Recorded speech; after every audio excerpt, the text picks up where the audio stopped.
right. Well, good morning, El Dorado County. It is a glorious day. The colors are in bloom. It's fresh and clean. And you might notice a whole fresh group of potential supervisors up here joining us on the dais. We will introduce them later, but we would like to give a hearty welcome to the 2023 El Dorado County Youth Commission, who will be joining us all morning and weighing in and participating in our meeting. So welcome to each and every one of you. We're delighted you're here. So with that, it is my pleasure to invite up Chaplain Betsy Vanderpool of Sierra Chaplaincy and invite you to lead us in the invocation. Good morning. Good morning. Thank you so much for having me. Would you join me in prayer? God, thank you for the privilege we have to lead and serve. And Lord, I pray for all the leaders represented here. May they lead with integrity of heart and skillful hands, and may you keep your hand on them. And God, we also ask for your hand on our county, your hand on our country, and your hand on our military and first responders. And we ask all this in your strong and mighty name. Amen. Amen. Thank you so much for starting us off right. And with that, we invite you to stand for the Pledge of Allegiance, but I would like to invite Sophia to lead us off.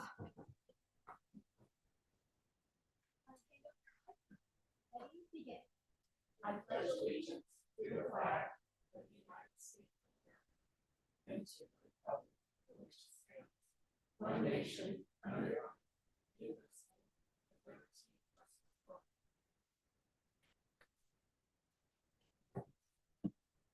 all. Fabulous. All right. So with that, we have the adoption of the agenda and the approval of the consent calendar. And at this point, I will ask any of my colleagues if they have any changes or comments. So I will start with District 5, Supervisor Lane. Thank you, Madam Chair. I would like to continue item number 6 off calendar. And I also wanted to comment on item number 5. Would you like me to do that at this time? Please, absolutely. I would just like to thank the clerk of the board for scheduling 2 meetings on our 2024 calendar for Tahoe. One on May 14th and another one on October 15th. And I just thank you for doing that. We'll look forward to joining you in South Lake Tahoe next year for board meetings. We are looking forward to it very much. You're in trouble. Not this time, but one of these months I'm going to get you guys up there in February. And yeah. Sounds fair. Supervisor Heidel, any changes? All right. Supervisor Turnbull? No changes. Supervisor Parlin? No changes. All right. So at this point, we will take public comment on the consent calendar, Kim. Now taking public comment on the consent calendar. Individuals will have 3 minutes to address the board. I will notify you when you have 30 seconds remaining to comment. Public comment will be taken first from those participating in the boardroom and then from those participating through Zoom. For those participating by Zoom, please make sure you unmute yourself when called upon. If you're joining the meeting by phone, press *9 to indicate a desire to comment. If you're joining by Zoom, press the raise hand button. Please voluntarily state your name for the record. And we encourage you, if you're commenting on the consent calendar, let us know what item you're commenting on. Good morning. Good morning. I'm Carol Lewis, President of the Taxpayers Association. And before I get into my presentation, I would like to say that I'm glad to see all of you young people here. You are taxpayers. Everything you buy, every gallon of gas you buy is all you're paying taxes. We would like to, as a Taxpayers Association, we're glad to see you here and pay attention to what your adults do in not only in this boardroom, but your family, because what you do determines your life. So, Carol Lewis, President of the Taxpayers Association, I'm addressing item 2 on the community funding. And what I would like the board to consider that if a nonprofit organization comes before the board and asks for funding, we would like to have their budget available to the public so they can see what that money is being spent for. I'm under the, from the information I've gotten, the Chamber of Commerce receives money from the Board of Supervisors, but their budget is, the budget portion is not available to the public. It is held in your Economic Development Department. The second is that I would like you to consider that when you make contributions to a nonprofit organization, that you do due diligence in what that's for. And I'm going to give you an example. I believe it was 2015, that this board gave $800,000 to a nonprofit organization, which was Marshall Hospital, for their cancer ward. Marshall Hospital, through our investigation, had over 40 parcels of property that was removed from the tax roll because they're nonprofit. Any two of those could have been probably liquidated and cover that 800,000. We had a sitting supervisor that sits on the board, of which there are two at Marshall Hospital, one a philanthropy part, which raises money. The second is operational. That you consider that this is taxpayers' money. The taxpayers have a right to know what that money is being spent on, and that information should be available to the public at any time that they request it. So considering that they had that much liquid assets, any two of those properties, and I'm talking about land and land with houses, could have been liquidated to cover that $800,000. You had a sitting supervisor that was on that board. 30 seconds remaining. And then later you had his assistant who now sits on that board. So I would think you would put parameters on your contributions to make sure that there is a level by which they have to respond to you to make sure that that money is being used appropriately, because it is the taxpayers' money. It is not the county's. So I hope you do that. And that's a prime example with Marshall Hospital. They hold a lot of liquid assets because real estate 3 is minutes. liquid. Thank you for your comments. Thank you. Is there anyone else in the boardroom that would like to speak on the consent calendar? All right, seeing none, let's go online, Kim. Now taking public comment from online participants. Now taking public comment from Kelly. Good morning. Good morning, supervisors. Welcome back and welcome to our youth. And I echo everything Barbara just said. And actually, I'm about to piggyback because that was also my item of concern number 2. The documents available didn't really tell me very much. And so, not to be redundant, I agree with everything Barbara just said. I would also like to add my concern when it comes to nonprofits and the budget, the finances, the due diligence. I get that. But then there's a fourth compatibility, which to me is ideology. And where do you determine the ideology of a group that my taxpayers' dollars are going to fund? For example, would somebody like the Placerville Crisis Pregnancy Center qualify? A lot of people have some ideological issues with that. It is a pro-life organization. On the contrary, we did recently give some money to Boy Scouts of America. On my own personal ideology, I have issues of the current state of what the Boy Scouts of America represents versus their originally founding of a institution for young men focused on principles of value to God. So I'm really concerned whenever we get into community funding. I've always believed that nonprofits and churches have an obligation to reach to the people that support their principles. And I get a little bit concerned when it comes to these community funding issues of whose ideology is or isn't going to be represented, because we have many, many, many nonprofits that do wonderful work. But that doesn't mean that it supports my ideology or your ideology of what they're doing and what they're promoting. Another one might be the Mother Teresa Home, who offers shelter to women who opt to choose life for their babies, but are in either homeless or desperate situations within our community.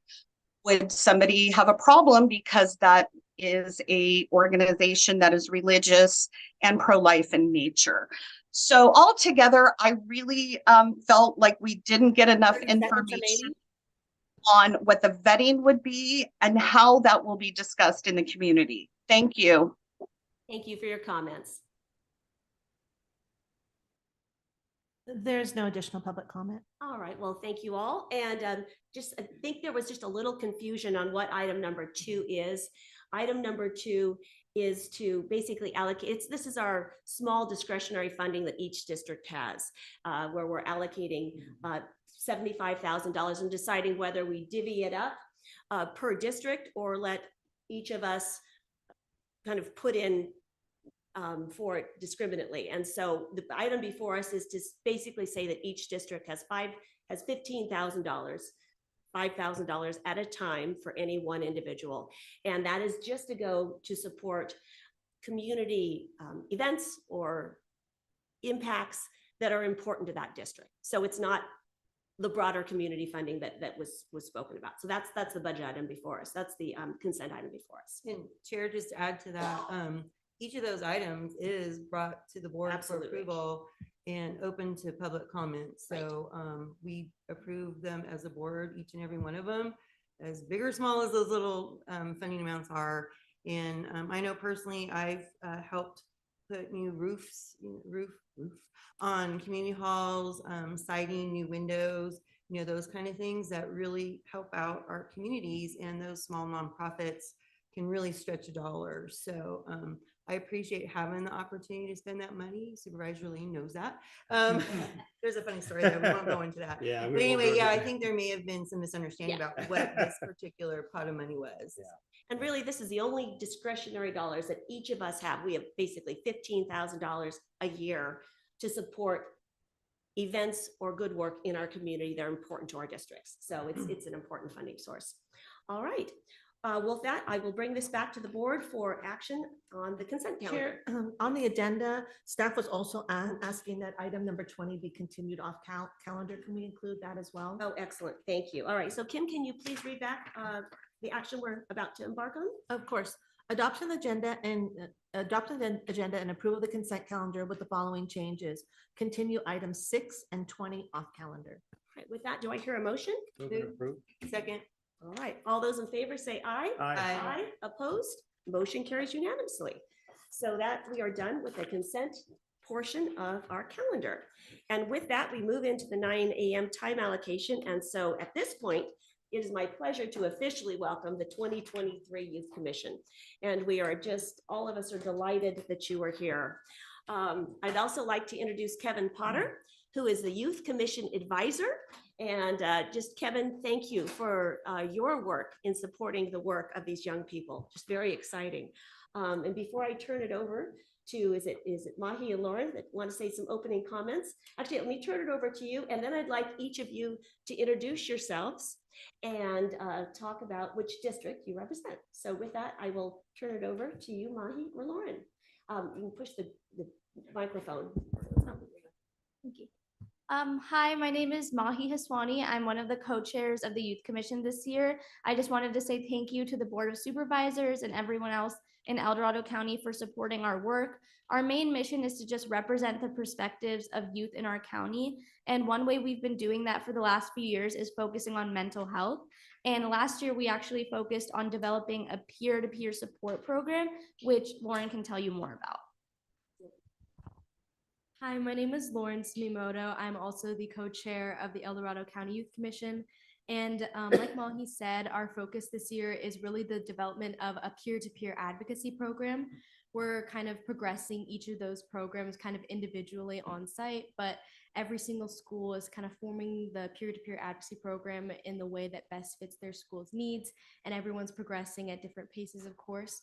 But everybody on the Youth Commission has been working so diligently on their campuses to create this program and to support youth mental health, which is our primary mission and goal this year. And so we're just so honored to have this opportunity to shadow the Board of Supervisors today. Welcome. That's amazing. So Amelia, why don't you start off and introduce yourself and what district you represent? Hi, I'm Amelia Del Molino. I am the vice chair of the commission and I represent District 5. The best district. Well, that's yeah. One of the best districts. can debate that. There's 5 best. Go ahead, Lauren, introduce They're all yourself. I'm Lauren Sumimoto, co-chair, and I'm from District 1. I'm Mahi Haswani, also co-chair and also District 1. Hey, can you guys say which school you go to for us? Yes. Also, Yeah, can you please. back up to Amelia? I'm sorry. Back up. I should have started that sooner. Good idea. I'm a senior at El Dorado High School. Awesome. And I'm a senior at Oak Ridge High School. also a senior at Oak Ridge High School. I'm Retta Potter. I'm representing District 3 and I'm a senior at Alvarado High School. My name is Sophia Sumimoto. I am a junior at Oak Ridge High School and I represent District 3. My name is Bailey Plimpton. I'm a senior at El Dorado High School and I represent District 3. My name is Amelia Leo Frazee and I'm a junior at Ponderosa High School and I represent District 2. My name is Cecilia Roth. I'm a junior at Ponderosa, representing District 2. My name is Kara Chavez. I'm a junior at Oak Ridge High School and I'm representing District 4. Sophia Bradford. I'm a junior at Golden Sierra High School and I also represent District 4. Well, and then we had a representative from South Lake Tahoe that just couldn't make it down the hill with her busy schedule. But we certainly are thinking of her and look forward to seeing her soon. So And another District 4 rep. That's too right. Couldn't make it. So, Right. yeah. we know you're all incredibly busy, talented, dedicated, and your time is precious. And so we really thank you for being with us all morning. That's a tremendous gift to us and to our community. And we thank you for your dedication. And if that opening was just a little teaser, you can understand how bright the future of El Dorado County is, with such dedicated, passionate students. And we all continue to be incredibly impressed with your work, which just seems to expand and grow in a scope and impact. And I had the privilege at our last Behavioral Health Commission meeting, which is an official commission of the Board of Supervisors and of our county. And Lauren happens to sit on that as well as a commissioner. And we were talking about the wellness centers and the mental health of our students. I know we have all really been concerned about the state of mental health in our families and our youth, especially following the pandemic. And the wellness centers, there was a presentation on the tremendous strides our school has made in meeting the needs of our students and our families. And it was so encouraging to understand that the peer-to-peer advocacy program that this youth commission came up with as a project last year especially, but it built on the work of the previous year, is now an important part of the continuum of meeting the mental health needs of our students. But so just really proud of those efforts and can't wait to see the results of your work as you finish your work for 2023. So with that, welcome. We're delighted you're here. So once again, I briefed the commission on the process today. So we're going to be working through our department matters and our agenda items, where the staff will, our county clerk will read the item, our staff will present the item, the board will ask questions, we'll take public comment, and then bring it back to the board for discussion, deliberation, and action.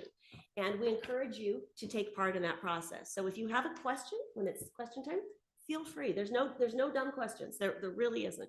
And then when it's part of our deliberation, we encourage you to share your thoughts and ideas, as we're excited to hear them. So with that, let's see, our 9 a.m. is done. So And let me just mention that we do have trigger buttons so that the chair can understand that somebody has a question or wants to. So if there's a red button close to where you're sitting and you want to make a statement, that's one way to get our chair's attention so that she recognizes with this large group. Right? that's true. And Yep. you can also just raise your finger too, but Yes. thank you for that. So Or hit your supervisor and we'll push a button for you. There you go. Because the buttons are far apart right now, so. Exactly. You might not be too close Just to hit the me, button. I'll do it. I'll do it for you.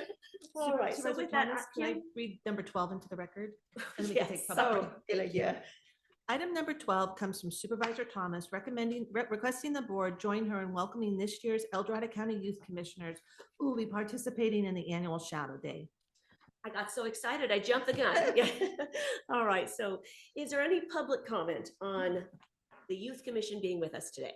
Now taking public comment on item number 12, individuals will have 3 minutes to address the board. I will notify you when you have 30 seconds remaining to comment. Public comment will be taken first from those participating in the boardroom and then from those participating through Zoom. For those participating by Zoom, please make sure you unmute yourself when called upon. If you're joining the meeting by phone, press *9 to indicate a desire to comment. If you're joining by Zoom, press the raise hand button. Please voluntarily state your name for the record. Seeing no public comment from the boardroom, now taking public comment from Zoom participants. Oh, it's okay, actually, come on down, Kevin. Wonderful. Yes, yes, you're official. Yeah, not only that, it's on video. So my name is Kevin Potter, and I am the Youth Commission Advisor. This is my 23rd year of teaching, and I wanted to take this opportunity because I have never worked with such a wonderful, inspiring, intelligent, hardworking, generous, others first kids. And to be surrounded by these kids twice a month, I consistently go home and text them when I get home that I always leave our meetings feeling so much better because the world is in fantastic hands as you guys mature and learn how to win and learn how to deal with losses. But now it's public record that I love you guys and you guys are inspirational to me and others. And I appreciate what you do for your community. Well said, Kevin. Thank you so much. We so appreciate your support, Youth Commission. Now taking public comment from Zoom participants. Now taking public comment from 525. Good morning.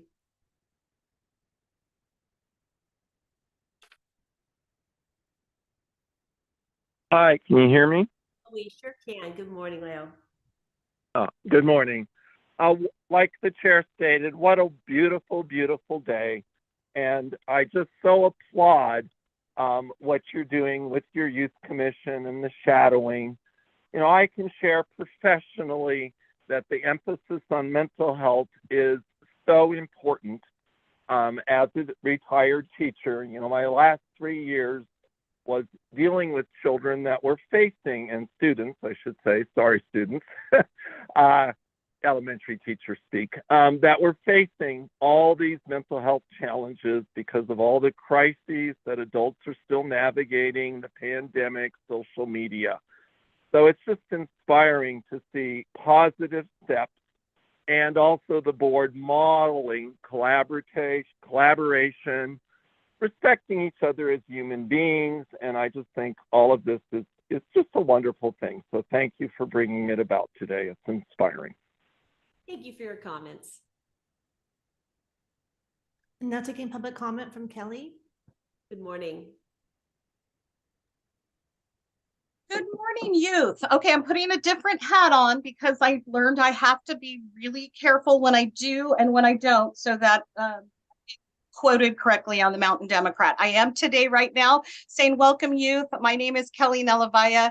I represent District 1 from the El Dorado County Republican Party, and we have a youth commission also. I would encourage all of you, learn your constitution, understand that things like grants and state money and federal money, all of that means taxes. All of that means the taxpayers. Understand that there is nothing in this world that is free money to you or me or to any of us, and that we must understand the role of government and the place it holds within our society to protect and defend. But when it comes to overreach and overtaxation, what we're doing is that is stuff you get to pay and I get to pay. And so really learn to understand that when our county has the opportunity to utilize grant money or state money or federal money, that's still your money and that's still my money. And I really hope that you will dig deep into really understanding the foundations of government and its role in society and protecting each person's freedom of speech, freedom of body, freedom of mind, parental rights that your parents hold dearly and dearly for your well-being. I'm sure they've all done a really good job. So I look forward. I hope that we can see some of you engage in our system that's so important coming up in 2024. 3 of the people sitting there right now have the opportunity to be reelected or replaced. So we have some really important work to do at the county. We're working very hard for your future and the future of El Dorado County. Good job. Thank you. Thank you for your comments. There's no additional public comment. All right, so no action on this, but just once again, welcome. All right, Kim, let's read item number 13, please. Item number 13 comes from Supervisor Thomas recommending the board, 1, Approve and authorize the chair's signature on a proclamation to recognize Veterans Day and to honor our veterans. And 2, acknowledge Operation Green Light for Veterans, supporting green lights at our Veterans Monument from November 6th through 12th of 2023. All right. So it will be my pleasure to read this at the Veterans Day ceremony this weekend. So with that, I'd like to read the proclamation of the El Dorado County Board of Supervisors proclaiming November 11th, 2023 as Veterans Day. On this Veterans Day, 2023, there is the solemn recognition that in the fight against evil, there is no middle ground, no neutrality, no negotiation. Today, we come together to honor all the men and women of the United States Armed Forces who, for the past 248 years, have demonstrated fierce bravery and an unwavering commitment to stand against oppression, tyranny, and despotism in defense of liberty and freedom. Whereas we gather at the El Dorado County Veterans Monument to honor and offer our deep gratitude to the veterans of the United States Armed Forces, whose service and sacrifice continues to ensure that the United States is a shining beacon of freedom in a world struggling under the weight of oppression and tyranny. And whereas our country draws her strength from the 18.5 million veterans and their families who bear the untold burdens of military service, as our veterans safeguard the blessings of liberty, defend our shores, and fight the demons of despotism wherever they threaten freedom and humanity, it is those at home who nurture community and families while fighting fear and loneliness, as well as the grind, complexity, and weight of everyday life. And whereas we offer our deep and heartfelt thanks to our veterans and their families, recognizing that the peace and quality of life that we so freely enjoy is hard won and secured through their dedicated patriotism and sacrifice. Now, therefore, be it proclaimed, the Board of Supervisors of the County of El Dorado recognizes November 11th, 2023 as Veterans Day and calls upon the citizens of El Dorado County to observe and appreciate the sacrifices and contributions of our veterans and their families. To that end, El Dorado County joins the National Association of Counties and the National Association of County Veterans Service in Operation Greenlight. And as a visible support of our veterans, the El Dorado County Veterans Monument will be lit green from November 6th to November 12th. May this be a clear reminder that our veterans are seen, supported, and appreciated for their gifts of service. Passed and adopted by the Board of Supervisors of the County of El Dorado at a regular meeting held the 7th day of November, 2023. So as with our process for proclamations, we will take public comment and then bring it back to the board and our Youth Commission for any comments. So Kim, let's take public comment on this. Now taking public comment on item number 13. Individuals will have 3 minutes to address the board. I will notify you when you have 30 seconds remaining to comment. Public comment will be taken first from those participating in the boardroom and then from those participating through Zoom. For those participating by Zoom, please make sure you unmute yourself when called upon. If you're joining the meeting by phone, press *9 to indicate a desire to comment. If you're joining by Zoom, press the raise hand button. Please voluntarily state your name for the record. You can go online. Now taking public comment from Zoom participants. Now taking public comment from Kelly. Good morning again. Good morning again. Good morning, youth commissioners. You'll hear a few of us many times, and just know again that one of us speaking represents many bodies in El Dorado County that entrust us to watch these meetings and participate every week so that we can keep our constituents also involved. As a daughter going all the way back on my mother's side to the American Revolution, I am proud of my son, who is a veteran of the United States Marine Corps.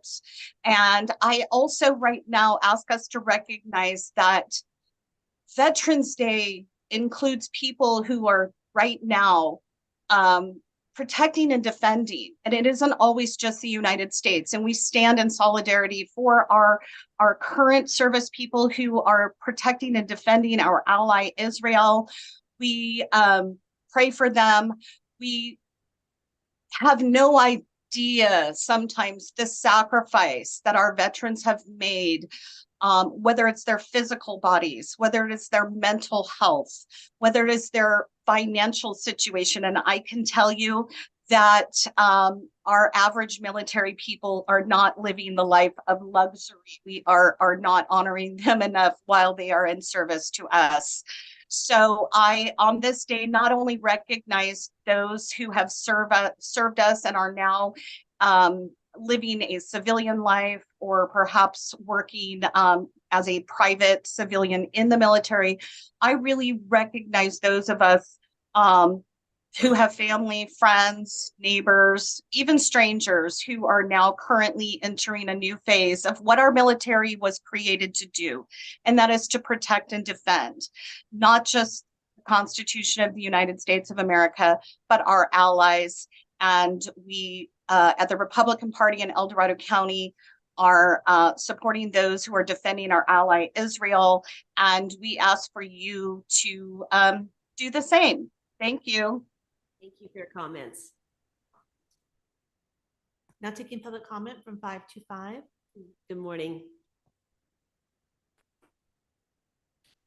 Hi, like Kelly said, some of us are persistent commentators.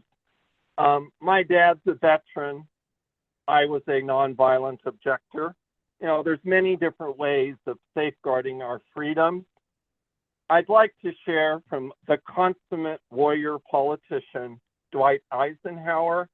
Every gun that's made, every warship launched, every rocket fired signifies in the final sense of theft from those who hunger and are not fed, those who are cold and not clothed.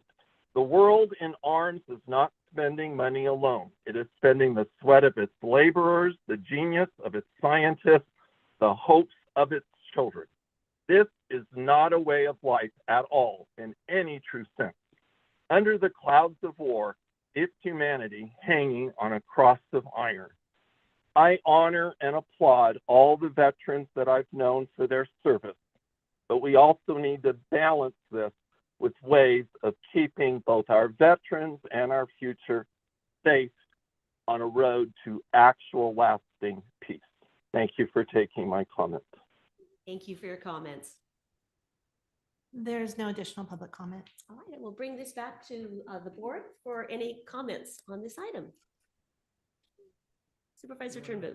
Yeah, I just want to say, our family goes back to the Revolutionary War too. We arrived in this country in 1723, and it was Sir John Andrew Turnbull, which was he was a Templar knight, and he came from France and Lorraine.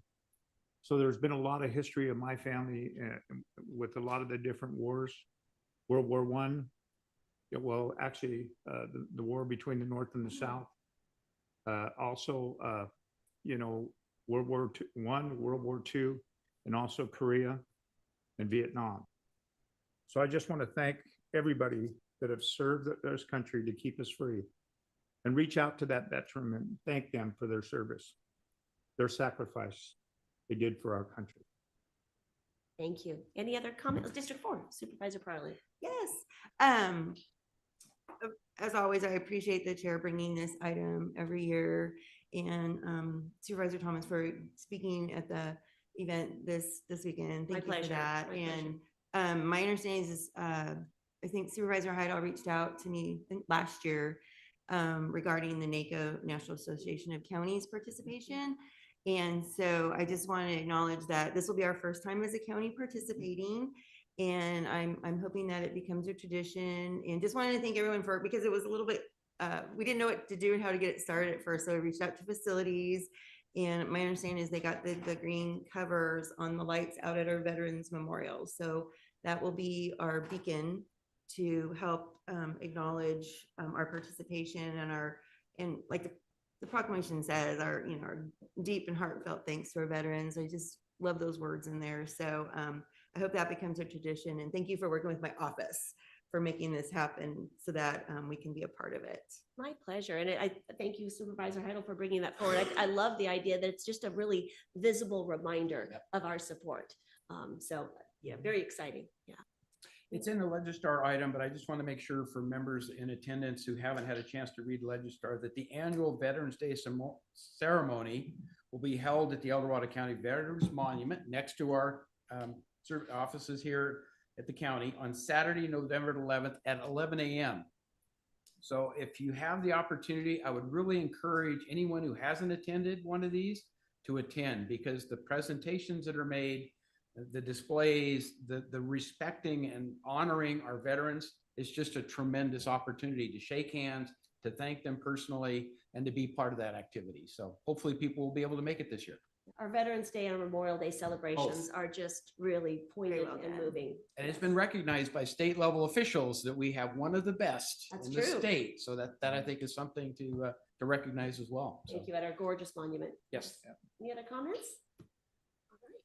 So with that, do I hear a motion, the proclamation? Move to approve. Second. Well, okay, give it to George. Okay.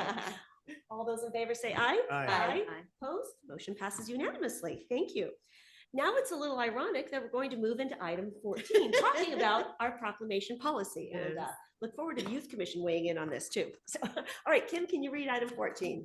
Item 14 comes from the Chief Administrative Office recommending the board adopt board policy A16 proclamation policy, establishing a uniform administrative policy related to the issuance of proclamation by the Board of Supervisors. Allison, welcome. Thank you for your work on this. Good morning, Madam Chair, Supervisors, Youth Commission.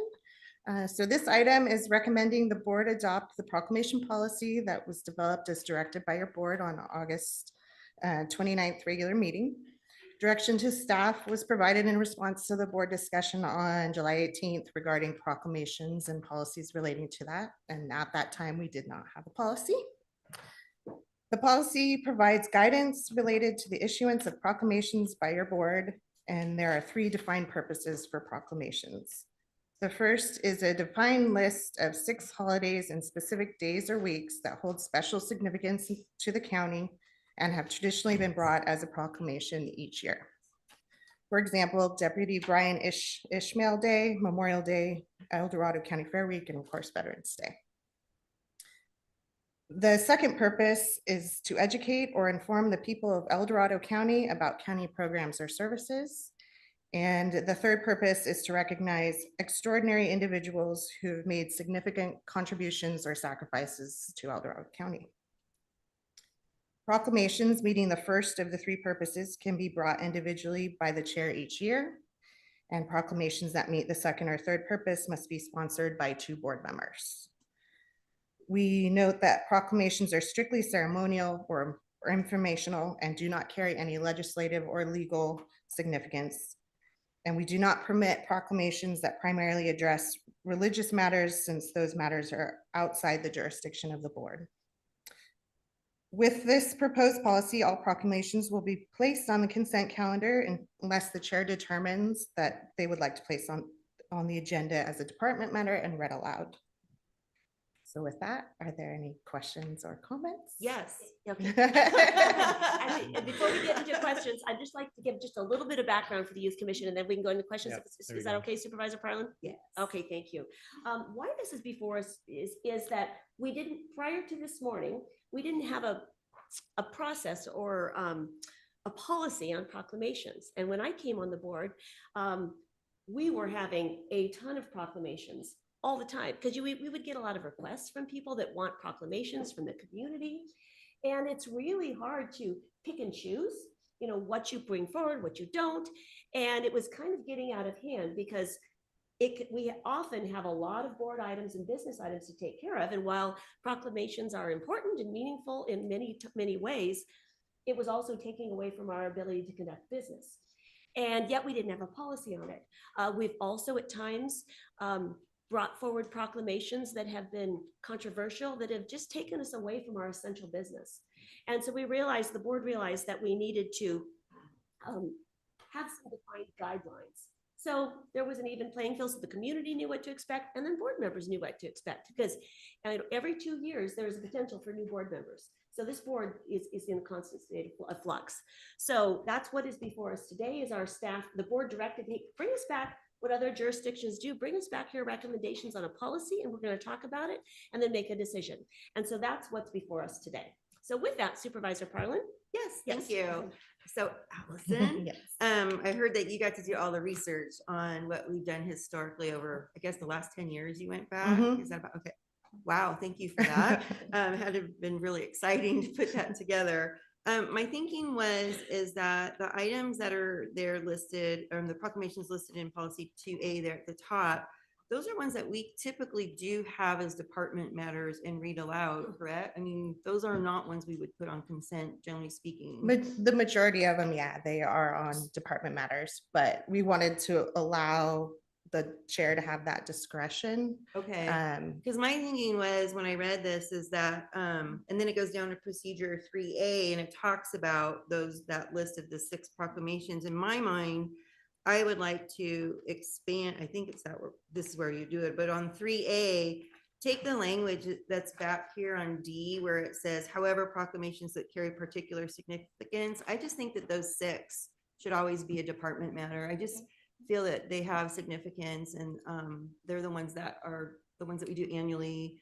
and or often lead to, they reference other events in the county kind of thing. And I just don't think those particular ones should be on consent. Okay. I don't think any of those are controversial. So they would be good ones. So I think that was the only thing that I really noticed other than on D, so what is that? 3D, it says shall, which is, strong language. And I just want to make sure that everybody sees that and is okay with that. Of course, there's a little bit of discretion, the chair could always change that, but then we get into discretion again. And when do you do that and when do you not? So that's always a murky place. So that's why we asked for the policy to have clarity. So thank you for that. And then I tried to walk through a couple proclamations and I'm just going to choose the one that I think was kind of recent was the breastfeeding month one. So if you were to pretend that somebody approaches a supervisor to do the breastfeeding month proclamation, walk through this draft of this policy and how would it work? Would it fit and make it to an agenda item? Yes, it would. It would just have to be sponsored by 2 board members, since it's more of an educational or informational type item. Okay, because it kind of says education or inform the people of El Dorado County about programs or services. Seems very limited. I had the same comment. It's kind of like, but I mean, I guess we do have services to support women breastfeeding and moms, right? So Mhm. that's kind of the gist of it. It's Yeah. related to things that the county provides. Mhm. Okay. Exactly, because like the WIC group is Right. typically who brings information of that nature forward. So Okay, and then the other one that we've often done is the prostate awareness. Mhm. And that's another thing that would fit through public health, right? Because we Right. provide services for that. So that's how we would walk a proclamation Mhm. through. Okay, I think that helps me feel that the shalls and that stuff, I think it'll work. Well, I think we also have mental health awareness month too, so that's another issue. So. And that would be per this policy up to Right. The the department to bring forward bring Exactly. it, with the board Exactly. members. right. Okay. So I think that I think our departments, most of these are pretty regular annual anyway, the public health ones especially. Just getting the sponsorship with the 2 supervisors, everybody's gonna have to think a little bit more ahead Mhm. and that's all. Yeah. So, and I don't see that as an issue. and No, yeah. Especially the ones that we do regularly. So I feel like we're off to a good start here. And of course, we can always change it if we find it's not working for us. Great. Thank you, Supervisor Parlin. Appreciate it. Supervisor Lane, Did you read my mind that I had a question? I saw your button. I pushed the button over here. I was That's a good one this morning. Wow, I'm very impressed. Wow, it's right. I do have a question, and sometimes my questions are more basic because I'm just trying to understand how the county does some of its business, but, and I had this conversation with our CAO. What is the difference between, in the county's mind, a proclamation and a resolution? Well, I'll defer to legal. Well, I think particularly as defined within this policy, a proclamation has absolutely no legal or legislative significance. It is essentially a statement that the board is making, again, largely for these ceremonial matters. A resolution, in contrast, perhaps something short of an ordinance, which would be actual law, but has some legislative force and has some ability to establish the board's rules and requirements for certain things. Moreover, certain statutes require that the board take action by resolution when it's delegating certain authority. So I think that is something, I think that's probably the key difference, is that a resolution would have some legal bearing, whereas the proclamations do not. Okay, that's helpful. And then do we have a policy on how one would bring forward a resolution if they wanted to? I don't believe we do. Okay. Again, some of that is outside of your control in that, Right. resolutions are required for certain actions to be taken. Right. I know with your background in the city, perhaps I know a number of jurisdictions, many cities included, all of their actions are taken via resolution. Right. Many counties do that as well, but also many counties follow a practice similar to El Dorado, where the action is taken via formal motion and essentially approval of conformed minutes, as opposed to resolutions for each of those things. Okay. So I guess there's perhaps in light of this, maybe there is a need to have a formal policy on how those resolutions are brought. But again, much of that is outside of the board's control, and certain things have to be done in that manner. Great. Thank you. Madam Chair, do I have any other questions that you're aware of? Thank you for that. Supervisor Heidel, did you have something? Yeah, a couple things. I agree with Supervisor Parlin. I believe that the items that are listed as A1 through 6 should be department matters. I think they have major significance, and I don't think that should just be discretionary. I think we need to do that every year. Yeah. I think it's important. So I agree with that part of it. My question relates more to programs that, whether the interpretation is it's a county program or service or not. And for instance, next week's agenda, Supervisor Turnbow and I have proposed a proclamation recognizing Global Entrepreneurship Week. And that was something we were requested by Economic Development to promote that information and entrepreneurial recognition, et cetera, which I think is really important for our economic development. Mhm. But is it a county program or service? I don't believe so. So how would you interpret that? I would believe it's tied to the economic development Agreed, it's tied. services that they provide. So Can I jump in here? Because we have supported the incubator programs and all of that Exactly. stuff. I mean, Exactly. so how is that not related? This is a loose interpretation. Mhm. Yeah. Yeah. It's the level of interpretation. So I had some wording that I thought might help clarify that. Okay. And I put in here, county programs or services or support for another agency's pursuit that betters county government. So something like that. That's not, a lot of effort to wordsmith it, but I think just saying county programs and services will be interpreted by some as narrow, very narrow. Show me the connectivity to it. Well, that's kind of on the outskirts. That should or should. I don't want to get into that when we think it's important for two supervisors to bring something forward. That's the criteria to me that really makes the most sense. So But I'm going to jump in here, though. Yeah. I think it's important, though, that we make sure that everything is within the subject matter jurisdiction of the board. agreed. And so I think, county council, you understand what Supervisor Heidel is saying, and the intent of that. Is there perhaps better wording to make sure that we're on solid ground?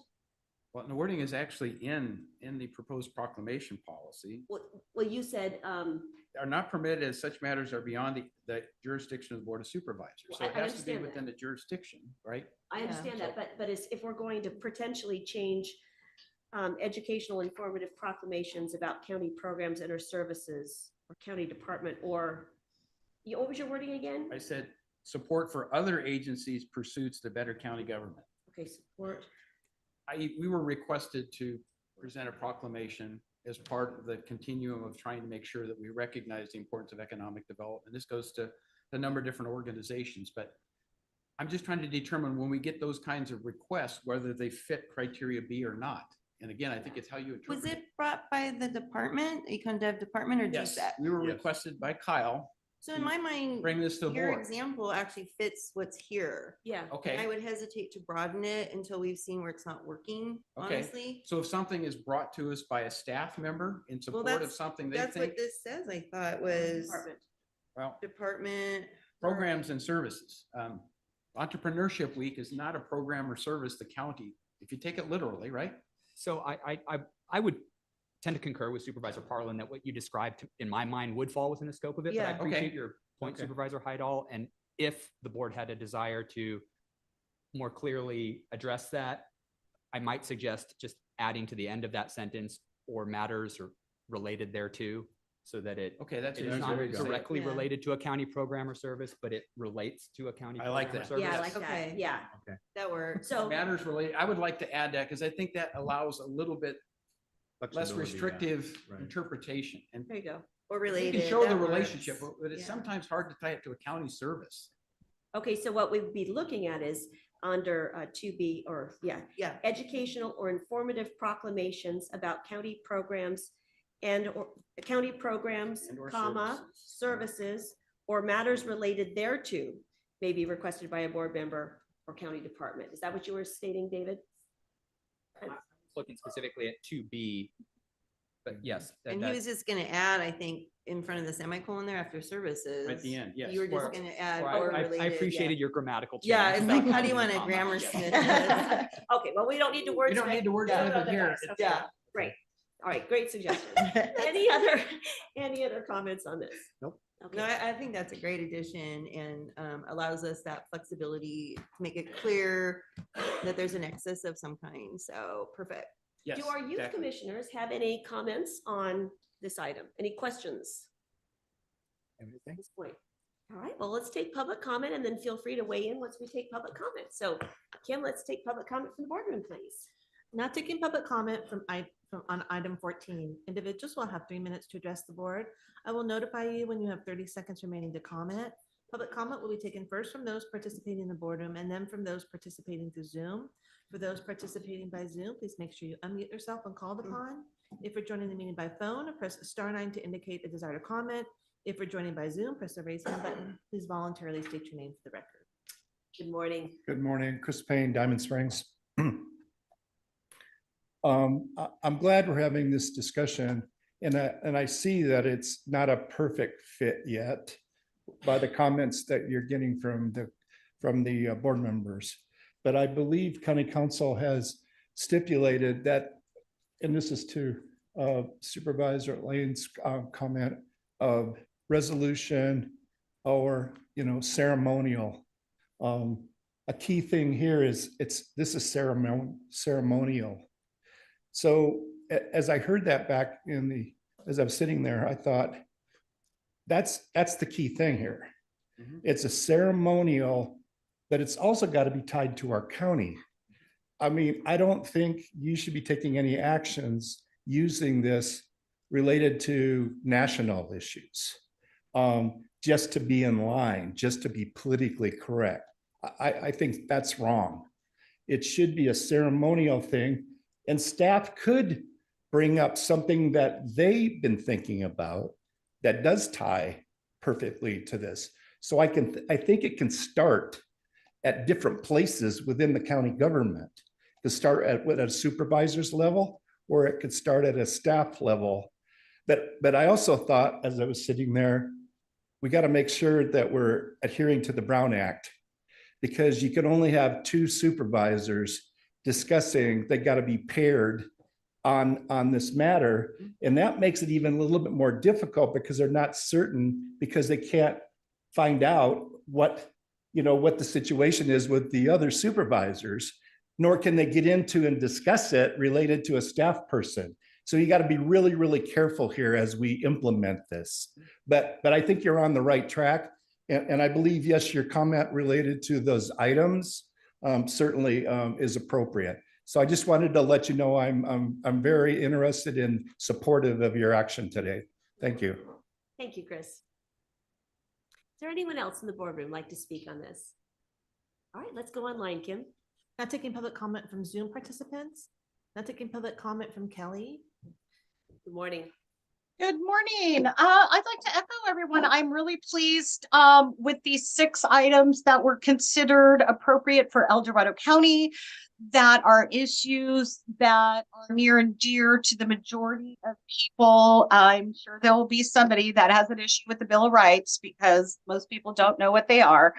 I definitely would like to make sure I echo support for what Chris says, that this does not become again something about ideology and interpretation of what is important to one person versus another, whether it is cultural, religious, identity. All of those things really need to stay out of the county's mouths, and that we focus on issues that are strictly promoting the well-being of taxpayers, because again, you are a taxpayer body, and we want to make sure that you aren't misrepresenting or suggesting representation of support of anything that falls into the 3 categories I mentioned. So I'd love to keep the policy where it is those 6 items. I think they're well thought out. Thank you for staff for appreciating Brian Ishmael as somebody pertinent and important to the county of El Dorado for his sacrifice. Hopefully all of our youth commissioners know exactly who I'm talking about when I say our Officer Deputy Brian Ishmael, who gave his life on our own soil, protecting and defending us all. So good job, and let's just keep it at the 6 and carry on with business of government. Thank you. Thank you. Now taking public comment from 525. Good morning.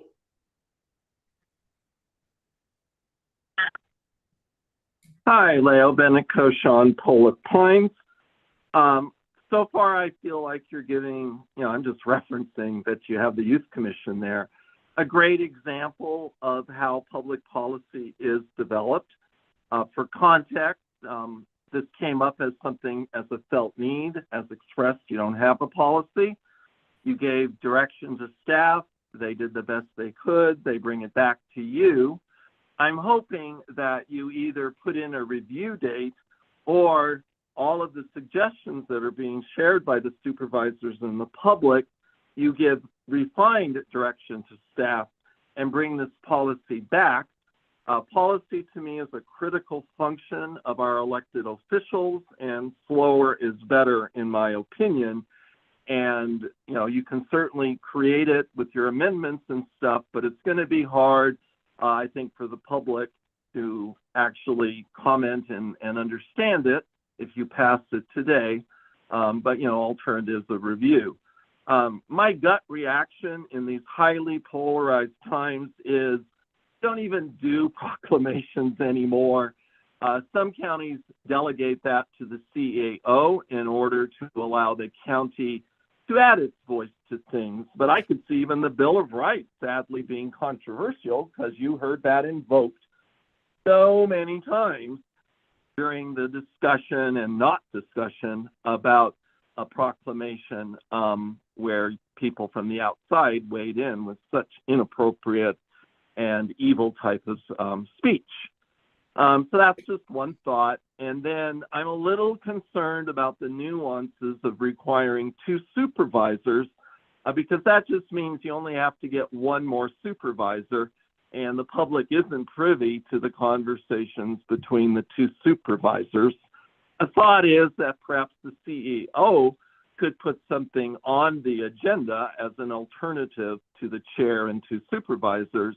Me as an activist, I know that the Human Rights Proclamation that you've passed in previous years is coming up in December. I feel much more comfortable lobbying our CAO to see whether or not it's appropriate. Is it local business? All the appropriate criteria that you're putting forth, rather than trying to lobby 2 supervisors in terms of transparency. And then also, this is the 75th anniversary of the wagon train. I like your thought experiment that Supervisor Parlins presented, and that's when I'm sharing that perhaps, how do we proclaim that recognition? Thank you for taking my comments. Thanks for your comments. Now taking public comment from 390. Good morning.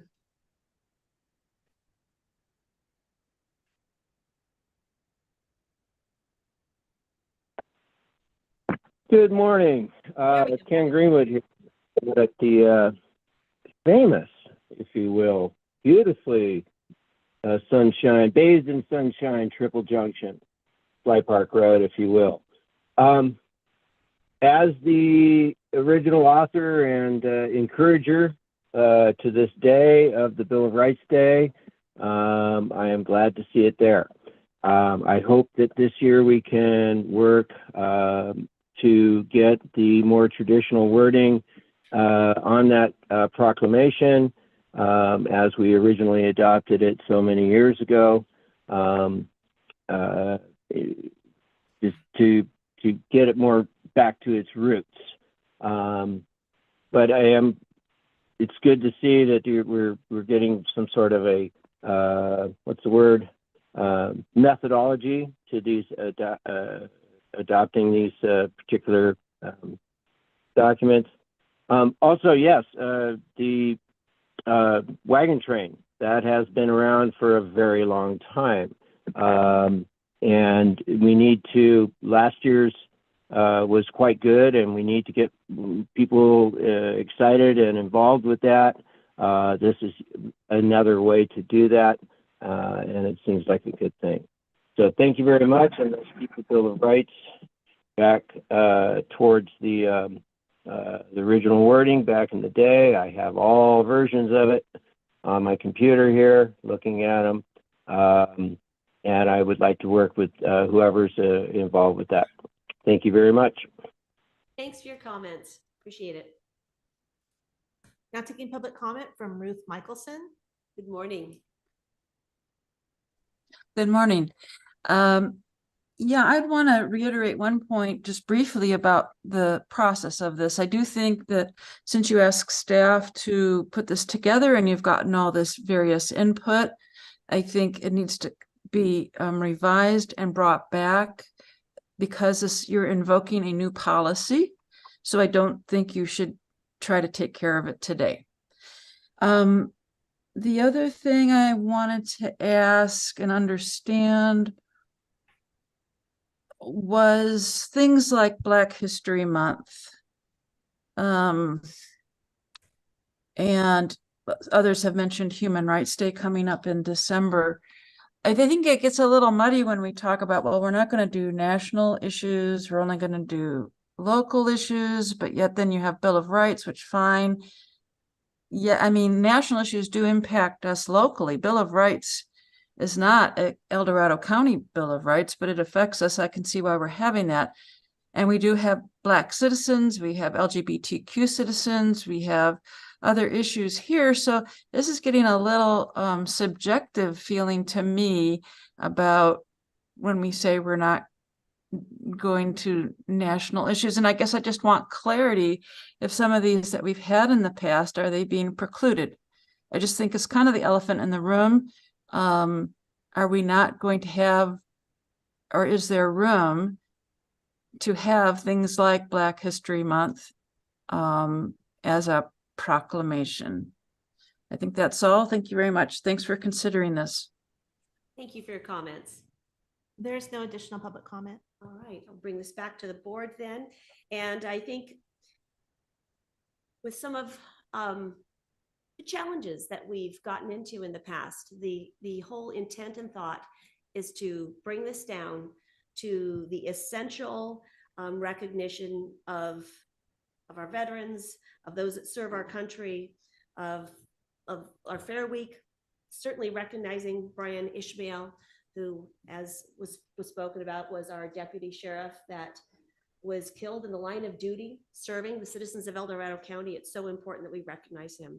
And as far as other matters or ceremonial celebrations, that's certainly for community groups and other areas to bring that forward. But bringing just back less is more and getting the county back to our essential functions of county government.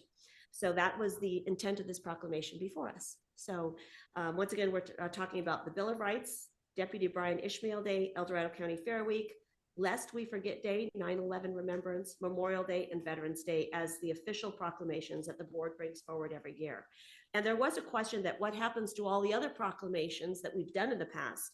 And per this policy, it is that any proclamations approved by the board that do not meet the criteria set forth and were adopted are deemed to be rescinded as the date of this. So we will be rescinding any of those that did not fit this criteria, just to clean up the slate and then move forward.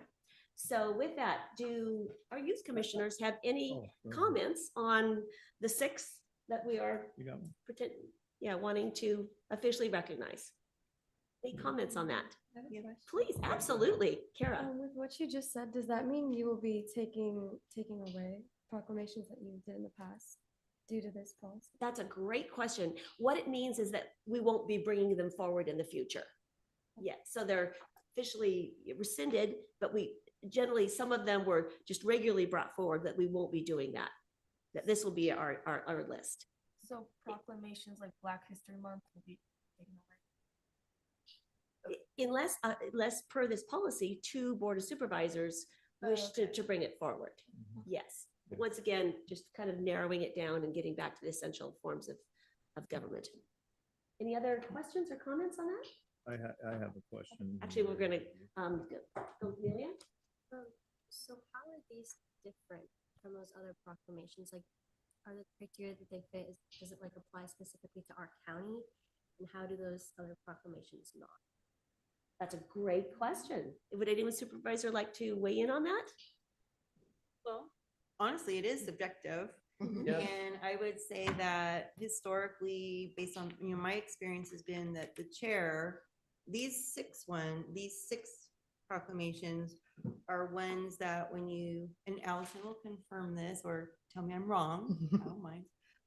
But historically, the chair has brought these every year, and these particular ones don't raise any controversy yet.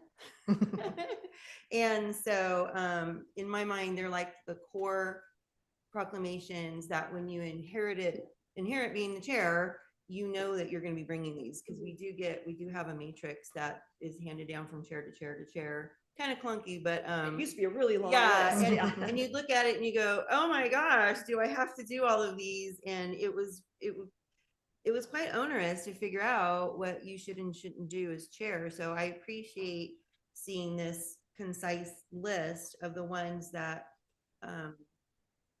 and I think that this list of 6 too have been brought consistently, because another thing, when I know I was the chair last year, and when I looked at the list, there were some proclamations that would be brought if a chair liked them or not.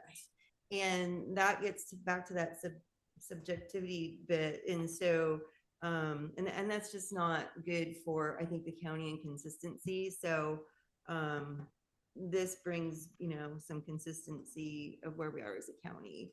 And so that's why I really like this. I had the same question though that Kara did, about the word rescind in my mind means undo. And I don't think that that's our intention, to undo proclamations from the past. So I'm concerned that the word rescind is not what we're intending to do, perhaps, because I had the same question in my mind. Rescind is we've actually rescinded things in the past, and that means you literally are undoing them, and we're not undoing them, but we're not going to continue them. And so I'm just wondering if this is the right word. So there were some that were adopted and kind of had this ongoing perpetual timeline to them, and not necessarily just we would bring them back each year. Right. But there were some that do not fit this, that were just ongoing proclamations. And so those ones we wanted to kind of, if they didn't fit the policy, kind of bring those to an end and move forward from here. But if it fits within the policy, like we had talked before with the prostate cancer awareness or something like that, that wouldn't be rescinded because it fits within the policy. Okay. So maybe just a suggestion that read any perpetual proclamations or something. That was my thinking too. Discontinue perpetual, something like that, as opposed to rescind, might be an easier way to interpret it. Perpetual will terminate or something. I don't want to say rescind though, because that means undo them, but Yeah, does that work, county council, that perpetual ones will terminate or something like that? And I think it might make sense to, you understand the board's intent on this, great point, Kara. Right. And rather than wordsmithing on the dais, we'll reflect our intent in a Right. motion, and then you can create an appropriate language when this comes back to us. Does that work? Yeah, I think that can certainly be accomplished with the language Supervisor Lane Okay. suggested, and perhaps changing rescinded to discontinued or some other Yeah. language Okay. that is. That's a great point. As it was made, I was thinking of the many employees who have received recognition from the Right. board Yeah, for we proclamation, and I would hate for any of them to feel that the board has subsequently rescinded that Correct. recognition of Yeah. their service. Correct. Yeah. So thank you for that. That was so funny. I'm like, oh, good point. Great I was gonna discussion. This say. is exactly what we wanted. This is awesome. And Fantastic. just a general comment, I think that this will provide clarity to, and just for everyone's understanding is, the week prior to posting our agendas, the chair and vice chair, the CAO, county council, and the clerk, review our upcoming agenda. And so this gives really clear guidelines. So when they're reviewing what's being proposed on an agenda, they can use this as a tool to go, oh, wait a minute, because sometimes it's been difficult in the past to navigate this. So I appreciate the effort, and hopefully it'll make future chairs have an easier job. Okay, all right. Great. Let me add to the conversation, just. Okay, then Supervisor Lane. Yep. Well, and I'm not speaking as a supervisor, it's in response to the question. In past practices, the chair has been asked to present certain things on a basis that, hey, this has not been recognized in 2 or 3 years. It probably should be something like National Breast Cancer Month, right? And so the chair has been in the awkward position of having to say, yeah, my heart resonates to that, so I'm going to make this proclamation in this time frame. And it happened without any other inputs that was an appropriate thing, because there's a lot of competing things happening on any given month in terms of recognition. So to me, this really brings that back to that decision point of, and I think the question related there too, because National Breast Cancer Month, is that related to the programs that we have in Health and Human Services? I believe it is. Yes. So that in itself wouldn't disappear in the future should 2 supervisors decide in any given time frame that it's appropriate to bring it forward. But if they bring it forward, it doesn't mean it gets approved, right? There's a discussion that happens. So I think this is a middle ground, but ultimately we're going to have to test this a little bit and find out what those boundaries are. Because I think that's going to be the tough part is this or within or outside of that boundary it's related to a county service or process. And a lot of things can be tied together. So it's that nexus part that I think it becomes a little bit challenging at times, but I think we can work our way through that. And if we need to modify the policy, we can modify the policy. That's the nice thing. This isn't in perpetuity. Policies can change very easily. So that's kind of where I was coming from in terms of trying to respond to the original question. Thank you. Supervisor Lane. I just want to bring up again a comment we heard from 2 members of the public concerns about having to have 2 supervisors bring forward a proclamation and the possibility of how that would impact the Brown Act. And I think it's a very valid point, especially myself as a new member. I'm learning what's important to my fellow supervisors, but I don't, know. And so if I went to Supervisor Turnbull and said, hey, will you help me bring this proclamation forward on whatever the topic? And he says, that's not really something I think I can do. I'm not able to talk to any other supervisors about it if we follow the letter of the law with regards to the Brown Act. So I do feel that it should have some possibility of being able to go to the CAO and say, look, I asked Supervisor Turnbull, this isn't his thing. Would you help me bring this forward? Would be my only other recourse. So I just think that that's something we need to be aware of. One person could really block what another supervisor's trying to do, because you would have no other avenue. Says about this. Yeah, well, I appreciate the consideration of that and this commenter who raised the issue. I think it's a valid concern, and since I spend so much of my time focusing on ensuring adherence to the Brown Act, I certainly appreciate that more people are considering that. However, I'm not entirely convinced that if you received essentially you conferred with a supervisor to determine whether they would be interested in co-sponsoring an item and they declined, that would necessarily preclude you from identifying another. It doesn't necessarily reflect their support, simply that, or their true feelings about the matter. It really is a question of whether that supervisor wants to co-sponsor it. They may still support the matter when it's in front of the board. So to the extent there may be some concern that that could be some roundabout way of polling board members to determine support, I'm not entirely convinced that the Brown Act would preclude you from doing that. I'd like to give it some more thought to see if that's the case. I would agree with you that perhaps an alternative would be, and though I don't know if it needs to be baked into the policy, would be to request the assistance of the clerk or the CAO to help assist with identifying a co-sponsor for a particular item. And that would be certainly an easy Brown Act compliant way of identifying a co-sponsor without getting too much trouble about the conversations.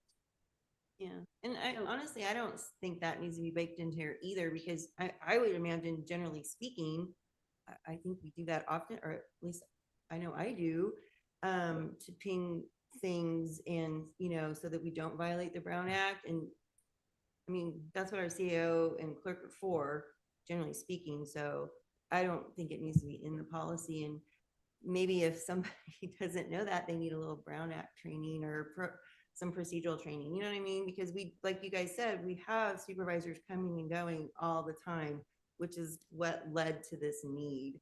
So we have a lot of policies that are we have a lot of policies to remember. So that's where we lean on the CAO, I think, often, or at least I do, for those reminders. So, and I did want to respond though to Leo's comment about the reviewing. We've gotten really good, and I think the clerk's done an excellent job of making sure that all of our policies now have a review date, so that they don't just sit on a shelf for 2 decades like some had for a while. So all of our policies now, as we're updating them, and I don't know if you've gotten to all of them yet, Kim, or not, but most of them, I think. So right now, the process is the policies should be reviewed every 4 years. So we have a shared calendar with the CAO's office that tracks them. So anywhere between 3 to 6 months before that policy is set to expire, we'll reach out to the department and give them a gentle nudge push that policy needs to be reviewed. Yeah, excellent. Okay, great. Well, and thank you, County Council, for weighing in on this, and also appreciate you bringing that issue up. Our county departments always can talk to us, individually. They're not precluded from just talking to us, and they don't have to necessarily, our CAO and clerk can help them navigate that process. They don't have to tell us who else is, sponsoring, but we could navigate that process. So maybe it would make sense to leave it as it is. If it's problematic, then bring that back with additional language with county council's help. But I think that's great that we're all aware of it, and certainly want to find the most productive way forward to bring out in those additional items that might make sense for proclamations. Yeah, good discussion.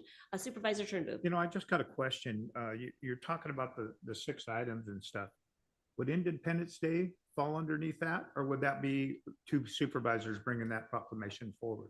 Currently, as it's written, that would have to have 2 supervisors. That, for some reason in my research, did not come up year after year after year. And we just typically don't do that one separately. But I just a question what it to comes ask. down to. Yeah. Okay, is there any other conversation on this item? I would love to move to approve if we're Yeah, good. Kim, do you, Kim needs to read it back. I so we was have just, to I was start. getting there. I was getting there. So, yeah, Kim, can you read that back, please? Sure. The board's moving to adopt board policy A16 proclamation policy with the following changes. 1, in section 2A, all 6 listed would be heard as department matters. 2, in section 2B, add the language or matters related thereto. And 3, in section 2, in the last paragraph, change the language from rescinded to discontinued. You are good. Thank you so much. All right, so with that. I'm sorry, I think you may have also wanted that language to refer to, I think, ongoing or perpetual proclamations. right. Not Yeah. sure which language you would want to use in that final sentence. So perhaps just say alter wording on rescind to, So right after, if I'm looking at the right sentence, the final one in section 2, it currently reads, any proclamation approved by the board prior to this policy being adopted and that do not meet the criteria listed above shall be deemed rescinded as of the adoption date of this policy.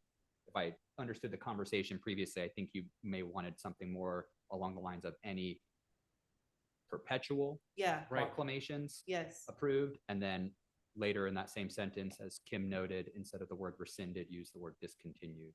Yeah, Yes, that works. that's it. That's, Yeah. yes. Supervisor Lane, that meets the intent you were thinking, right? Okay. Perpetual, I think, is the key part of it, yeah. Yeah, there you go. All Thank right, you for perfect. that. All right, so with that, do Supervisor Parlin, did you want to make a motion? Yes, please, with the changes that we talked about. Good conversation, by the way. Excellent. I'll second it.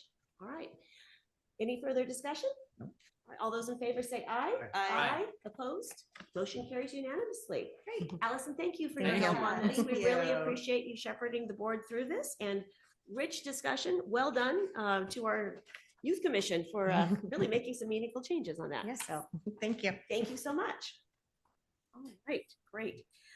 So with that, we will, I see HHSA is in the room. Thank you for being here, but we are going to move on to item number 16, which is our 10 a.m. time allocation and presentation. So Kim, can you please read that into the record? Item 16 comes from the clerk of the board on behalf of the Diamond Springs and El Dorado Community Advisory Committee, recommending the board, one, receive and file an annual report from the Diamond Springs and El Dorado Community Advisory Committee, and two, provide direction as needed to the Diamond Springs and El Dorado Community Advisory Committee concerning a work plan, issues to study, or other areas pertaining to the committee. So Meredith and Patrick, just welcome. And Matt, appreciate you being here. And Bud, excellent. Just really excited to have you before us today. And I'd like to give our youth commissioners, the Diamond Springs El Dorado Community Advisory Committee is one of our official board committees and commissions. And they're presenting their annual report to the board, and you're going to learn about what they do. So I'm not going to steal their thunder, but this is just one of our privileges to hear an annual report out from all of our boards and committees and commissions. So with that, welcome. Well, Thank Thank you. you. So my name is Patrick Klein. I'm the chairman of the board, and this is Meredith Sterling, the co-chair, who's also one of or the most tenured member of the committee. We are a group of community members that are committed to passionately protecting what we have in our communities and hearing developments as they go. So I'm going to let Meredith go ahead and proceed on with a little explanation in more detail on what our committee does. And Meredith, how long have you been on the committee? I have no idea. I think about 8 years. 8 years. Wow. Well, that's wonderful. How long These are have all- there been a committee? You know? Jack Sweeney put it in motion. Two- So- 2009. Wow. Yeah. Wow. Yeah. Yeah. So these are all volunteers. So amazing work. Okay. And do we have a presentation, Kim? Oh. Okay, we're gonna get it up on our screen Okay. so Okay. everyone can follow along. Yeah, and I'm not gonna read word for word what we have on the PowerPoint. Sounds good. here. But, okay. Next slide is the mission statement, which is, this committee was originally formed by the Board of Supervisors, Resolution 235, 2009. The committee shall review and make recommendations to the Board of Supervisors regarding development within the area designated as Diamond Springs and El Dorado, as depicted on the current general plan land use map. Next slide are the members that we have now, and we have one vacancy. We're anxious to fill that with a female. That would be good. I'm dramatically You're preaching to the outnumbered. choir up here, Meredith. Yeah. There's a lot of female power up here. I know. Next slide.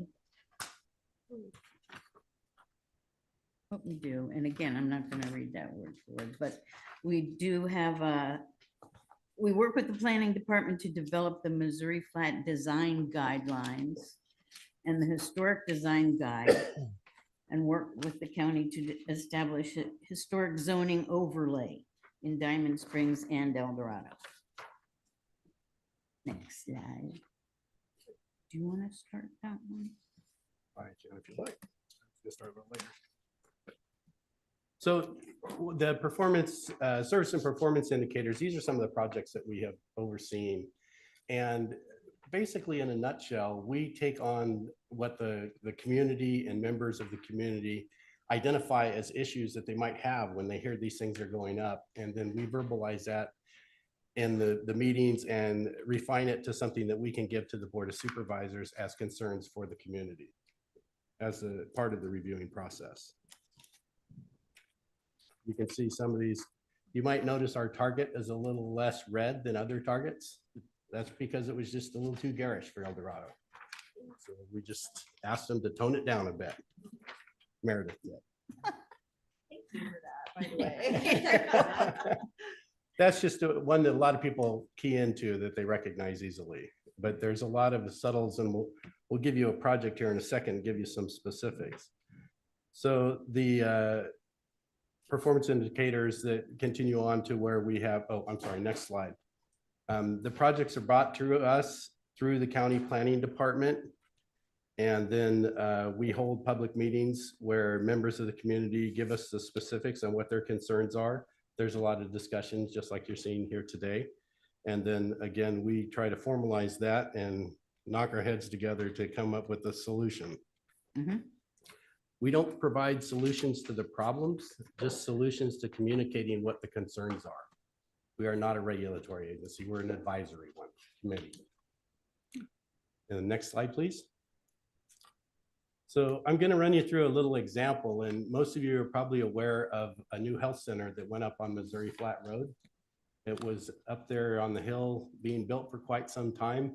And this is a project timeline for that particular project. And the reason it is there is because I work for it. So the project began in January of 19. And what was very helpful is as the person building the building, we brought in a design review architectural committee that did all of that. And by having the guidance of the council or our committee, they were able to change some design components of the building to make it better fit into what we expected in the Missouri Flat, Diamond Springs area. But by doing it in advance, it didn't stop build, it didn't cause a bunch of delays, and it made things just go much smoother. Next slide, please. They're very simple changes, but they made a substantial difference in the overall design of the building. So the top picture here is what the design was going to look like. Kind of more modern looking flat angles, and you can see the little pullouts there that identify different changes that the committee recommended. Some of the materials on the bottom of the building, and then putting in the gables, just make it look a little, well, for lack of a better word, country, a little more country. So it fit more into this area's design. Next slide, please. The architect easily made these changes. The revisions didn't delay us at all. You can see this is, those of you that have been to the building, it turned out beautiful. Stunning. Yeah, it really looks nice, and putting in a little additional rock, putting the gables on it, changing the colors a bit, toning them down as well, just kind of brought it all together. And it's kind of an example of what we want to see in the future. Next slide, please. And here it is a finished picture of it. So those of you who have not come by, come on by and take a look.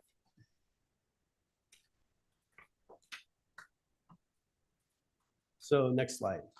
The strategic goals of the county are something that we're committed to as well. And I'm not going to go into too much detail on this slide, but we aspire to have the county's agencies aware of our community guidelines. And it's our intent to have it done as early as possible so that the builders, the planners, the architects don't have to change their things after the fact.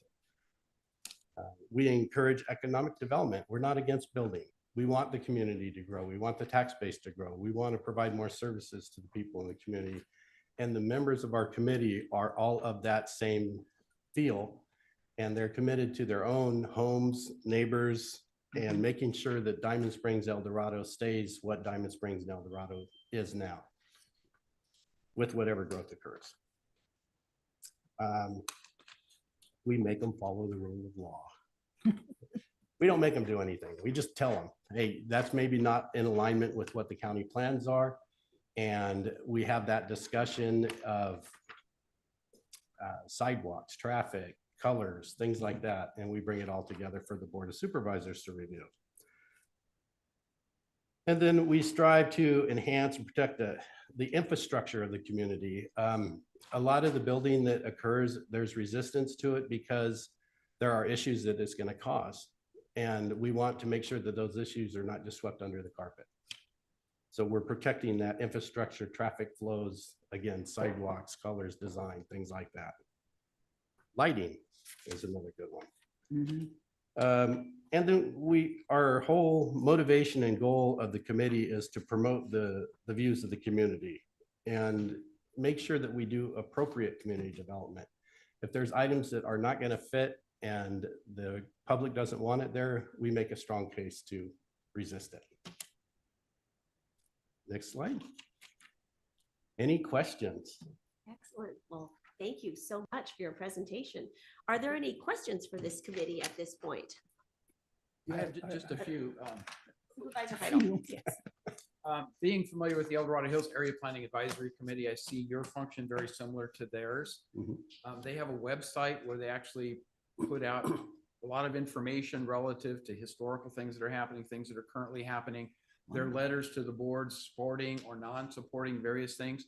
Do you have a website location? I haven't tried to look for it, but do you have a website location where someone who just wants to understand where you stand relative to the support of the parkway funding, those kinds of things, we Right. could go and grab information? No, we don't, but we should. Yeah, we do have a website, but we Okay. don't post that type of content on it. Our position is more advisory, so Yeah.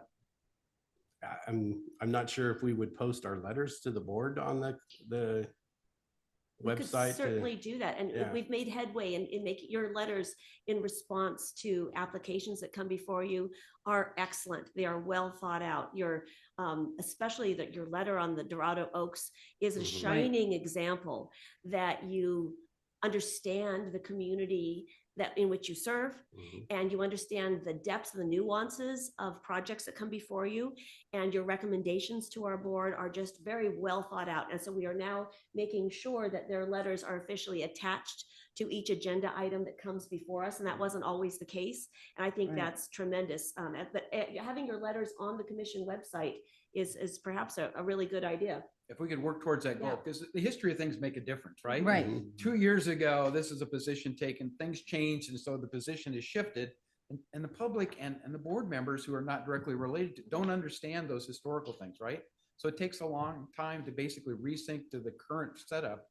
And having some of that history can be very Yeah. helpful. I It's was gonna- transparency is what it amounts to. Exactly. I was going to bring that up because Alicia started her group as an outcry Right. to Dorado Oaks, and they looked at our committee right. as, you know, and it's you guys, you're the bad guys. And we went, well, look at our letter from a year That's right. ago. Right, exactly. And they were like, okay. oh, Well, great. and your letter helped really walk us through a very productive, Exactly. large community meeting in response to that. And that you were right on in identifying the community. Yeah, but it wasn't posted. It wasn't published. Right, and so we've they gotten better at didn't that, know. but that's Well, a and helpful. I just information. want to jump on that because we need to be clear. El Dorado Hills APAC is not a county Understand. appointed committee. Absolutely, it is not. So, That's true. you know, we have to remember the constraints and yes. also now I think Kim, again, has done an excellent, I'm always going to gloat on you, Kim, by the way, but by bringing all our committees and commissions into consistency, I think they're all on Legistar now. So all of their work that they publish and approve at their meetings, you know, and I think that only started the last year. But anything they do from their meetings and their minutes should be on Legistar now for the public. So I know that doesn't help with historic old stuff, The unfortunately. search engine doesn't work well, but go okay. Yeah. Right, but you know, well, that's another thing that we're working on, but I'm just saying there's a difference. And Yeah. I think we cannot ask I a agree. county appointed committee to go out and create a website. That is not gonna work. No, I don't want to So, create a website. I um, just asked if there was one. Well, it's Legistar. There is, yeah. Their record is on we have a- Legistar, so. There's one, Legistar. Yeah. there is, There's a committee on our website. committee and commissions page, they are Yeah. linked to that. So Good. we Yeah. can work with Kim and Kaylee to talk about that item. It's a good point. No, And, it's just an idea to try to increase, you know, the Mhm. awareness of history of things. It's not necessarily what's presented this month. It's what was the position two years ago or something, and Right. did things change? Because proposals change. right? So anyway. Good thank thought, you. good food for thought. Supervisor Turnbull. You know, I remember being on this committee way back when. And being a business owner in El Dorado. And I just want to ask you a question. Because if I remember right, there was funds set aside for the lighting issues that was in El Dorado and the sidewalks. Is that funding, is it still there or not? Or do you know? I'm not familiar with the Oh. funding. I know what you're talking. It's not, we don't have funding, but Okay, right. yes, there is funding there and it's, I can't. I'll circle back with Yeah, staff on yeah, that. yeah. and get back to you. Just Yeah, a good question thought. to To ask. hook Yeah, because the your line? business To was find the right across underground. the street from that. Oh, okay. Yeah. Right, we'll circle back Earmarked around with for staff on that. undergrounding, yeah. Okay, good All right. thought. Any other questions before we go to public comment? I'll reserve my comments for after public comment, but I would any- like to thank you and for all your assistance and especially your availability. Oh, You don't thank wait you. 3 days to hear back from you. And Karen and Kaylee, invaluable. Hey, Kaylee is amazing. She's been an amazing addition, Yeah, hasn't she's she? great. Wow. Absolutely. Well, thank you. And I just want to thank each and every one of you. You are a dedicated group that give tirelessly of your time and of your talents and your thought and your critical thought. And you are just all very engaged in our community. And I have a lot more comments that I'm going to share afterwards, but just want to extend our gratitude for your work on behalf of the citizens of Diamond Springs and El Dorado, which are two just really important historic communities to El Dorado County. And we so appreciate your work in making sure that they retain their historical charm and significance and community character, which are so important to our residents in our county. And you do a magnificent job on that. So more you. later, but we'll get public comment right now. So thank you so Thank you. much. Thanks. Now taking public comment on item number 16, individuals will have 3 minutes to address the board. I will notify you when you have 30 seconds remaining to comment. Public comment will be taken first from those participating in the boardroom and then from those participating through Zoom. For those participating by Zoom, please make sure you unmute yourself when called upon. If you're joining the meeting by phone, press *9 to indicate a desire to comment. If you're joining by Zoom, press the raise hand button. Please voluntarily state your name for the record. Good morning. Chris Payne, Diamond Springs. So these individuals represent me. I live in the Patterson Ranch area, and I've lived there now since 1979. So it's a long time. So I predate, at least in terms of my history, this group. Therefore, when it was decided that they were going to be considered as being a county committee, I was very supportive of it. I knew that this is the way to make sure that the representation of the community and the work of the committee go hand in hand. So they typically meet on a monthly basis, but it's based on the work, what work that they see as important to the community. It isn't APAC as we have in El Dorado Hills area, because now I'm a planning commissioner for District 2, and so I attend the APAC meetings, and they're set up differently. And as Supervisor Parlin has commented, they are different. They're not a county committee. I love Legistar because I know how to use it. Essentially, you can go in and pick a year through the filter, and you can go back to meetings that were previous and the actions that were taken.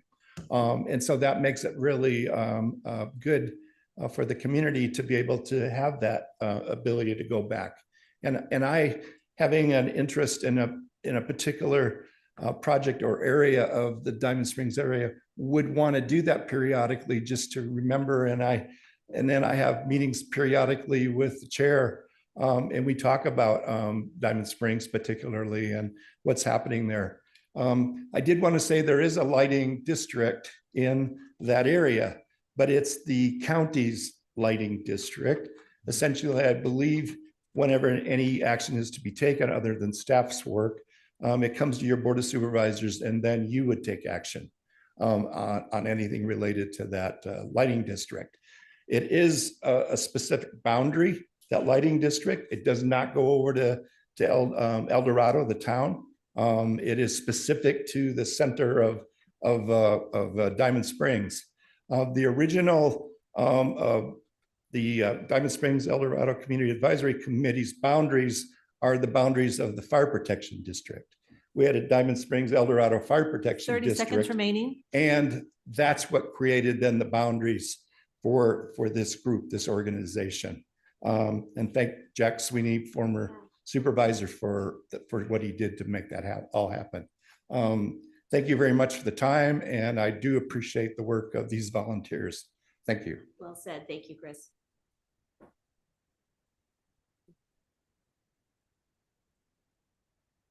Good morning, Mr. Zeller. Thank you.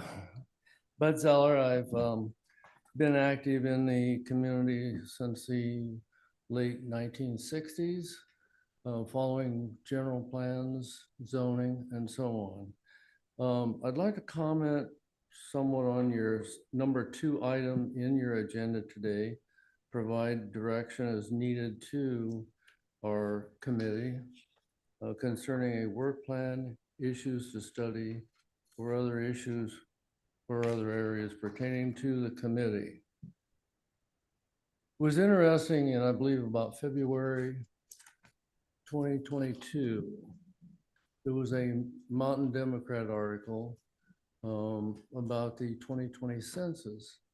It was interesting to me that it showed Diamond Springs had a slightly larger population than Placerville. I thought that was interesting. And that's when I kind of became interested and became a member of this advisory committee. And my research since then has been interesting. Oddly enough, I talk to people and no one seems to know anything about this advisory committee. So maybe in your line here, we need to have some publicity out here. We need to let people know. I have done posts on social media to the Mountain Democrat and other media sources to try to help bring out what we are doing. So it's been interesting also in my research as a college professor, following the new state and federal laws mandating housing and related subject areas to El Dorado County. This is a tremendous challenge that we all need to work together on. There's going to be growth, and I think Diamond Springs is a major role in that factor. We're one of the few areas that has the infrastructure and fits the guidelines, so to speak, of many of these state, federal mandates. So this committee, I think, can be more active in 30 seconds remaining. participating in this. And a recent point of conversation has been the Diamond Springs Community Park. I think there's a lot of input from letters to Vicki Sanders in this regards, not only from this group, but also a lot of individuals, that contains a lot of valuable 3 minutes. information that ties into this. Thank you. Thank you so much. Appreciate your comments and your work on behalf of the community. Anyone else in the boardroom? All right, let's go online, Kim. Now taking public comment from Zoom participants. Now taking public comment from 390. Good morning. Good morning, Ken Greenwood, District in Triple Junction. I must agree with the previous comments that, you know, the importance of community involvement in these important planning matters it's invaluable. And anything you can do to increase public participation is a good thing. It's what our Bill of Rights, or pardon me, our Constitution is based on. And, you know, keep it up. These folks have been very active of late because they've had something to really focus in on. That's good. But, you know, they've been here longer than the newer issues have been. So it's a good thing. So keep it up.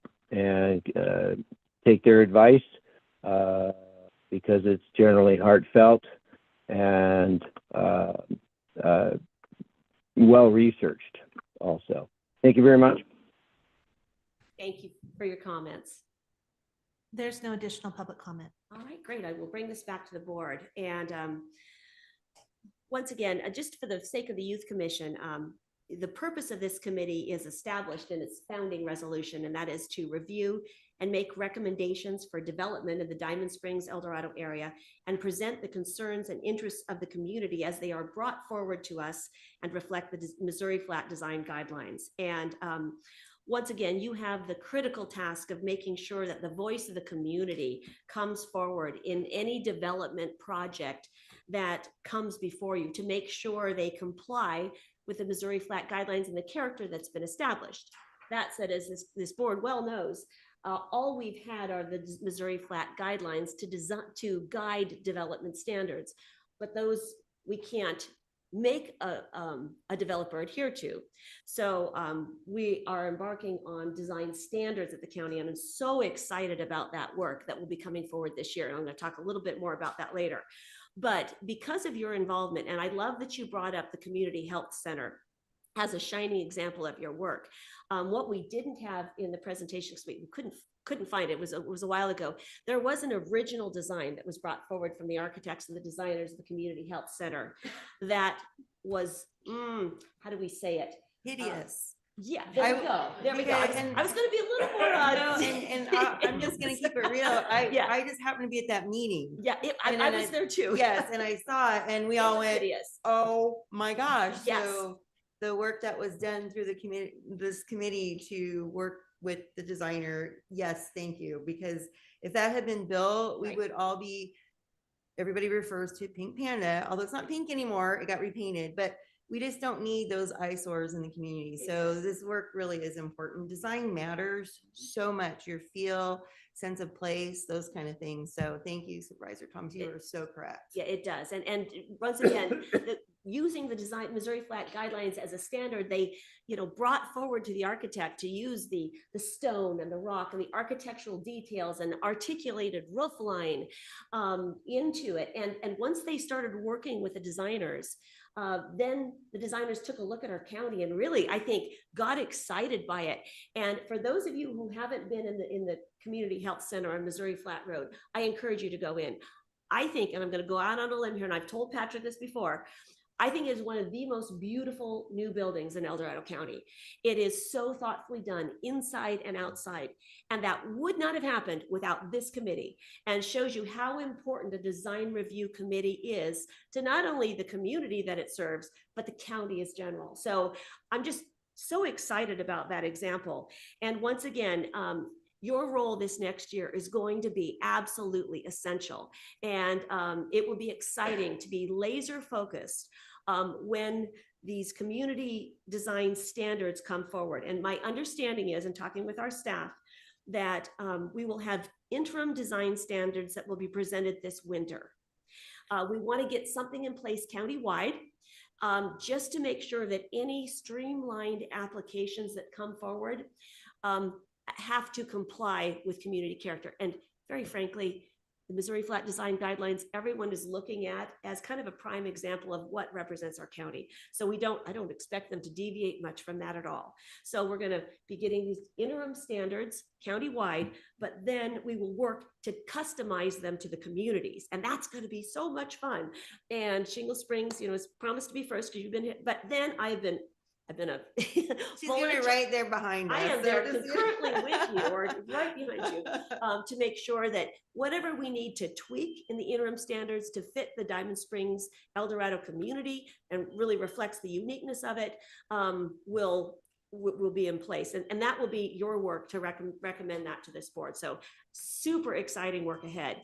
And very frankly, Shingle Springs has been copying and looking at Diamond Springs, El Dorado. So, there's a lot of that going on. It's true. It is. So that is the really exciting work that this committee will be embarking on this year. And it's critically important for the future of our communities. So I encourage you to, I know you're working with Kaylee and our staff to revise your resolution, your founding documents, and draft your bylaws. And this is a great time to get those foundational documents done. So then you can focus on these design standards this next year, because we're gonna need your critical thought on that. Any other comments before I make a motion? No? Madam Chair, I'm just Yes. trying to address item 2 again. Okay, yes. Because it really focuses on some things we've done with other committees. You know, Mhm. a work plan is something that a lot of the committees have done in the past, and some of that's helpful, and some of it, maybe is a little bit arguably not helpful. Right. But I think we need to consider, is that something that this committee should look at? And it talks about issues to study, which I think there's definitely categories there that have previously been mentioned. But do we want to provide any specific direction to staff and to the committee of things, areas of pursuit, as opposed to let them decide on their own? That's where I don't know if we have a Actually, focus. I'm going to work that into my motion that I Okay. have. And this is, I think it's important to understand that this is primarily a community advisory committee, that it was established as a review committee.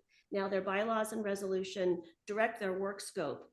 Okay. And I know they're already working on really important additions to their and changes to their community purpose. So reflecting of, and I know you're not privy to that work, but I appreciate where you're going. So what the motion I'd like to make is to receive the presentation and direct the Diamond Springs El Dorado Community Advisory Committee to work with staff to draft bylaws and revise their resolution to clarify that the primary purpose is as a review committee to support general plan goal 2.4, which is, we don't have to have this in motion, which is just for our clarity, to maintain and enhance the character of existing rural and urban communities, emphasizing both the natural setting and built design elements which contribute to the quality of life, economic health, and community pride of county residents.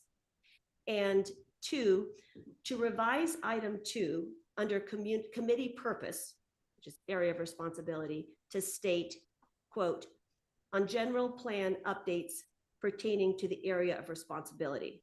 Now, I know that's not going to make sense to everyone here, but so right now under committee purpose, it talks about that the committee shall review and make recommendations to staff, zoning administrator, planning commission, and the board of supervisors regarding the following area of responsibility.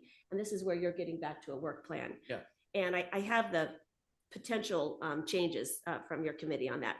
And number 1, you have on all development projects within the Diamond Springs El Dorado community region. Currently, number 2 reads implementation of the current general plan. And that's problematic because this community, this advisory committee doesn't implement the general plan. That is the responsibility of the board of supervisors. So what I'm proposing is to, on language number 2, that your area of responsibility is on general plan updates pertaining to the area of responsibility. So you are, any general plan updates that encompass the Diamond Springs El Dorado community region, we want you to weigh in on that and bring the voice of the community into that. So that's what my motion reflects. Very good. For clarification, Mr. Zeller referenced all the changes going on in state and federal regulations and how they impact individual communities. Is there some activity this particular committee should take on in that regard? I look at that as a staff issue and flowing information to advisory committees, but I'm not sure if you've had that discussion. This committee takes each project application as it comes before them, right, and looks at all of those as part of the project. As part of the project, yes. And I think it's important that I'm protective of staff time and asking staff for updates or for presentations. This is a community advisory committee that is a review committee, and we take it project by project. And as information is brought per development, that's when all of the issues are brought in and weighed, and the community has to weigh in on that, rather than presentations to this committee. I was thinking of it the other way, a flow down. For instance, SB 35 hits and everybody tries to understand, what does that mean to my community? And staff could put information out to all these advisory committees that look at those activities to have a better understanding of what that I am not could be. comfortable to direct our staff to make presentations, I didn't say widespread. presentation, I just said information flow, but okay, that's fine. And I think that's incumbent upon us as supervisors to work with our staff especially if we do have committees. CAO, did you want to weigh in on that? Yeah, I just wanted to remind the board of planning's long-range planning matrix and their priorities. And one of the items on that matrix is to form, and I believe they have an affordable housing task force. Right. And I think that that will be the platform for those discussions Okay. and then the dissemination of that information out to the various committees Perfect. and commissions. Perfect. That's a Sounds like a great good way to do answer. it. Yeah, Yes. that's Yeah, perfect. One of the things that resolution also can be adapted to these rural centers that we have also, like in Somerset and all the other areas that we have that are rural too, correct?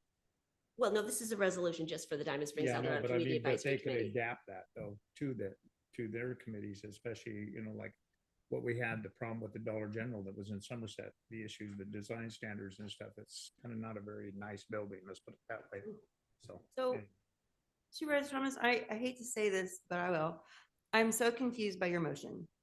I have no idea what's in your motion versus what was comment to go with your motion and what is in there. Help me out, and why are we doing that? Because you're talking about what's going to go in the resolution that's coming to the board in your motion, or am I totally confused?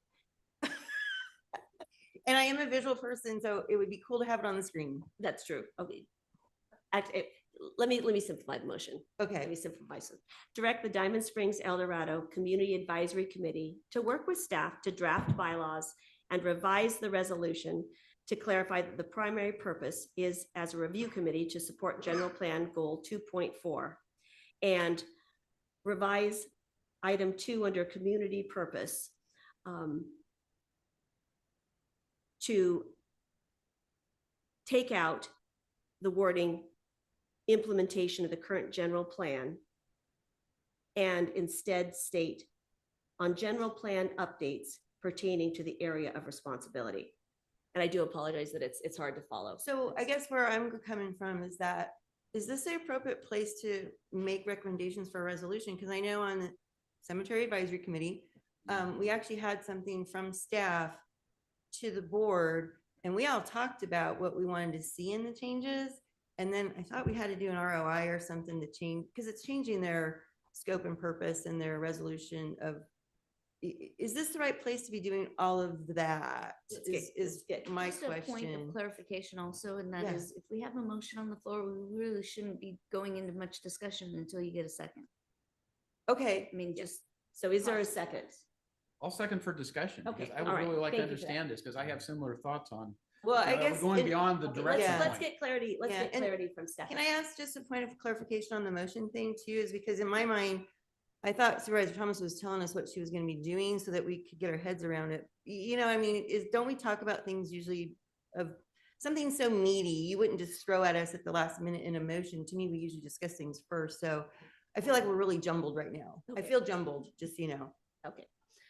Staff, is there perhaps a Maybe I better can way to help do a this? little. So I feel like that was some direction provided to the committee for their future update to their resolution. They're currently working on that. Right. So to your point, Supervisor Parlin, Kaylee is going to be working with the committee to update their resolution and bylaws. Is that Mhm. my understanding? Correct. Okay, great.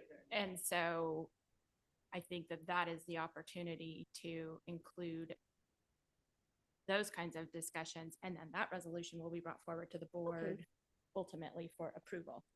Okay, so that's just currently in the works. So I think your motion, the direction to staff could be stopped with work with staff to develop changes. Period. Right? And we're talking about the two items, the draft bylaws and modify the resolution, but it's direction to staff to work with the committee to establish those. And then it comes back as a formal resolution if we want to make those changes. Okay. Maybe that helps. Okay, I will amend my motion for clarity, and I'm sorry, because I've been so in the weeds on this, so I kind of jumped the gun. Yeah, Exactly, you yeah. are so in the weeds that we're all going, what is What's going on? happening? Oh. So thank you for understanding.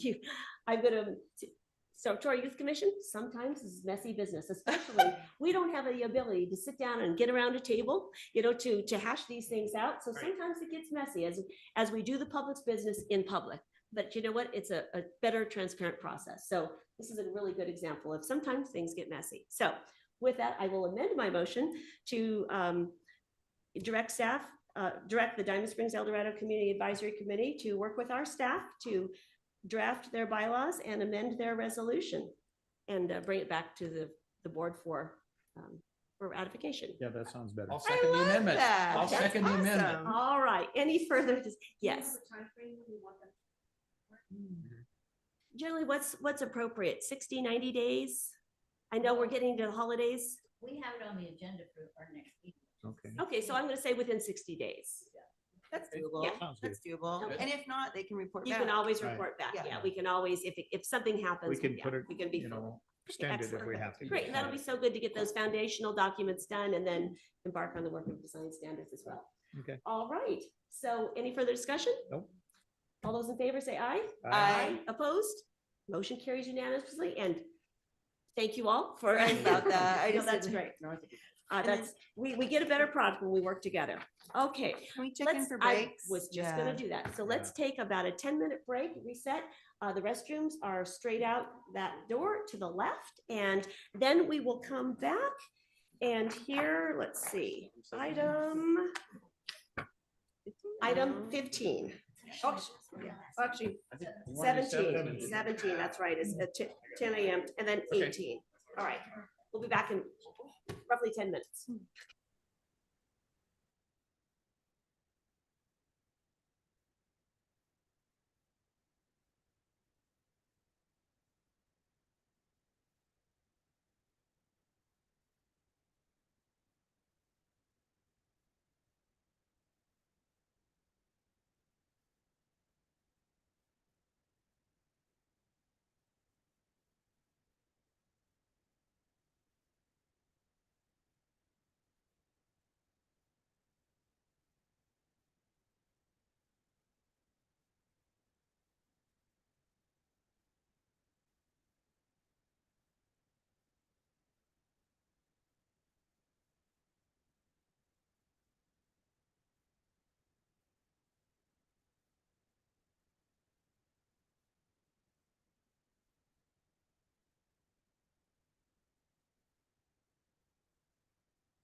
right, Kim, let's see, let's move on to item 17. Item number 17 comes from the Treasurer Tax Collector's Department, recommending the Board of Supervisors, 1, conceptually approve a proposed ordinance amending certain exemptions in the county business license ordinance to A, provide eligible veterans 100% fee waiver of business licensing fees, and B, exempt certified massage therapists from provisions of Chapter 5.34, and 2, direct staff to return to the board on November 14th, 2023 for the introduction, first reading of a new ordinance. All right, so who would like to present this item?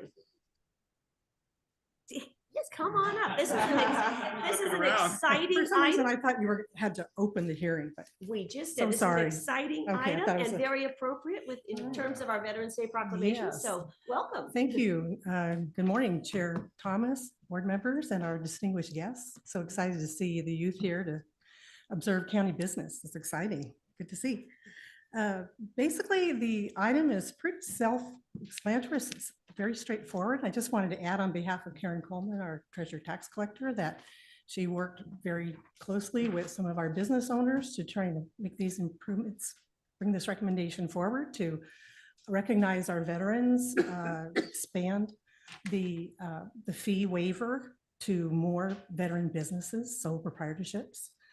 We have somewhat of a limited scope in the current ordinance, so we hope that you can approve that so we can offer that benefit to more of our veterans in recognizing their service and dedication. The second item regarding the certified massage therapists is really our way of recommending that they be elevated from some of the other provisions in that adult-related establishment section of the business license ordinance. They, because of their extended requirements for in-person training and other certification requirements, we wanted to put them in the exemption section to recognize that they are a respected practitioner, just to elevate them a little bit. There's no fee waiver on the therapist, but just to put them in that exemption category. So of course, we work with county council to craft the ordinance, and you'll see in the item that there's the red line versions of the actual changes to the existing business license ordinance to do those two things, to provide those exemptions. Are there any questions or Excellent. any All right. additional information you need? Do I see District 5? Or is that District, or is that John? Is that your button? Yeah, that was my button. but, Okay, got it. Supervisor Weigel.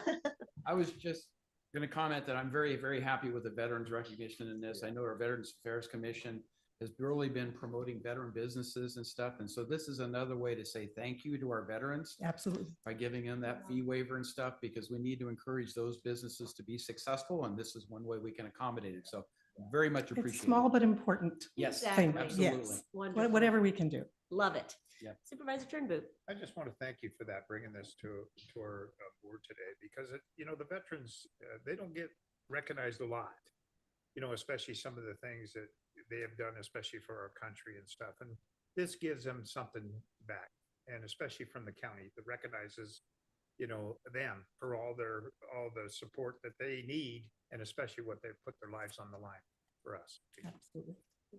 Do any of our youth commissioners have any questions on this item? All right. Thank you so much. And let's go ahead and take public comment on Thank it. you. Now taking public comment on item number 17, individuals will have 3 minutes to address the board. I will notify you when you have 30 seconds remaining to comment. Public comment will be taken first from those participating in the boardroom and then from those participating through Zoom. For those participating by Zoom, please make sure you unmute yourself when called upon. If you're joining the meeting by phone, press *9 to indicate a desire to comment. If you're joining by Zoom, press the raise hand button. Please voluntarily state your name for the record. Not seeing anyone in the boardroom, so let's go online. Now taking public comment from Zoom participants. Now taking public comment from Kelly. Good morning.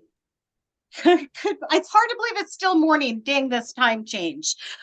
Thank you on behalf of the veterans. I hope our next step will be that we also have bid requirements for our veterans, especially disabled veterans, when we do our county projects. Now with that, let's have a conversation about the certified massage therapists, which definitely we all hopefully have had the experience of a very qualified, respectable massage therapist in our life.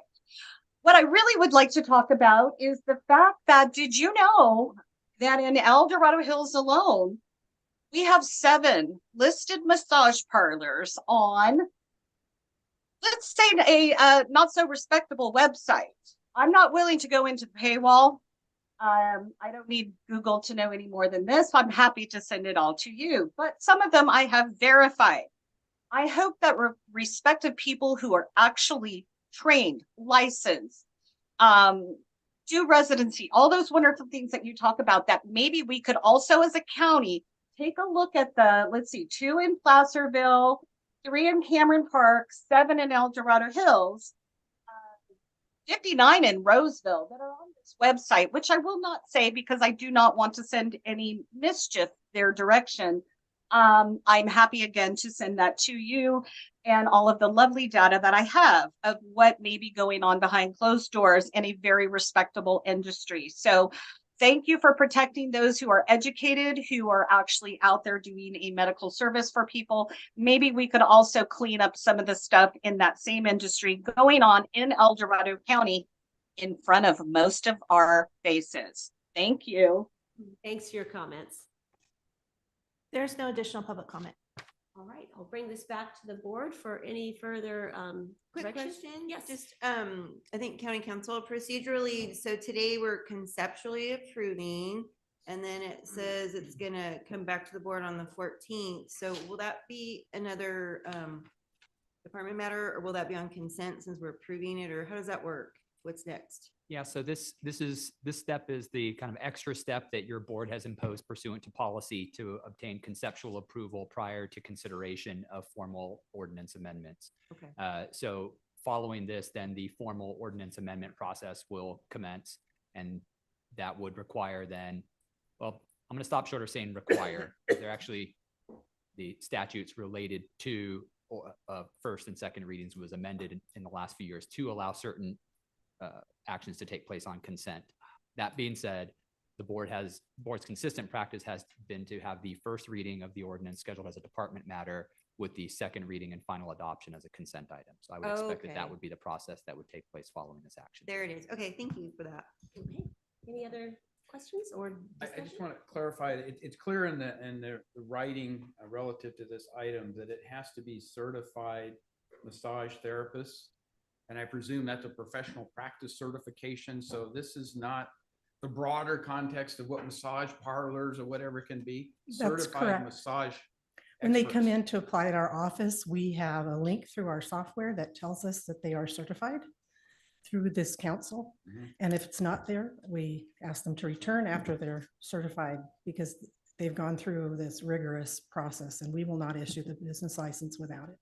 And that's the California Massage Therapy Council. Yes. Okay, Yes. excellent. Thank you. Yeah. All right. Great. Thank you so much. All right, do I hear a motion from any Move and approve. supervisor? I'll I'll second. Okay. Okay, then moved by Supervisor Trimbu, seconded by Supervisor Parlin. Yeah. Any other discussion? All those in favor say aye. Aye. Aye. Opposed? Motion carries unanimously. Thank you so much. Appreciate it. All right, so item number 18, Kim? Item number 18 is a hearing from Health and Human Services Agency recommending the board adopt and authorize the chair to sign a resolution to implement an updated behavioral health fee schedule for Medi-Cal eligible services. Supervisor Thomas, can you please open the hearing? And with that, I open the public hearing. Good morning, Nicole. Good morning. Good morning, Board of Supervisors. Good morning, Chair, and especially good morning to the Youth Commission members. I'm Nicole Ebrahimi-Nukin, Health and Human Services Agency Director of Behavior Health.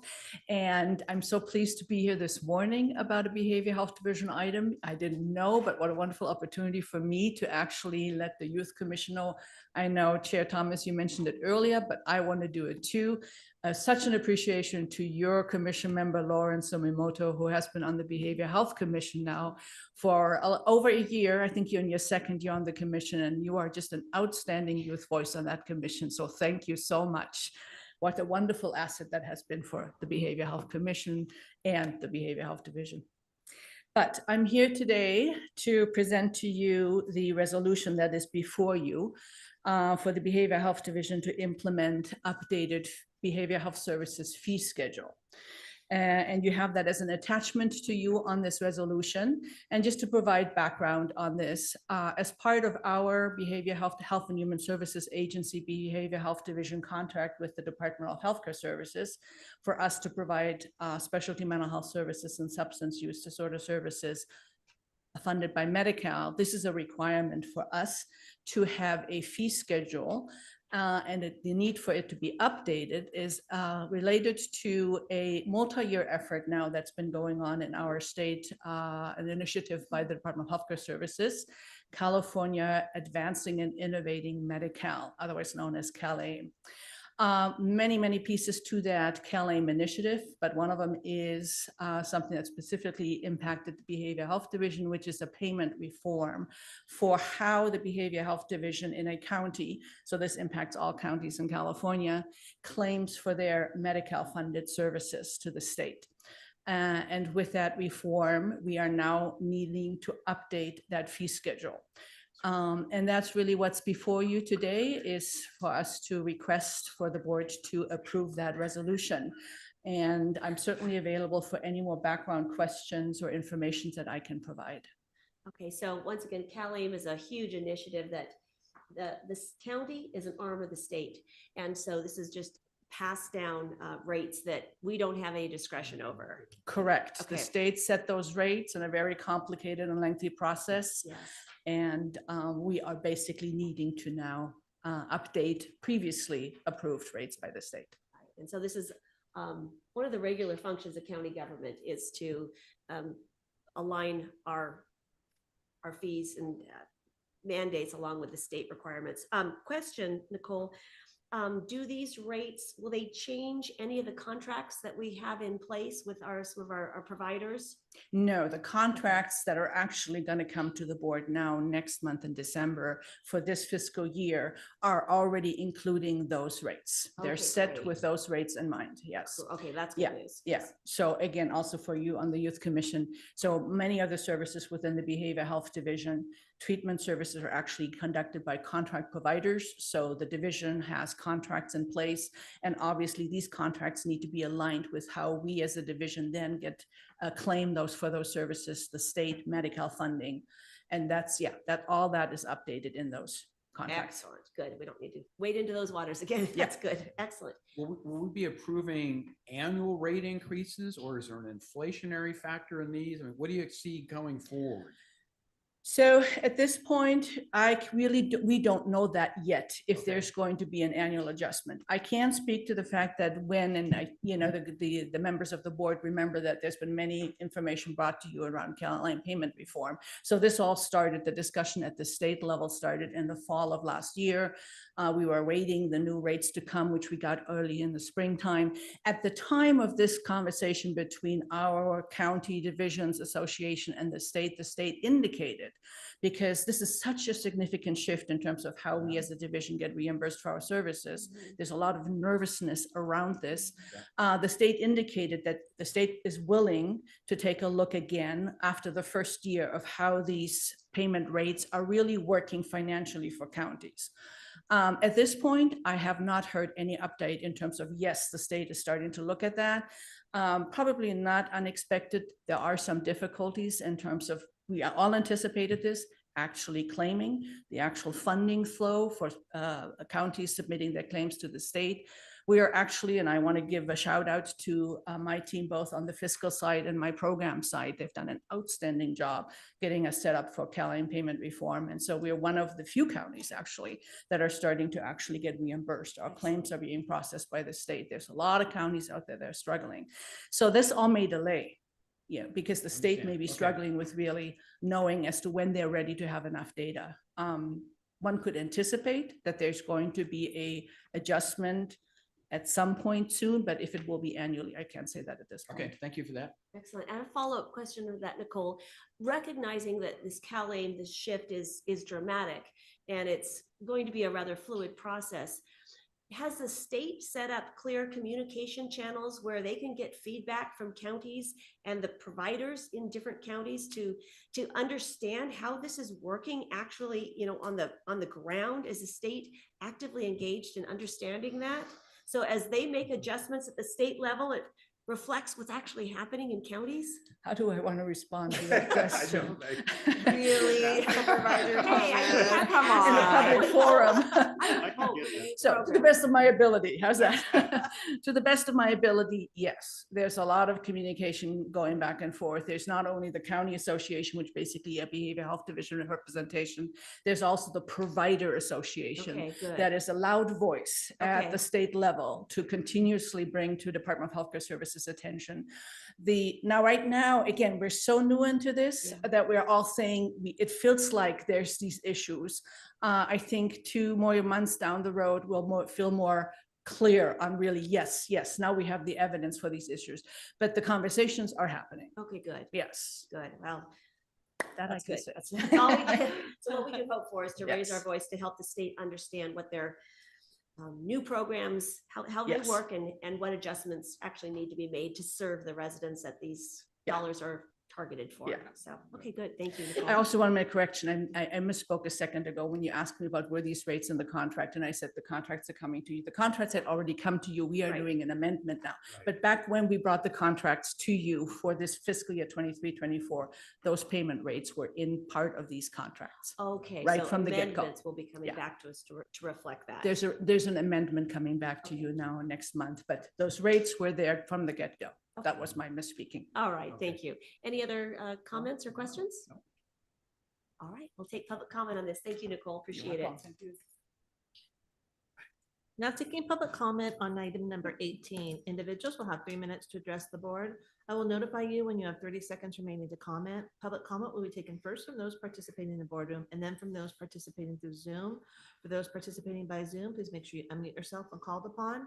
If you're joining the meeting by phone, press *9 to indicate a desire to comment. If you're joining by Zoom, press the raise hand button. Please voluntarily state your name for the record. Chris Payne, Dynam Strings. As you know, I am a part of the Taxpayers Association of El Dorado County. I'm the vice president. I'm speaking as an individual, not as the organization. A couple of the key things for the commission. Legistar is essentially the software where you go in and look deeper into items. Obviously, we know what an agenda looks like, but the number to the left, if you click on that, you'll bring up the Legistar system. And what I'm speaking of then is what I'm seeing in the Legistar system.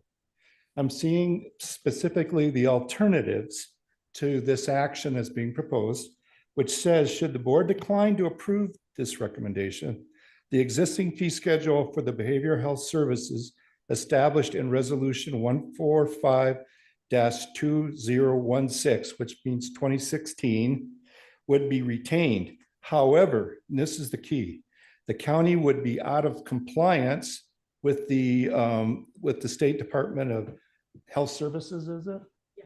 Okay, would be out of compliance and the CalAIM payment reform requirements, meaning why would we want to do that to ourselves? We have this program that we're compliant with. To not do what we're being asked to do today would be the wrong thing to do. I'm giving it as my perspective. And then finally, I always look at the financial impact. It says specifically, there is no net county cost associated with this item. The behavioral health program is funded primarily through state and federal grants and allocations. And that's a key. As a taxpayer member, I look at those two things then to define what is the alternative and then what does it mean? And so I just wanted to emphasize that because I hadn't heard in our discussion those two areas of Legistar. Thank you very much for the time. Thanks for your explanation. Appreciate it. All right, seeing none, let's go online, Kim. Now taking public comment from Zoom participants. Now taking public comment from 525. Good morning again. Hi, Leo Bennett, Koshan, Pollock Pines.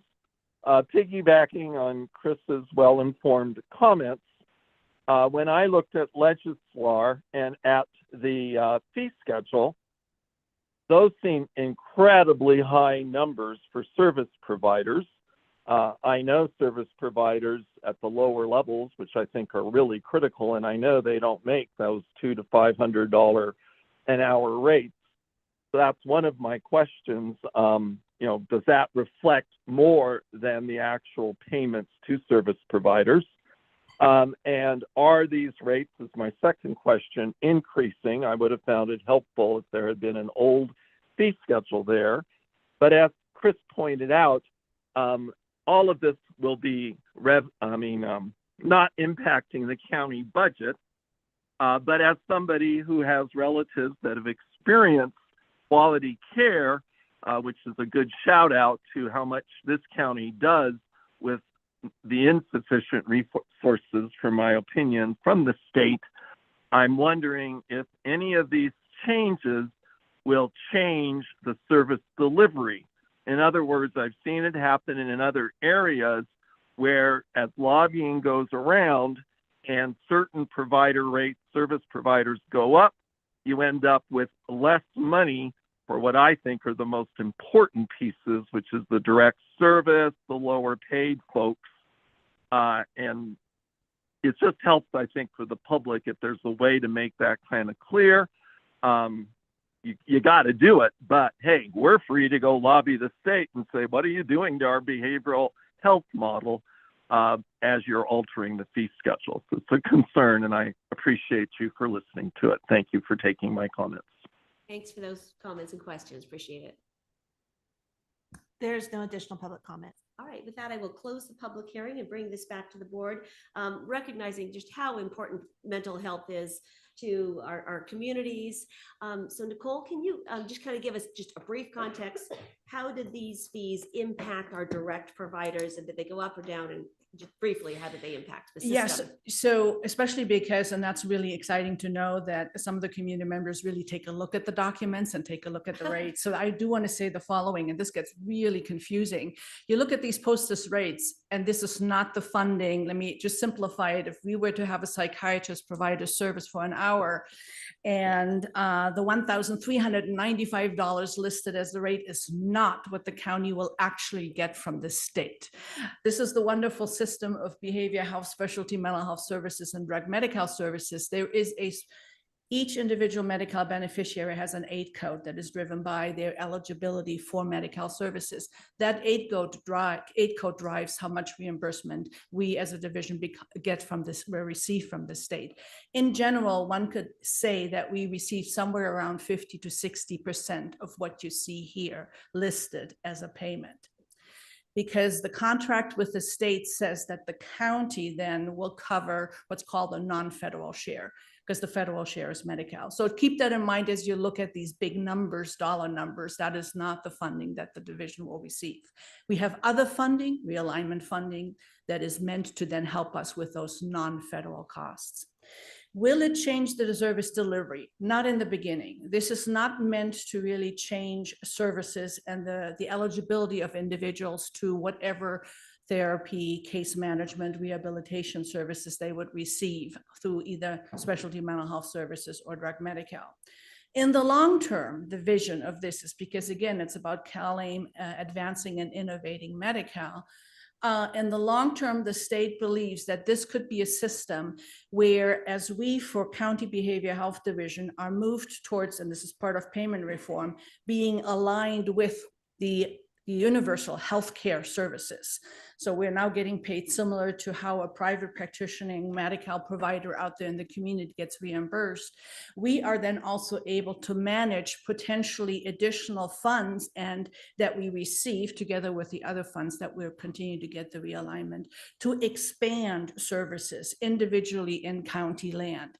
Because typically, what we do is for these rates, the state did not intend to say to a county, first up, you get about 50% of those rates from us, from Medi-Cal. You put your realignment to match up your costs. But if you look at your contract providers, look at their costs that they're actually operating under. The rates that are posted are not meant to be 100% passed through, because for one, a county behavioral health division has a lot of operational costs. We do a lot of other things that our contracted providers do not address. Contracted providers have one sliver of our service delivery, while we as a division are responsible for the entire system of care that we are operating. And so we are ensuring that our contract providers are operating at getting their costs paid, but then potentially as we learn how this works for us financially, so this will be future hopes, is to see that yes, now we have additional funding available in the pot, so to speak. And now we can look at, is there a provider who can then expand their services that we are able to fund now that we have these additional funds available to us. So it's a future hope. It is not a change at this point. At this point, we are operating in terms of the service that we provide, just like we have prior to payment reform. It's just how we're getting reimbursed, how we are sending our claims to the state that has radically changed. Once we really, I think, get through the system, have reliable payment back from the state, can look at our finances, look at how the providers are operating, potentially this will give us an opportunity to have more ability to fund broader additional services. But it's really a future, let's wait and see at this point. Very complex system, and we hope it has good intention. We hope It has good intentions. So we'll Now hope we it- need to go to first base, which is we are getting actually our costs covered. That's the first concern. Thank you so much, Thank you. Nicole. Any other questions? Are we ready for a motion? I will go ahead and move approval of item number 18 as written. I'll second. Any further discussion? All those in favor say aye. Aye. Opposed? Motion carries unanimously. So thank you so much, Thank you, Nicole. Nicole, for all the explanations. More to I come, right? appreciate that. All right, so we have one more item, item number 15, and just for the sake of clarity for our youth commission, we will break it at noon. County, we can finish item number 15 in 20 minutes, yes? Okay, if not, just want, because I know you have commitments back at school that many of you have to leave at noon. So even if we're not quite done with this item, we will, break for a minute and allow you to go. That's not a problem. So, all right, with that, Kim, could you please read item number 15? Item number 15 comes from the Chief Administrative Office and Health and Human Services Agency, recommending the board, 1, approve and authorize the chair to sign a letter to the California Public Utilities Commission rescinding the El Dorado County's authority for 211 dialing. 2, consider the following regarding the agreement for services with Interface Children and Family Services for the provision of County 211 information and referral services. A, make findings that the provisions of 211 information and referral services provided are in the public's best interest and there are specialty skills, qualifications, and equipment not expressly identified in the county classifications. B, approve and authorize the HHSA director or chief administrative officer to negotiate and sign an amendment to the agreement to extend the term by 16 days for a new term of September 1st, 2021 through December 15th, 2023. 3, direct staff to cancel the agreement with Charity Logic for 211 call logs and resource database agreement, and with AT&T in agreement with CeeLo Partnership doing business as Verizon Wireless for 211 routing, an agreement with Webcom for the 211eldorado.org domain name, and for direct staff to implement a county resource and department information line by April 2024 and provide other direction on 211 services. So you all got that, right? Yeah. Clear as mud, huh? There's a lot here. It's really not as convoluted as it sounds. So Emma, thank you for simplifying it and walking us through what the heck is before us.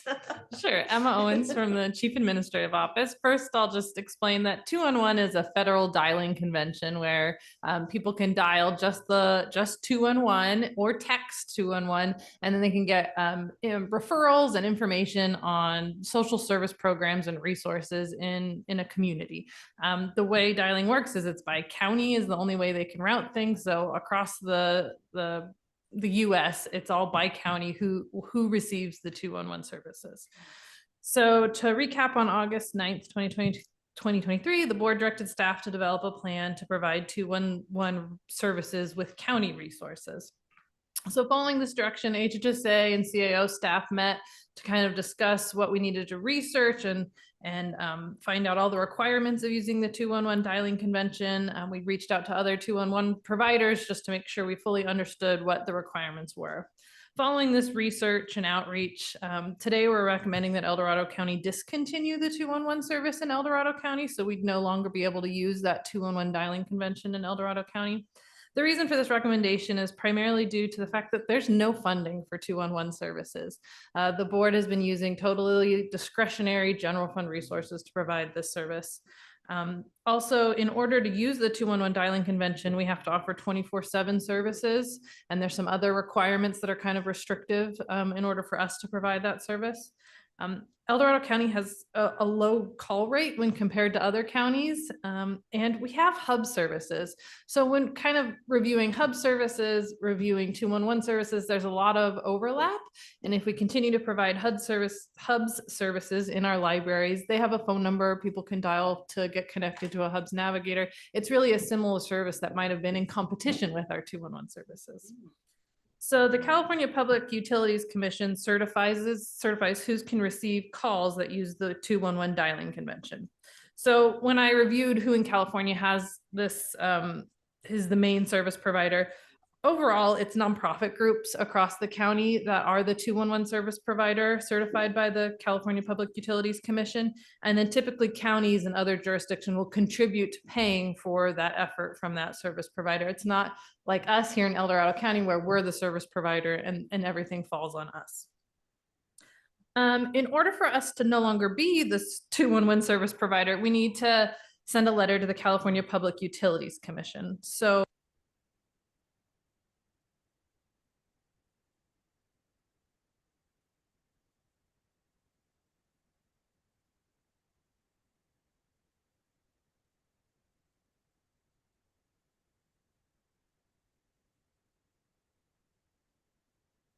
all out. Well, there's back on. Mine is anyway. there we go. Okay. Great. Wow. That was wild. Reset. All right. So we have prepared a letter and are asking the board to approve the letter and authorize the chair to sign the letter to the California Public Utilities Commission. Once the letter's been signed, we have to have 30 days from when the letter is sent to the commission before we can discontinue the service. So we're requesting that we continue to provide the service until December 15th, 2023. To do this, we'll need to have a 16-day extension on our agreement with our 211 provider. So we're requesting that the board delegate authority to the Chief Administrative Office and HHSA to negotiate that 16-day agreement. And I've talked to Interface about this, and it would be very similar to the 90-day extension that the board authorized back in August. And lastly, when reviewing all the services, the only thing that our county doesn't have is a single phone line that people can call or text for information on and redirection to county services. So not all of our community service, but how do I find out how to do this in the county? We don't have a single line for that. So we're requesting direction to develop a county resource and department information line by April 2023. So that kind of concludes. I hope I made it a little more clear. So do you have any questions or directions for me?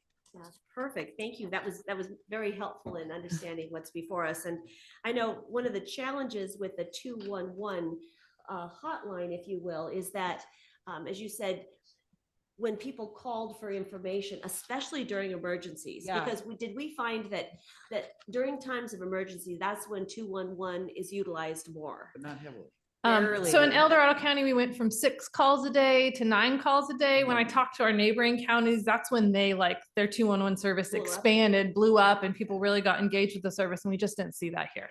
But even when people did call during an emergency, the information was not sufficient to meet their needs. And when people are in the middle of an emergency, they need relevant, important, accurate information. And that really showed to me the importance of finding another way to get information to our residents, especially when they need it the most. So I think I think we're a step in the right direction. Any other questions or No, I just want to say one thing. During the Caldor fire, this thing wasn't even used that much at all. Yeah. So I think it's real critical. It's just, to me, it's just a waste of money. Same thing with the mosquito fire evacuations. yeah. It just wasn't helpful, and I'm really excited about bringing in and doing our own in-house. Right. And I didn't even think about perhaps that the 2-in-1 was confusing people with our hubs. And we've already kind of said that we want to expand that. So this is really encouraging, and thank you so much I just thought it was really weird. You look at the legislature item and Yeah, there are it's like so many so much. contracts involved with this thing. Who knew that? So, yeah, poor Emma. So for clarity, we're gonna have one number that people will call, and that could be 2112 or something like that, right? Whatever we define. But is it a 24/7 type of answering, or is it only going to be 24/7 during disasters?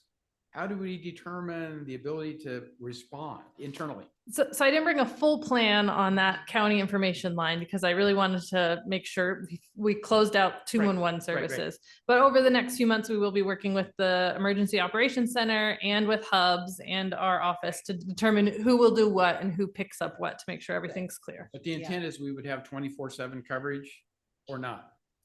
Typically not. Okay. Unless the board directs that. If there is an emergency need, there are other ways to respond in the That county. number could respond to, could be No, forwarded to so OES? I'm just gonna, living Go ahead. through a fire and when you're in a crisis and an Yeah. emergency and it's life threatening, you're gonna call 911. And actually, during evacuation for the mosquito fire, my residents who are disabled and needed immediate assistance when they moved the fire line, I mean, things were happening so fast and crazy. You call 911 because our first responders are out there. Right, okay. So, I mean, there's different levels of the need, You and just I'm need to sure. make sure this is not for disaster calls. Well, right, and I would imagine if somebody needs a food bank assistance, that doesn't need to be 24/7 so much. No, it doesn't. So I think understand. there's gonna be levels of need and how we Right. approach this. It's how we shape it, right? Right. Yeah. Different communication needs in emergency situations Right. as opposed to everyday Exactly. questions and issues. That's what I'm foreseeing. I'm sure you guys are exploring that. It sounds like that's what you are exploring and that we'll be bringing back to us. Good. Look forward to that. Thank you. Any other questions No. for staff at this point? All right, let's take public comment in this item, Kim. Now taking public comment on item number 15, individuals will have 3 minutes to address the board. I will notify you when you have 30 seconds remaining to comment. Public comment will be taken first from those participating in the boardroom and then from those participating through Zoom. For those participating by Zoom, please make sure you unmute yourself when called upon. If you're joining the meeting by phone, press *9 to indicate a desire to comment. If you're joining by Zoom, press the raise hand button. Please voluntarily state your name for the record. Seeing no public comment in the boardroom, now taking public comment from Zoom participants. There's no public comment. All right, great. We're going to bring this back to the board for other questions. And I believe Bailey has an excellent question. Go ahead, Bailey. When after 211 has been phased out, what happens when someone calls that number looking for assistance? That's a great idea, great question. Yeah, so I asked this specific question to our own provider and to the 211 California Association executive director. And it's highly likely that one of the other providers, many of these providers have statewide contracts for things like tobacco cessation, and I'm blanking, I listed another one in the staff report. And so likely they would request to the California Public Utilities Commission to allow the 211 dialing to keep being routing to them, in which they get a message that says 211 is not available for California or for El Dorado County. If you would like to have services about tobacco cessation, press 1. And so that's most likely what would happen after December 15th. I want to piggyback on Bailey's question. So how will we get the word out that we have, a new communications channel and process in place in El Dorado County?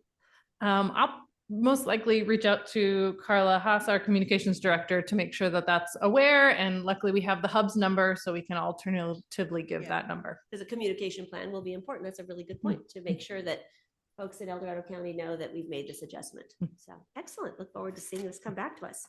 All right. Are we ready for a motion on this item? Yes, I would love to move this item because this has been my thing, and I'm so excited that we're switching gears. It's really important for our communities with all of the crises and emergencies that we've had. So yes, please. All right. Any further discussion? All those in favor say aye. Aye. Aye. Opposed? Motion carries unanimously. Thank you so much, Emma. That was very helpful good. in walking us through this rather convoluted item on the surface. So, well, with that, it is almost 12 o'clock. We are done with our morning agenda items, which is wonderful. And just cannot thank each and every one of our youth commissioners enough for, number one, participating with us today. Great input, great questions. And thank you for your work on behalf of our youth and the residents of El Dorado County. And we can't wait to welcome you back in April, May, sometime in there, to hear what you've been up to this year, and wish you well in all your school year and your work. And thank you so much for being with us. It's just been a privilege to share the dais with you. Awesome. Keep up the good work. Yes, Yes. outstanding. All right. So with that, we will be back at 1 o'clock for open forum.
Thank you. Good afternoon, El Dorado County. We are back for our afternoon session. Glad you're here.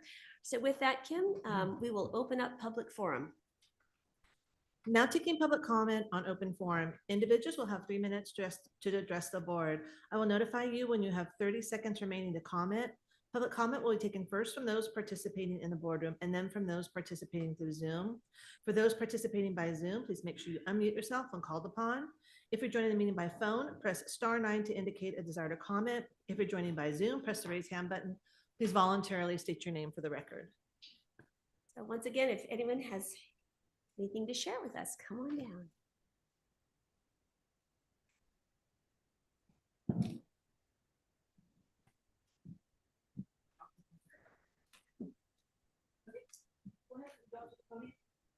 Good afternoon. Well, good afternoon too. My name is Michael Keene. I have been a resident of El Dorado County since 1975. I have a Bachelor of Science in Forest Management and a Master of Science in Watershed Management. I was the forest hydrologist and a member of the planning team for the El Dorado National Forest from 1975 to 1989. I'm also certified by the American Institute of Hydrology as a professional hydrologist. I am here today because I was inspired by Ken Burns' documentary, American Buffalo. Among other things, the documentary showed how divergent interest groups and mortal enemies were able to save the buffalo from extinctions. Great things can happen when the forces of self-interest and a little greed and basic humanity recognize their commonalities and come together for the common good. I wrote a letter to the editor titled "A Glass Half Full or Broken" in response to a meeting of Forest Service retirees where the Washington, D.C. and California regional offices expounded the same tired rhetoric. I challenged their business as usual glass half full optimism, stating half of the glasses are broken. I pointed out that earth scientists, foresters, wildland firefighters, and others have been warning for decades that we are on an exponential path to an environmental catastrophe as happened with the Caldor fire. We destroyed or killed most of the old growth habitat and the very threatened and endangered species the environmental groups were trying to save. In the steep and severely burned portions of the Caldor fire area, we have lost 1,000 years of soil formation, thus reducing site productivity and the ability of the forest to recover. It saddened me that there was not one response to my letter. It appears our public institutions and special interest groups have gone where the money is. They spend billions of taxpayer dollars fighting fire and trying to mitigate the damage rather than reinstituting an enlightened local management that emulates natural, physical, biological, and ecological processes. If we worked with these natural landscape processes, as the U.S. Forest Service was starting to do in the 1980s, we would instead be returning 30 seconds millions remaining. of dollars to the taxpayers. Excuse me? 30 seconds remaining. Okay, yes.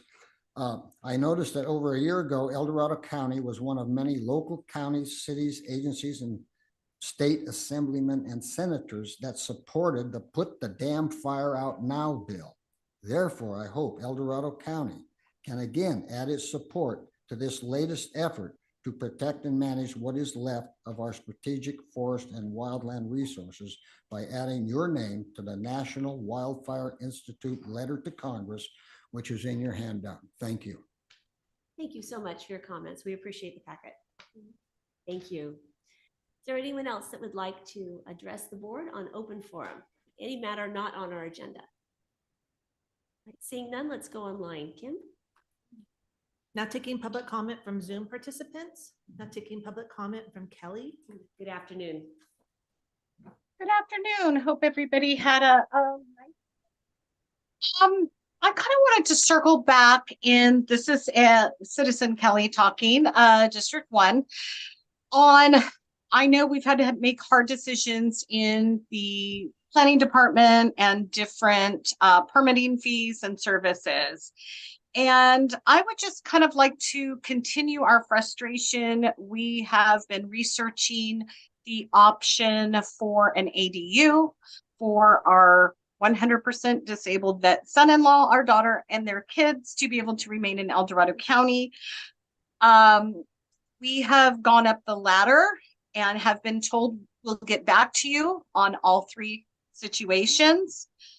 We hope that with fee increases that will include a more user-friendly website to answer basic questions, that it gives you questions to ask check sheet, but it doesn't give you the answers. But if you had the answers, you wouldn't have to try to get the questions answered. So it's been a little bit frustrating. I'm sure you know that the economy, the situations we're moving in, that I can't be the only one that is considering these options, whether it's elderly parents, whether it's rental income, whether it's children who are trying to save for their own futures. Not to mention that now with our fire insurance situations, my kids went and looked one more time thinking there was a few things starting to drop, only to find out that they were looking at, in a lot of situations, $7,000, $8,000, $9,000 a year for fire insurance in different areas. This was focusing more around Shingle Springs, lots with, you know, a little bit of property, nothing exceeding 5 acres. So now they're kind of not little frustrated and knocked out of that bracket also.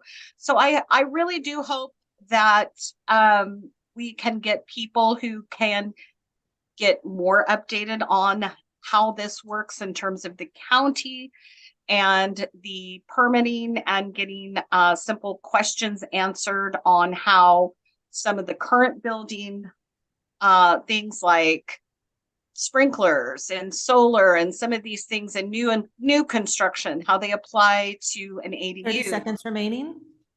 Simple things. How does your lot match and all of that. So I hope we're going to keep moving forward. Thank you. Thank you for your insights. Appreciate that. Now taking public comment from 525. Good afternoon.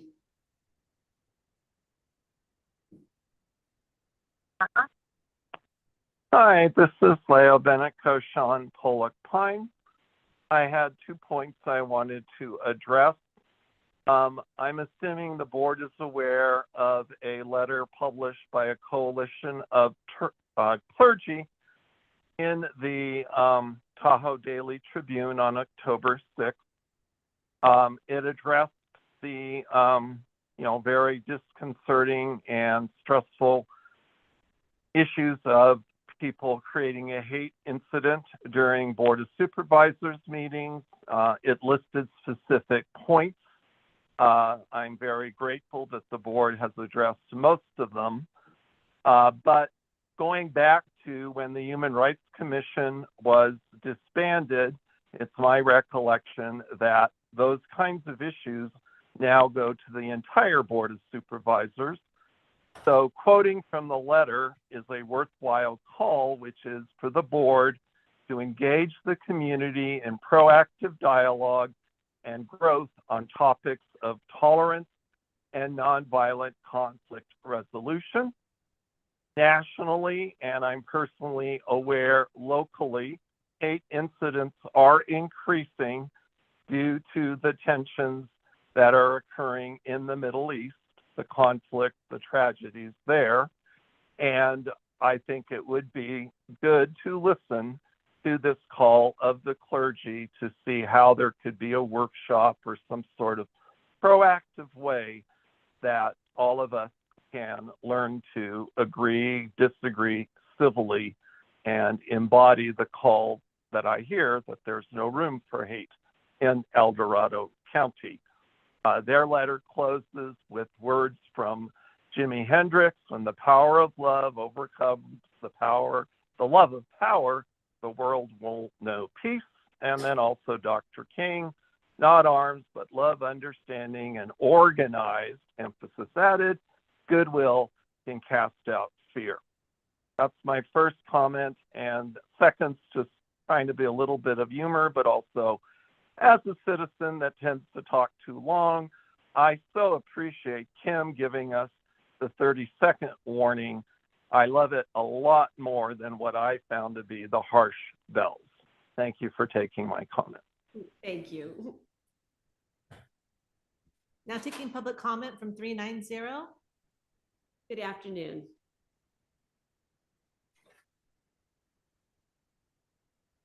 Good afternoon. Thank you, Lyle. Those of us who may talk too long. Anyway, campfire anniversary is tomorrow. Sadly, the California Public Utilities Commission, in cahoots with our good governor and PG&E, are forcing us to pay for their negligence. That is undergrounding, hardening, thising, and thatting, all of the things that they're doing to so-called upgrade the grid. Things they should have been doing all along. But now we get charged for it. And we're also being charged for the fines that PG&E had to pay for starting the campfire and killing 85 people. There's something fundamentally wrong with that. And yes, this is within the board's purview because yes, you could write a letter to the CPUC, CC, to Mr. Gavin Newsom and also to PG&E that we don't think you're doing this the right way. Item 2. Oh, and thank you, Mike Kuhn. It was really good to see you the other night and talk forest hydrology. What a surprise and a pleasure. Anyway, now item 3. Oh, pardon me, going back to the fires. The FAIR plan has sent out new notices that if we spend thousands and thousands of dollars hardening our house, we can get a $200 discount on our annual insurance. I thought that was kind of a chuckle, getting that letter the other day. Anything we can do to reduce those insurance rates would be really great. Finally, the WTF ordinance, fall over setback, fall over setback, fall over setback. Have I mentioned a fall over setback? I hope so, because that would resolve most of the issues with these facilities. Also, 30 seconds remaining. Ian, gotcha. Updating the encroachments all the way out to the county road. A lot of damage gets done during the construction phase. Also, item C, bring up the entire to current code. The Snows Road tower and the mess that's there on the parcel comes to mind. And well, thank you very much. And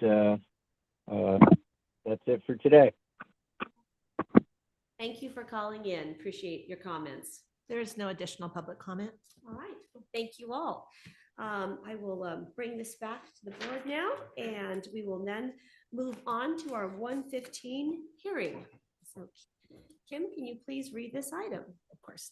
Item number 19 is a hearing to consider 2 appeals received appealing the Planning Commission's August 24th, 2023 approval of Green Gables Growers Commercial Cannabis Use Permit and variance to request a commercial cannabis use permit for the construction and operation of a cannabis cultivation facility for medical and adult use recreational cannabis, and a variance for a reduction of the 1,500-foot setback from 2 school bus stops on the property identified as parcel number 087-021-057, consisting of 105.9 acres in the Latrobe area. Staff recommending the board take one of the following actions. 1, deny the appeals and uphold the approval, or 2, approve the appeals and deny the approval. Supervisor Thomas, can you please open the hearing? All right, with that, I open the public hearing. And because this is a public hearing, an appeal hearing, I'd like to just give clarity to the board and to the public on our process this afternoon. So the staff will present the item. So welcome, Chris and Aaron. Glad you're here. Then the appellants, the Latrobe School District, the Sun Ridge Meadow Homeowners Association, and then the Green Gables Growers will each have 15 minutes to present your case to the board. We will then have public comment, and then we will bring it back to the applicant and the appellants for a response. And that order will be, the first response will be the Green Gables Growers, then the Sunridge Meadow Homeowners Association and the Latrobe School District. And there will be 5 minutes following public comment for your response. We'll close the public hearing and then bring it back to the board for deliberation and action. good. So that is the process before us today, just so there's clarity. So basically, what you're saying is the board will ask the questions after all the other presentations, correct? Yes, at the end. Okay, Yes. good. County Council, as far as if board have any questions, can you explain perhaps, does the board need to wait till the very end? Or when is the most appropriate time? I for the think board it's to at your ask discretion. If you'd like to ask questions during the course of the presentations, I'm sure that would be fine. You may want to be mindful of providing both the appellant and the applicant sufficient time to complete their presentation if the board does have a fair number of questions for them. But that might be the most efficient way to address the questions as the issues arise. Okay, great. So what I'd like to do is I'd like to let either the appellant or the applicant go through their full presentation, so we're Right. not Yeah, that interrupting would be that. better, And we then can if you ask have questions. specific questions for that presenter before we move on to the next, we Okay, will do that. that sounds great. So that, I think that sounds good. All right. Thank you. You're welcome. All right, so with that, Chris and Aaron. Good afternoon, Ms. Chairperson and members of the board. Aaron Moe with Planning Services. Just want to give a brief background and overview of the project before us. The project applicant proposes to construct a commercial cannabis cultivation facility. The proposal would include mixed light cultivation consisting of 8 greenhouses for a total of 7,000 square feet of cultivation area. Project is proposed on a 105-acre parcel within the AG 40 zone district and is consistent with the AL general plan land use designation. The project is directly adjacent to a parcel to the north and a parcel to the southeast, which contains school bus stops. Therefore, a variance is being requested to reduce the required 1,500-foot setback to 0 feet. The project applicant and the property owner purchased the subject property after November 6, 2018. Therefore, the project would be inconsistent with the cannabis policies without the approval of variance B2302. Aside from the setback from the school bus stops, the project is consistent with all zoning and general plan requirements. 2 appeals were received from the Latrobe School District. Was one mainly appealing the variance findings, and then a second appeal was received from the Ridgeview Meadows HOA, appealing the variance findings and appealing the CEQA determination. Just want to give you some responses to some of the comments we've received that weren't discussed in the memo prepared by staff. The first is about water. So I did confirm with environmental management on these statements today. So the main issue is that crop production and grazing groundwater use is not regulated by the county. Water for fire protection is a condition of approval and will be verified before initiation of the cultivation and the associated building permits. Typical water usage for a cultivating project of the size is equivalent to the water use of a single family residence. Within the cannabis ordinances, the only verification we need is that they have a legal source of water. The actual water use for, as I said, crop production and grazing is not regulated by the county. Just for example, by right, the site could plant a vineyard covering the entirety of the parcel, and the county could not regulate that water usage other than ensuring that it was from a legal source. All necessary applicants have completed the background check process, and that lends itself to that any potential non-regulated cannabis activities would have been addressed by the sheriffs within that process. There are no specific policies regulating the transaction of a parcel that is processing a discretionary application other than having to process a new background check. The commercial cannabis use permit runs with the land. However, a new operating permit would be required if the site is sold. And for large large residential and commercial projects, it's very common for the project site to be bought and sold within the process, sometimes multiple times. So there's no specific policies about ownership other than ensuring that the current property owner, agrees with the processing of the application and a background check process has been done. And finally, any proposed oak tree removal for the site is consistent with the county's oak resources management plan. And with that, I conclude my presentation. Thank you. All right, thank you. Does the board have any questions for our staff at this point? Okay, not seeing any. All right, so with that, I would like to invite up the appellant, the Latrobe School District, for their presentation. And Kim, our timer is not working, just for clarity, so everyone understands. What is the process for the timekeeping so there's fairness throughout this hearing?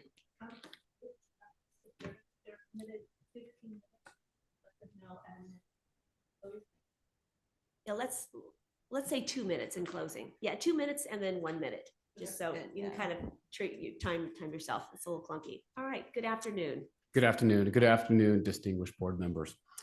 My name is Dave Scroggins, and I have the pleasure of serving as the superintendent for the Latrobe School District, where my primary responsibility among educating students is to ensure the health, safety, and well-being of all of the children in our community. So approximately 2 months ago, I presented before the El Dorado County Planning Commission to voice concerns regarding the Green Gables growers' request for variance to allow them to operate a commercial cannabis farm within close proximity to 3 of our district's school bus stops. The Latrobe School District maintains and operates multiple bus stops within that 1,500-foot property line on which this proposed cannabis operation would be housed.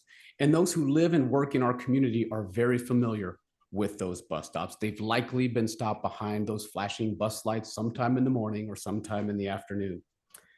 The stop at South Shingle and Memory Lane and the stop at Heffron Drive are both well within 1,500 feet from the property line upon which the applicant intends to run his commercial cannabis farm. However, we also operate an afternoon bus stop at Brandon Road and South Shingle, which the applicant has failed to address in their application and the Planning Commission has failed to include in their supporting documents. This third bus stop is less than 500 feet from the applicant's property line. The impact of this commercial cannabis operation on those stops should have been considered by the county when they were reviewing the application for a variance. The Latrobe School District has a genuine concern regarding Green Gables growers' conditional use permit and any variance that would allow them to operate so close to our bus stops and our children. There are inherent risks and dangers associated with cannabis operations, especially around minors. Health and Safety Code acknowledges these concerns, and Section 26054 explicitly states that cannabis businesses must be located at least 600 feet from a school. El Dorado County Ordinance 5111 goes further to set these types of operations 1,500 feet back from sensitive areas, including school bus stops. And to further illustrate the risks and the dangers associated with this particular operation, I will point out that the mitigated negative declaration presented to the Planning Commission requires an 8-foot-high security fence with an additional 2 feet of barbed wire surrounding the operation. If there were no risk of theft, no increased concern for crime, no inherent risk or danger, such extensive security measures would not be required. Although the cultivation of cannabis is permitted in certain unincorporated areas of our county, I do applaud the El Dorado County Board of Supervisors for recognizing the aforementioned risks associated with cannabis cultivation and for establishing clear and sensible guidance to protect the welfare interests of children. Most notably, that any operation be set back at least 1,500 feet from schools or school bus stops when measured using the closest distance to that property line. Unfortunately, on September 12th, the Planning Commission voted 3-2 to grant Green Gables growers a variance, and in doing so, reduced the required 1,500-foot setback to 0 feet. As an overarching comment, when the county adopted Ordinance 5111, It clearly did so with the understanding that there needed to be a buffer between cannabis operations and school children and school operations.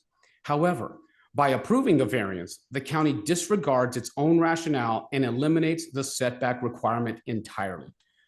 Furthermore, the turnabout in policy is done with little to no explanation as to why it was appropriate. When a variance is granted, it is done so for specific reasons. As I will describe, there are standards that must be met in order for a variance to be granted. However, in this case, neither the applicant nor the Planning Commission articulated any explanation as to why this project should be treated differently than all other projects and why this particular variance should be granted. Instead, the variance was granted with no rationale and despite significant concerns from the school district and the surrounding community. The Latrobe School District has filed our appeal of the granting of variance 23-0002 on the grounds that neither the applicant nor the Planning Commission satisfied or articulated any of the required 4 conditions upon which a variance can be granted, all of which must be met. First, in order to grant a variance, there must be special circumstances or exceptional characteristics relating to the land or use, which do not generally apply to the land or other uses in the vicinity. The circumstances and the characteristics of the land upon which this cannabis operation would take place is remarkably similar to all of the adjacent parcels that abut South Shingle Road. The location, the topography, the zoning, and parcel sizes are all very similar, and as such, there are no special circumstances with respect to this individual piece of property that would warrant the granting of a variance. There is no information in the staff report on the variance as to what these special circumstances are. The variance should not have been granted without this information. The second condition that must be satisfied states that the strict application of the zoning regulations as they apply to the subject property would deprive the subject property owner of the privileges enjoyed by other property owners in that vicinity. The property owners in this area all enjoy similar privileges that come with ranch and ranchette living. Most parcels in this area, including the property in question, are zoned agricultural grazing or AG 40 or rural living RL 10. And as such, there exists open space to raise livestock, grow crops, etc. However, none of the parcels in this vicinity are growing commercial cannabis, and certainly none have been permitted to do so within the required 1,500-foot setback from school bus stops. Therefore, the applicants have not been denied any privilege whatsoever that other property owners within this area enjoy. Once again, there is no information in the staff report on the variance as to what actually grow cannabis within 1,500 feet of our school bus stops. The ordinance has been clear since its inception, and all other properties in the vicinity have adhered to it.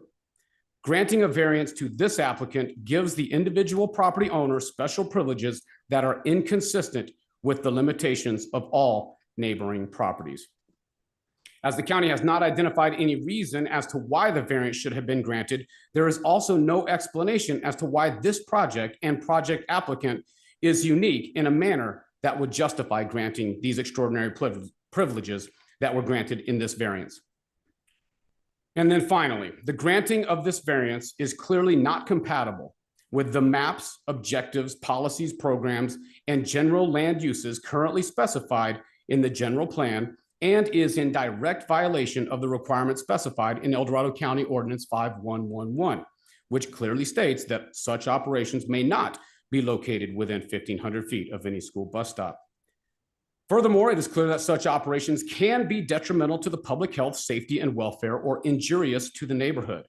To illustrate this point, I refer back to the California laws, our own local ordinance, and the requirement of the 8-foot high security fence with an additional 2 feet of barbed wire required to surround this operation. Once again, those types of security measures are required when operations such as this bring about the potential for an increase in theft, in violent crime, and in other dangerous activity.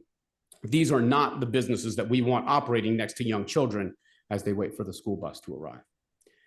In order to grant a variance to this applicant, not one, but all 4 of those criteria must have been satisfied, and it is evident that this is not the case. With all due respect, it is the opinion of the Latrobe School District Administration and the Latrobe School District Board of Trustees that the Planning Commission improperly granted variance 23-0002 to Green Gables growers, and in doing so has violated El Dorado County Ordinance 5111. They have jeopardized the safety, the well-being, and the security of the students within our school district. So we humbly ask that the Board of Supervisors take this opportunity to uphold County Ordinance 51111 as written and support and protect the students of the Latrobe School District. The district is asking that the Board of Supervisors immediately vacate the approval of this variance. Thank you. Thank you, Mr. Scroggins. Appreciate your words and your findings. Any questions for Mr. Scroggins? Mr. Sparks, I want to go back to the planning commission hearing. Was this same information presented to them, or was this something that, has basically been put together after that event? Up until my discussion of the 4 criteria for variance, everything that I presented was almost verbatim to the planning commission. Okay, thank you for that. Thank you for that clarification. Any other questions? Yeah. The question was, were all 4 of the categories that he spoke to included in the presentation when the planning commission heard this item? And the response was yes, it was. So they probably heard the response, but thank you. Yeah. Thank you. All right. Any other questions? All right. Thank you very much. Thank you very much. Appreciate it. All right. We will now hear the Sunridge Meadows Homeowners Association.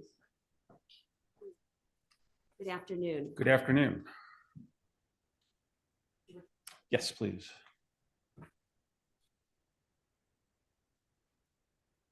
And can you please state your name for the record? Yes, my name is Adam Savakis. First slide will have that on it. Let me get it up. Great. I am the president of the Sunridge Meadow Owners Association. Oh, it works. Great. So Sunridge Meadow is a community immediately to the west of the subject property site. You can see it outlined in red there. This community was established in 1990. It consists of 58 homes on 580 acres. The zoning there at the time was 10 acres. This is a PUD. So we believe in sort of rational planning. It includes a 60-acre common area, recreational trails, a lake, a nice place to live, and we take care when developments outside of our community that touch upon our community come up in front of the board, and this is such a case. We are concerned that this particular project has gone through the process with questions around the integrity of the application process. The documents that we had been able to access prior to the August 24 Planning Commission meeting, the applicant has been less than truthful in their submissions.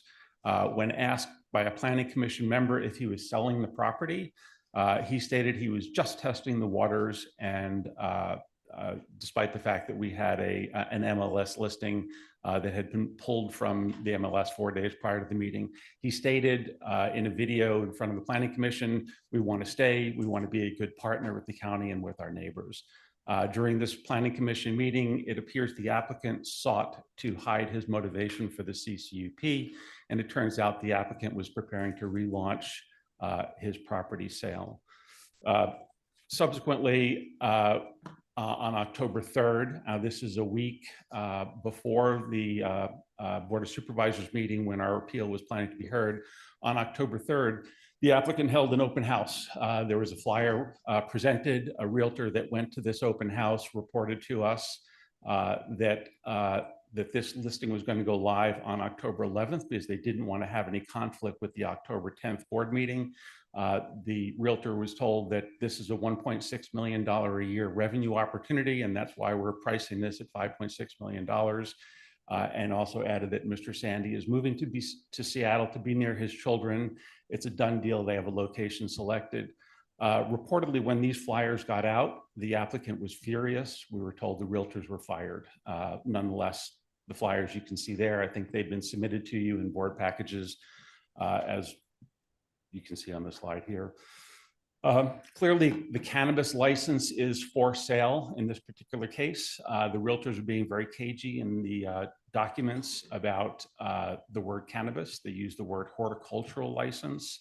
The word income is used perhaps a dozen times, along with a repeated sort of drumbeat of call us to ask about it. So they don't want this in writing, but this is something the realtors provide verbally if you're interested, or they did at that time. We are also concerned that there are unpermitted construction on the site. This has been reported to the county. I don't know the status of the county investigation into this.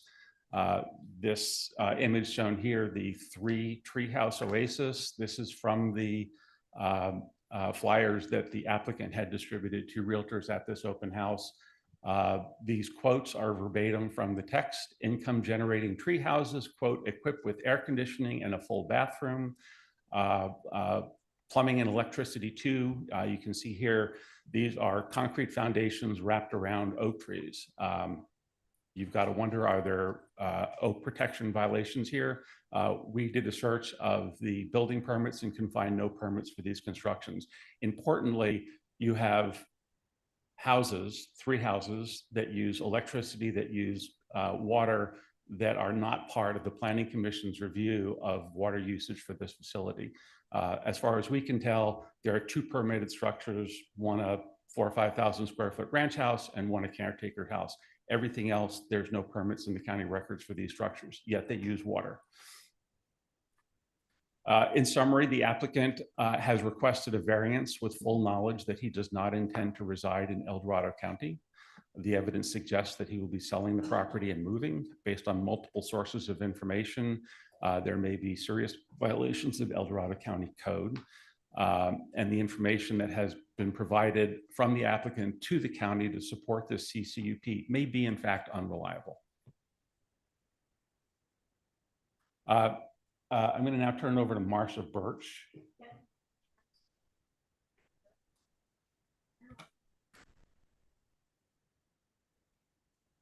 She is listening, so The time stopped at this point, Kim, while we work out these details. Just want to make sure. All right, thank you. there she is. Great, thank you, Kim.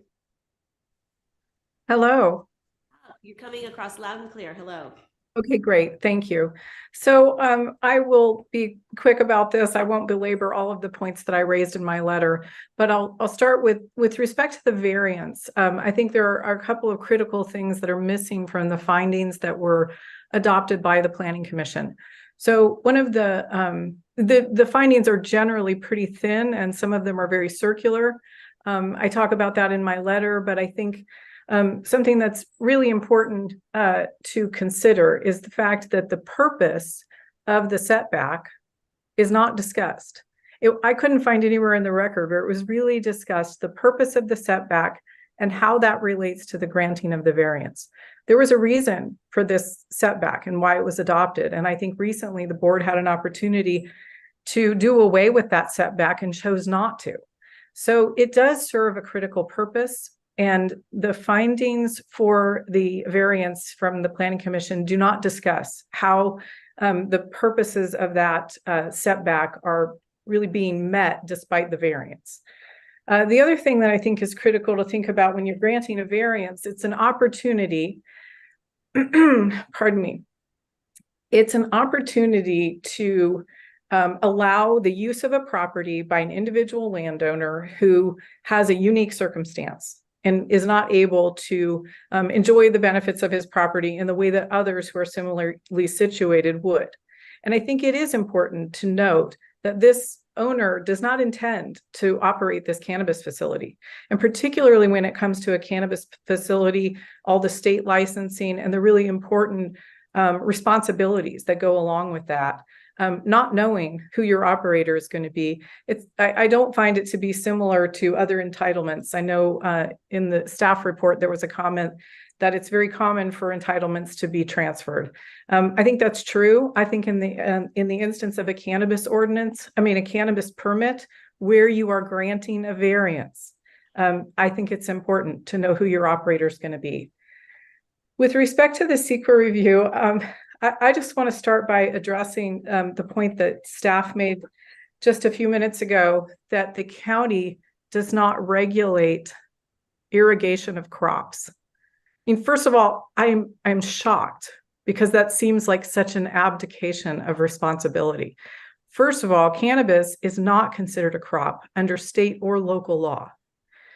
Additionally, this is a CEQA impact question. This isn't a question of whether or not you would regulate, how much water someone would put on a vineyard.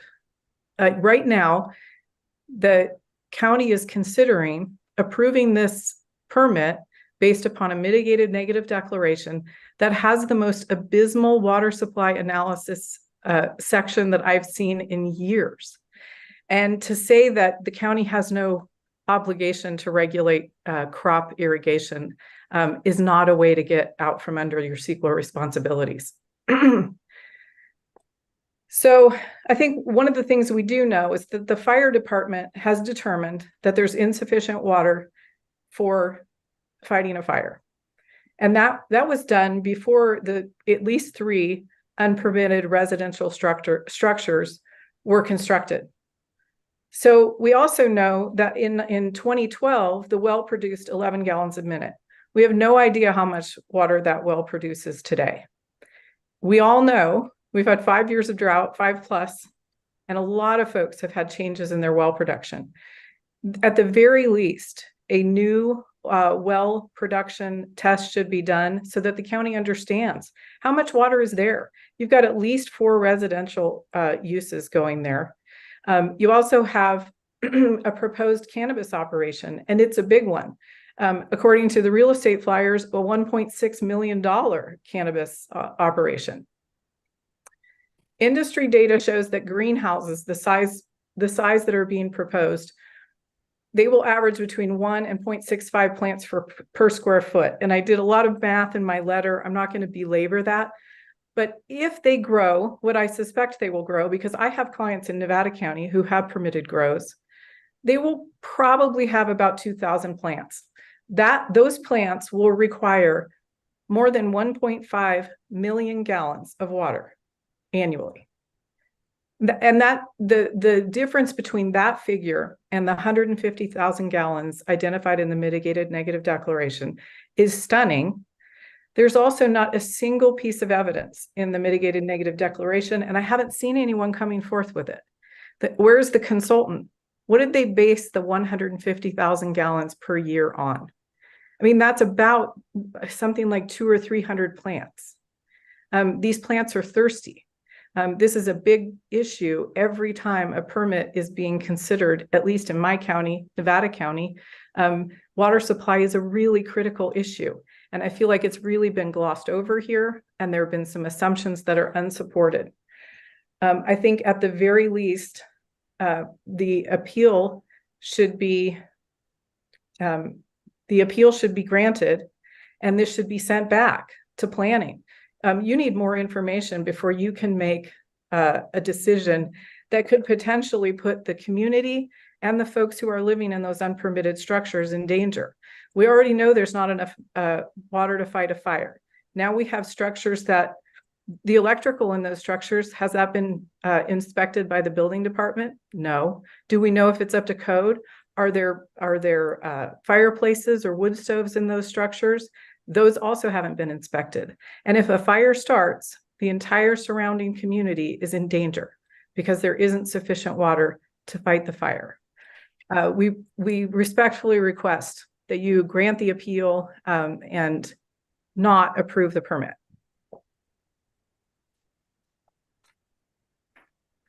Thank you. So I will, actually, my statements will be duplicative, so I will move through those quickly. There were several items that we identified during our review of the materials we received from the county. We actually had requested via Freedom of Information Act the complete project file. We received that the Friday before the last proposed Board of Supervisors meeting, but in plowing through the several hundred pages of documents, we identified specific issues with site access and fencing, water, and electric. The site access during the planning review, actually planning commission meeting, when questioned by Commissioner Boger, quote, if a child is at the bus stop and they decide they want to take a trek to get to the grow site, what would that journey look like? This question was addressed to Mr. Sandy's attorney. She stated, somehow scale the fence that's already on the boundary line and get up the hill. That would be nearly impossible. I think even for teenagers, it is very well secured. It is a very high fence, end quote. Of note, the attorney then goes on to emphasize the security fencing around the grow, not the fencing at the school bus stop. These are quotes taken from a transcript of the Planning Commission meeting. This is the view of the very high 2 fencing. minutes remaining. Very high fencing. You can see it is regular field fencing at best. And this is from the applicant's own submission to the Planning Commission. We believe El Dorado County has a reason for the 1,500-foot setback, as has been discussed by Dave Scroggins. We, and by this I mean residents and elected representatives, may wish to change this. Indeed, I understand there's a process in place where this is being discussed. That's an appropriate process. But a planning commission going off the reservation and deciding they don't like this policy, let's just give them a variance and move on with this, is an inappropriate way to go about this. Setting process. The other thing I'll mention is much has been said about how unfair the process was, that planning didn't tell the applicant until too late that there were bus stops there. The applicant's own attorney stated the county identified 2 bus stops designated by the Latrobe School District in June of 2020 when Green Gables 1 minute remaining. submitted the pre-application. So they were aware of this in 2020. Water, I won't go on. There's 2 wells in the property. Rated at the time they were drilled at 11 and 1.5 gallon per minute. These are not adequate wells for 2 homes, 3 tree houses, a barn, a pool, and a marijuana grow. The El Dorado County Fire Department has stated that the project does not comply with the general plan. Electric, there's questions whether or not there's adequate electric to satisfy California regulations on electric supply. And in conclusion, the applicant has been less than truthful. The Planning Commission erred. We urge the board to grant our appeal and turn down this project. Thank you. Thank you very much for your presentation. I didn't think I was going to do 15, so I apologize. You nailed it. Thank you. All right. Actually, are there any questions at this point for the Sunridge Homeowners Association? All right. So at this point, I would like to invite up the applicant, the Green Gables Growers, for their presentation to the board. Good afternoon. Hi.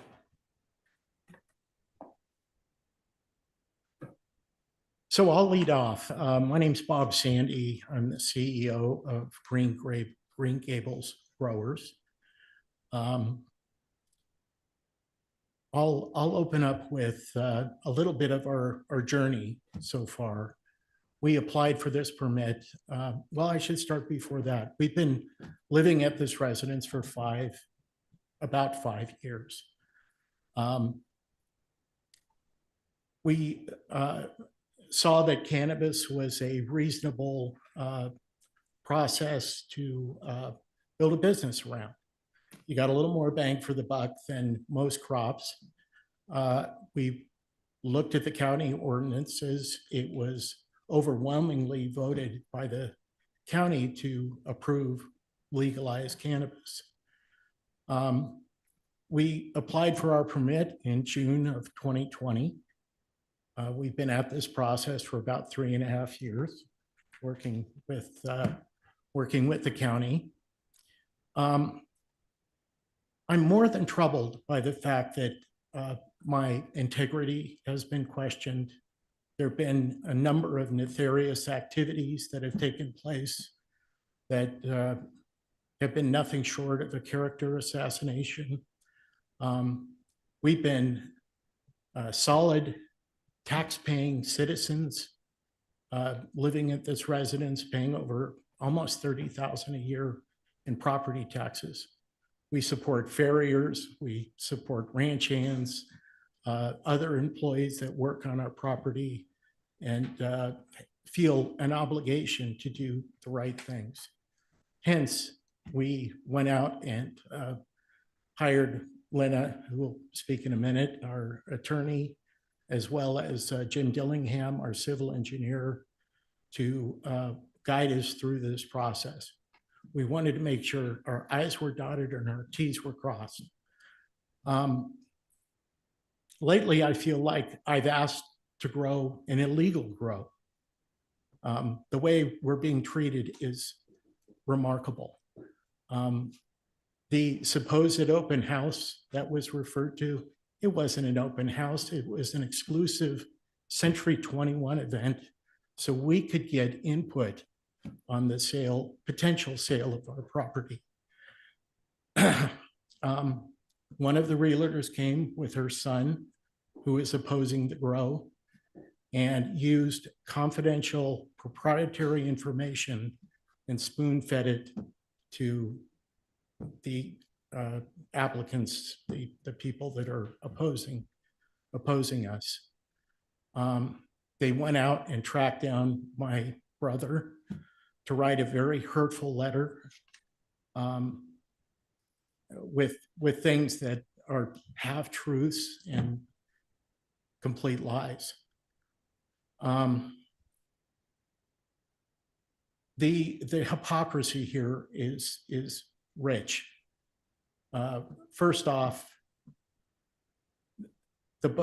a number of the bus stops, one bus stop with Latrobe is in a bar parking lot that is a dispensary 300 feet away.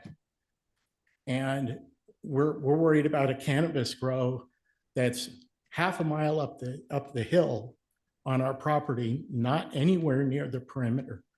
So we've got a large buffer to get up to the cannabis grow. And by the way, the attorney said it was a large grow. It's a very small grow. It's a half acre. We could have asked for 2 acres. We only asked for half. We wanted an income source that made some sense, that was controllable. And oh, by the way, you know why Latrobe doesn't care about the bus stop and the bar parking lot that's near the dispensary? Because they're state regulated. And the regulations in this state are rigorous. They have a track and trace system. There's a lot of protections around running a cannabis operation. We've run into them, we found them all. There's been complaints made. We've had helicopters flying over our property. You all should be concerned about that. It costs the county hundreds of thousands to put a helicopter in the air. And we have neighbors calling and saying, well, they're growing cannabis, and we're not. We haven't, nor would we until we get approval to do so.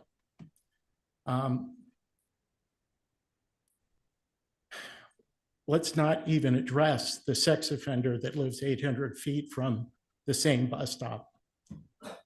I'd argue my cannabis would never run down to the bus stop to bother a child, but a sex offender, not so sure.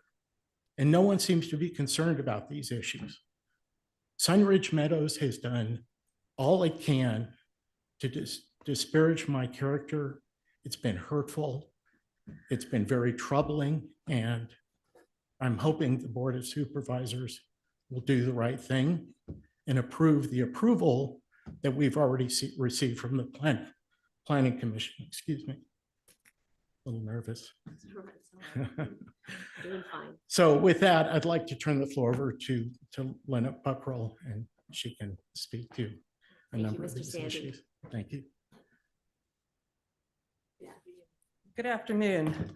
My name is Lena Balchunas Cockrell. I'm a private attorney. I'm also an El Dorado County resident, and this is actually my second El Dorado County Board of Supervisors meeting. My first one was when I was 4 years old, and the supervisors were having to decide what to do about the existing hospital to allow the new Marshall Hospital to come in, and my father was speaking. So the room seemed bigger back then. I want to address some of the legal issues involved here. We're not asking you to approve cannabis. We're not asking you to sanction marijuana. We're asking you to take a look at the process and to approve the process that we have gone through for the past 3 years. We have the 2 appeals. We had very eloquent presentations by the 2 appellants.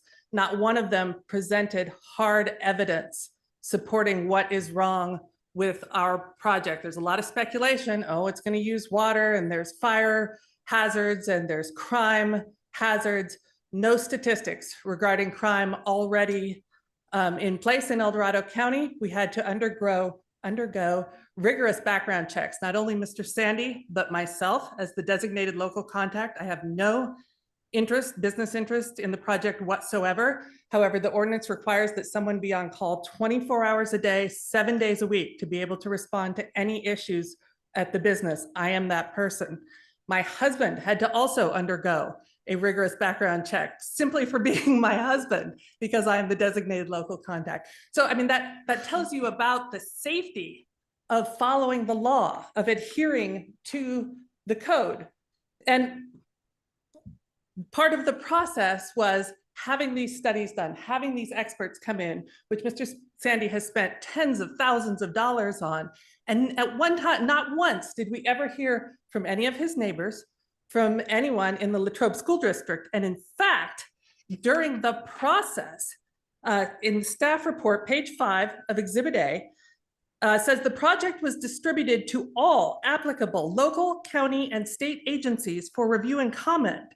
Comments were received from, and it lists the Office of the County Surveyor, the County Department of Transportation, the Latrobe School District. None of these agencies or departments express any significant issues or concerns regarding this project. Mr. Scroggins is here trying to take a second bite at the apple. I don't know where his concerns were when this project was specifically presented to him during the environmental review process, when we could have had a more complex and detailed conversation. Instead, Mr. Scroggins sends out an email yesterday to all Latrobe family school districts saying, I just wanted to share a quick reminder that tomorrow, November 7th, the Latrobe School District will be appealing the decision to allow Green Gables growers to operate a commercial cannabis farm within 1,500 feet of 3 of our school bus stops. Well, that's patently false. It's defamatory and it's legally actionable. And that's what brings us to this concept of the variance. It's very easy to say that we're seeking a variance of 0 feet, which makes it sound like the bus is going to let the children off in the middle of the grow. That is not the case. The way the ordinance is written is it goes from property line to property line.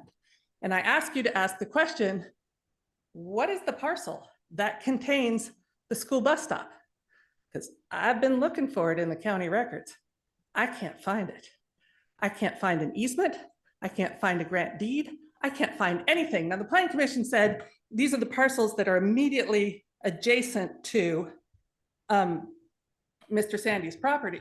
Well, one, the Memory Lane and the Brandon Road, and to be clear, the Brandon Road bus stop was not in effect in 2020 when we filed our application. So we're not concealing anything or trying to hide the ball or move the ball or whatever. The operative bus stops are the 2 that were in effect when we filed our application, which is the Memory Lane and the Heffron Lane.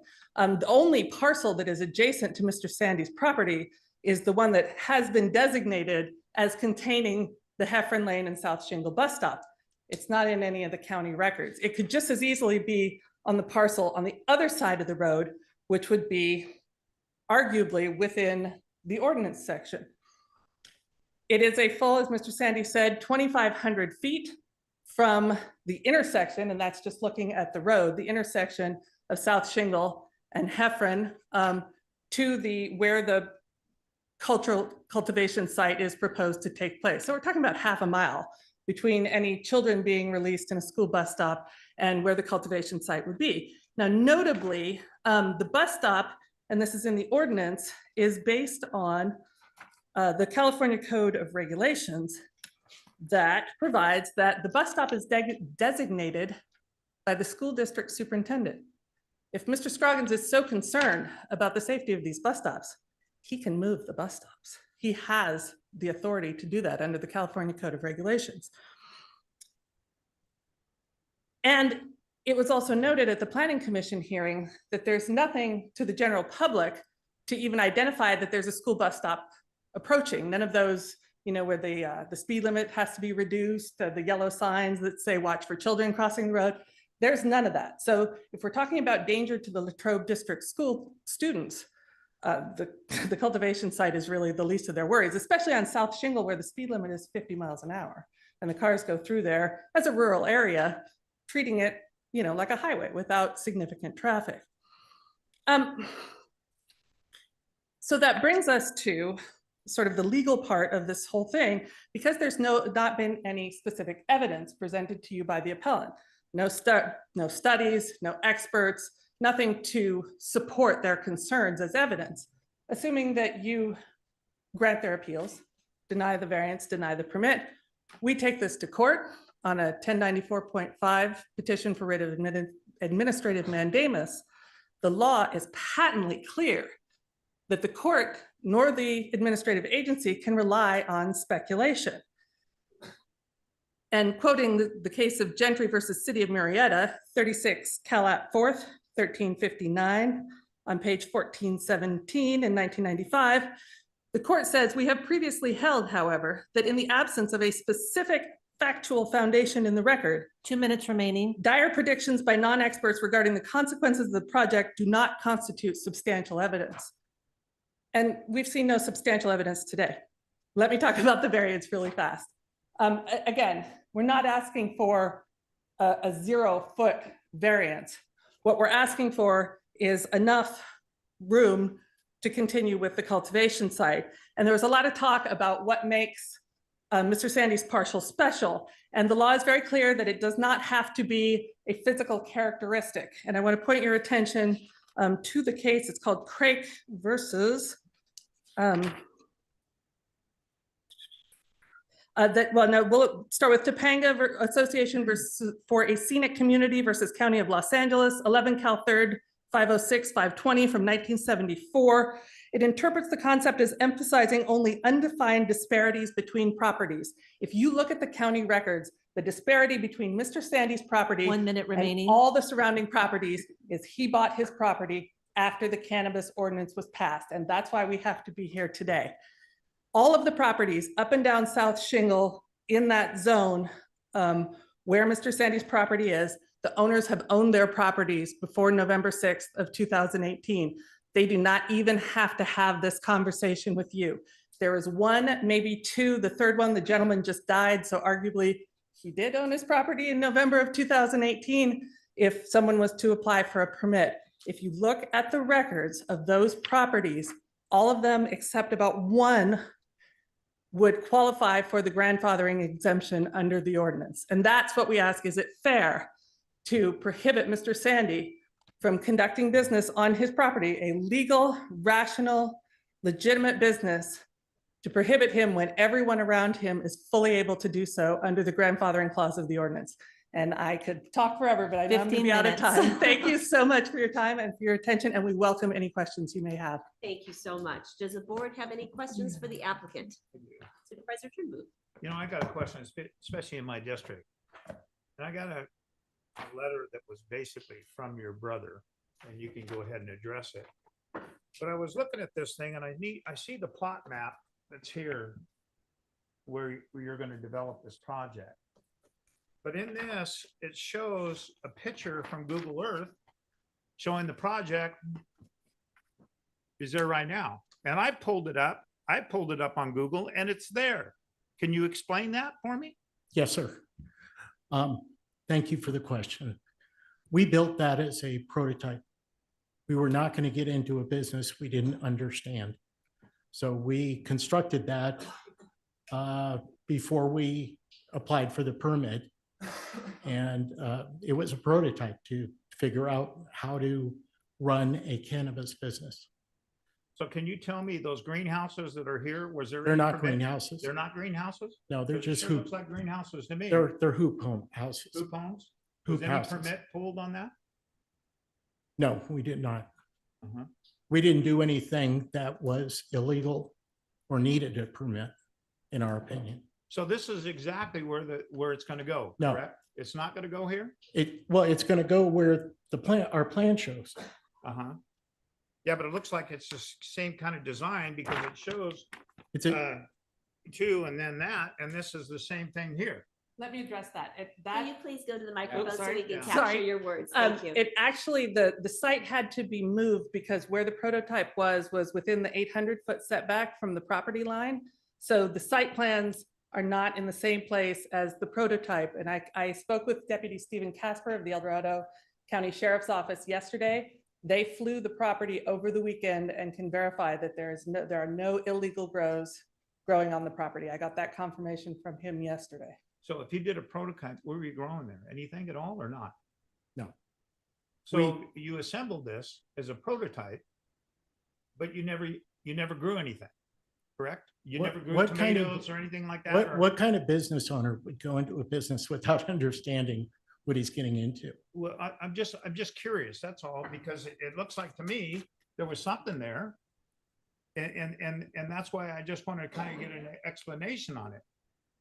And Deputy Casper noted that himself when he saw the pictures. He called me, he asked for a site visit, and we talked him through it, and the sheriff was perfectly satisfied that there was nothing being grown and nothing illegal going on the property. We went through this. So there's not, according to your brother, it goes back to 2019 that you were growing illegal all the way to 2019, according to this letter. My brother, again, this whole process has been very troubling the past couple months. I haven't spoken to my brother in 6+ years. He's estranged. Okay. We had some family tragedy. My parents, there was a murder-suicide with my parents. I was appointed executor. My CPA brother was somewhat troubled by that, and it's done nothing but cause the trust issues throughout that process. I love my brother. I wish he would stop trying to do hateful stuff, but I'm convinced that one of the two appellants contacted him, and hence the letter was produced. A lot of there are some facts in that letter. Most of it is just mean-spirited comments that was very hurtful. Well, anything specific you'd like me to well, the thing address? is what my concern is, you said this is a prototype and you're not doing anything with it, but it still stands to this day because I pulled it up on Google Earth yesterday and it's still there. So is it gone or is it still there? It's still there. Still there. Is You're there? not using it for anything? No. All right, I'll yield back this. Any other board questions at this point for the applicant? I guess I do have one. I'm just trying to understand the school bus stops. So you knew about the school bus stops and the setbacks that are in our ordinances, and yet you chose to move ahead in the process anyhow, correct? No. We did not have concrete information. We were relying on the assistance of the planning department in shepherding us through. We were relying on our engineer in helping us with that. But again, we did not find any documents that indicated what parcels the school bus stop was on, that there were any easements, that there was anything that made this a problem, especially because the bus stop was so far away from the actual cultivation site. And the ordinance itself doesn't make any logical sense. Now, obviously, the ordinance is in place and it's effective and it's enforceable. But this was something that once it was brought to our attention that it was going to be deemed, the school bus stop was going to be deemed on the parcel adjacent to Mr. Sandy's property and to be deemed within the setback, then we had to address it. But no, we were not given concrete information about the bus stops earlier than March of this year. When did you know that there may have been bus stops? Because it was indicated in 3 years into the process. So So 3 years into the process and hundreds of thousands of dollars invested, we found out that there was a bus stop. We met with the county. We determined that a variance was the best path. We actually discussed possibly doing some administrative approval. Again, the inconsistencies here have been deep and troubling. And So to address where I think you're going with this, could we Yeah. have done more due diligence? Yes. In looking back Can you at it. please talk into the Sorry. microphone? Thank you. Sorry. In looking back at it, I wish I would have gone out there myself at the time. We relied on others to help with that. And I don't want to say we were led astray, but it was not made clear how big the problem was until March of this year. And again, because there was the opportunity for a variance, and because the actual cultivation site was so far away. And I would note that in the pre-application, the question is the cultivation site, is the cultivation premises within 15 feet of a school bus stop, school, place of worship, sober living facility, et cetera, which again, that does not relieve the responsibility of knowing the ordinances, but it is misleading for the applicants as well. I mean, I think that's why the clear details of how the ordinance was going to be enforced didn't come out until March of this year. Okay, I find that all very troubling though, to have the issue kind of raised and not really look into it when that's very clear in the ordinance that you would need a variance to get this is okay. And that's all, that's it right there. You mean, you had an idea that there was something going on at the school bus and chose to move forward anyhow, is what I'm hearing. Not, and it wasn't like that. We did not have a clear idea that there was something going on with the But you school knew bus there stops. was potentially a bus stop, and the ordinance says there's a setback, so, okay. And at the time, the bus stops weren't in operation. Nobody was even in school in August of 2020. The Latrobe School District was not in school at that time. They were still sheltering in place, so to speak. So yeah, no, there's plenty of ways to cast blame on this. I mean, the whole point of a variance is to allow, legally, is to allow flexibility where the practical application warrants it. And that's the situation that we have here. And this is something that we would caution, especially looking at other permits that have been granted, such as Norcana and ANI that are smack in the middle of these sensitive sites. We would caution other applicants to be very careful with this. Actually, let me piggyback on that. You Yeah. said that the bus stops weren't in operation in 2020 when you filed your application because of COVID. But you said you just learned about the bus stops March of this year? Yes, we were not directed our attention to the bus stops back in 2020. I see that the appellant raised that as one of the statements we made back then. I think it was, I'm not sure exactly what he's talking about, to be frank. I'm sure we said something in the application, or maybe it was stock language in the application that we did not disagree with. Supervisor Heidel has a question. Yeah, so I have a couple questions relative to some of the claims of structures that haven't been permitted, that have water demand and uses that weren't accounted for. Can you help me understand that one? Are there unpermitted structures on your property? There are 3 tree houses that we built as play structures. Okay. We were under the understanding that they would not need a permit. Now, we did go a little bit above and beyond. There is a water supply. We've got 2 water closets in those tree houses. We've documented every step along the way. Everything's exposed. If the county wants to come in and feels we need a permit, we'd be happy to accommodate that. So you're not aware of any current code enforcement actions or anything else that are present in our records at the county? I'm not. It's not been complained or anything else, which is usually what drives it? Yeah, I looked for that yesterday because I saw a reference in one of the public comments. I looked for it, not saying that it's definitely not there, but I looked pretty comprehensively and did not see anything. Okay. So it's, if there is a complaint, it is very new. So the idea of the treehouse would mean the water closets are not going to be used frequently because it's not a residence. It's primarily for play or short-term visits or whatever. So that's correct. That water demand would be expected to be pretty insignificant when you look at the total demand on the property, right? Both Yes. for the residences and for the grow and everything else. So That's correct. okay, because I'm trying to understand the water thing. That's one of the things that's critical out there. I think most of us recognize that. There are limited water supplies. So I guess just to go one step further, in order to satisfy the water demand, your intention was to put in storage tanks so that basically you fill those storage tanks to be able to provide adequate water storage for fire protection services, and that was all part of the application. Is that correct? Yes. Okay. And the fire We- department has agreed that that water supply is sufficient? I don't know how to answer that. Okay. We have a dedicated fire tank currently. We also have another well that hasn't even been turned on that we can access. Okay. Down lower on the property, it's a older well that the original owner used that they discontinued use. We could always turn that one back on. Okay, but it may not be an active well if it was discontinued, but that's a separate matter. Rumsey has told us it'll work fine. They just need a new pump. Rumsey Lang is the well contractor.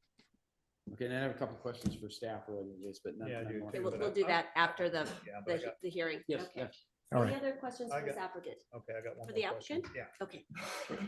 Looking at this again, I got to go back to this because this kind of bothers me a little bit. This prototype, because it looks like it's got a high fence around it.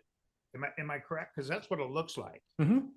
So why would you build this prototype if you're not going to use it?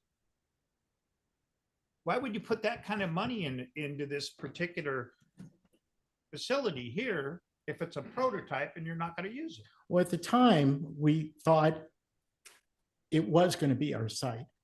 Again, that moved later when the civil engineer got involved.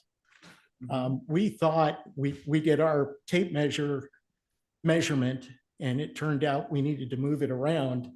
But the prototype we built, we thought was going to be the permanent site. It turned out not to be. Can you tell me when this was assembled? What year? Early 2020, Early 20? late 2019, something like that. All right. Okay. That's all I have for right now. All right. Thank you very much. Thank you. Thank you so much. So with that, we will move on to the public comment portion of this item. And Kim, can you please start the process? Of course. Now taking public comment on item number 19. Individuals will have 3 minutes to address the board. I will notify you when you have 30 seconds remaining to comment. Public comment will be taken first from those participating in the boardroom and then from those participating through Zoom. For those participating by Zoom, please make sure you unmute yourself when called upon. If you're joining the meeting by phone, press *9 to indicate a desire to comment. If you're joining by Zoom, press the raise hand button. Please voluntarily state your name for the record. Good afternoon. Good afternoon, Supervisors. Lee Tannenbaum, President of the El Dorado County Growers Alliance.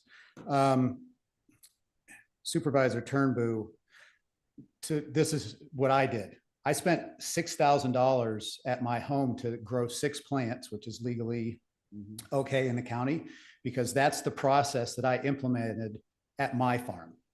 So I totally understand why the applicant did that. I did something very similar on a smaller scale, but we're not doing greenhouses. So I built something to make sure that it would work because I was going to implement it on a large scale.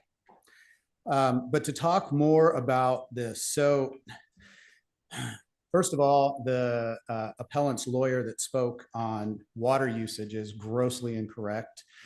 We have an acre grow. We have 700 plants, not 1,000 plus on a half an acre that she had suggested. Also, and this is published by the Department of Agriculture, a marijuana cigarette uses 5 times less water than 1 glass of wine. So these are not my facts. These are our facts. Why is there an 8-foot security fence? Because it keeps honest people honest. That is why all of us have alarms in our house or whatever it is. Security measures are to keep honest people honest. You're not going to stop crooks. You can't. They're going to be crooks. That's what they do. But you want to keep honest people honest. The CEQA study, we can talk about it, but it's had opportunity for public review. It went out. Everything is done. The Planning Commission blessed it. The only real issue here is the variance. And as everybody has talked about, the actual grow, 2,500 feet. It's a half a mile from the bus stop. Put yourself as a child being dropped off. You have to climb, first of all, a small fence. Then you have to run up a hill through woods and all kinds of other crap at somebody's house. Get to the site, climb an 8-foot fence with barbed wire, get in, go into the greenhouse, which is locked and also has security and humans, so security guards and locks. So in a 10-minute time frame from this time the student is dropped off at the school bus stop, they're going to run a half mile, get through all these obstacles, steal a plant that, oh, by the way, weighs 75 pounds, one plant, and then reverse and get back to the school bus stop and on the school bus before they get caught and miss the school bus. It's absolute insanity. The other thing that I want to point out, and it was noted by the lawyer, by the applicant's lawyer, that 30 seconds remaining. Thank you. I lost my train of thought. Oh, I didn't, but I do want to talk, so in the documents itself, the school board has had an opportunity to present school bus stops. But I do want to tell you, I, as a parent, not of a child here, if I were to call up the school board and say, where are school bus stops? I can't get that information. You can't get that information. The only people who could get that information are parents. So to think that an applicant could get access to know where they are, they don't know. Thank you for your Thanks time. for your comments. Appreciate it. Is there anyone else that would like to speak on this hearing? Come on down. Good afternoon. Hi, my name's Sandra Osborne. My husband's here, Tony Osborne, and we're new to Sunridge Meadows. We just built a 4,000 square foot home. So we are very clear when we began the process. We had our engineers, our architect, but we did our due diligence of going through and knowing exactly what we were allowed to build. And even it came down to trees. We couldn't build things around trees. We couldn't take down trees. So it's alarming that somebody would be building tree houses with electricity around oak trees and water, not knowing if you need septic and groundwater and just drainage, the whole bit. And it's frustrating when we have to cross every T, dot every I, pay the fees, and then you have other people that disregard that and build prototypes. And then maybe it didn't work. And so we've got to move it over here prior. It's mind-boggling. And then most importantly for me, if you have code, sorry, I'm nervous. If you have code that states there's a bus stop and there's the setback, we've got to abide by that. That's why there's rules. So I don't understand why some people get a free pass and other people have to follow and pay all the permitting and save and work hard to make this all happen. It just is infuriating when people get free passes and other people don't and have to follow it to the T. That's all I would like to say. Thank you for your comments. Appreciate it. Good afternoon. Good afternoon. My name is Theodore O'Connell. I'm a local resident. I've lived in El Dorado County since I was, I think, 3.5 years old.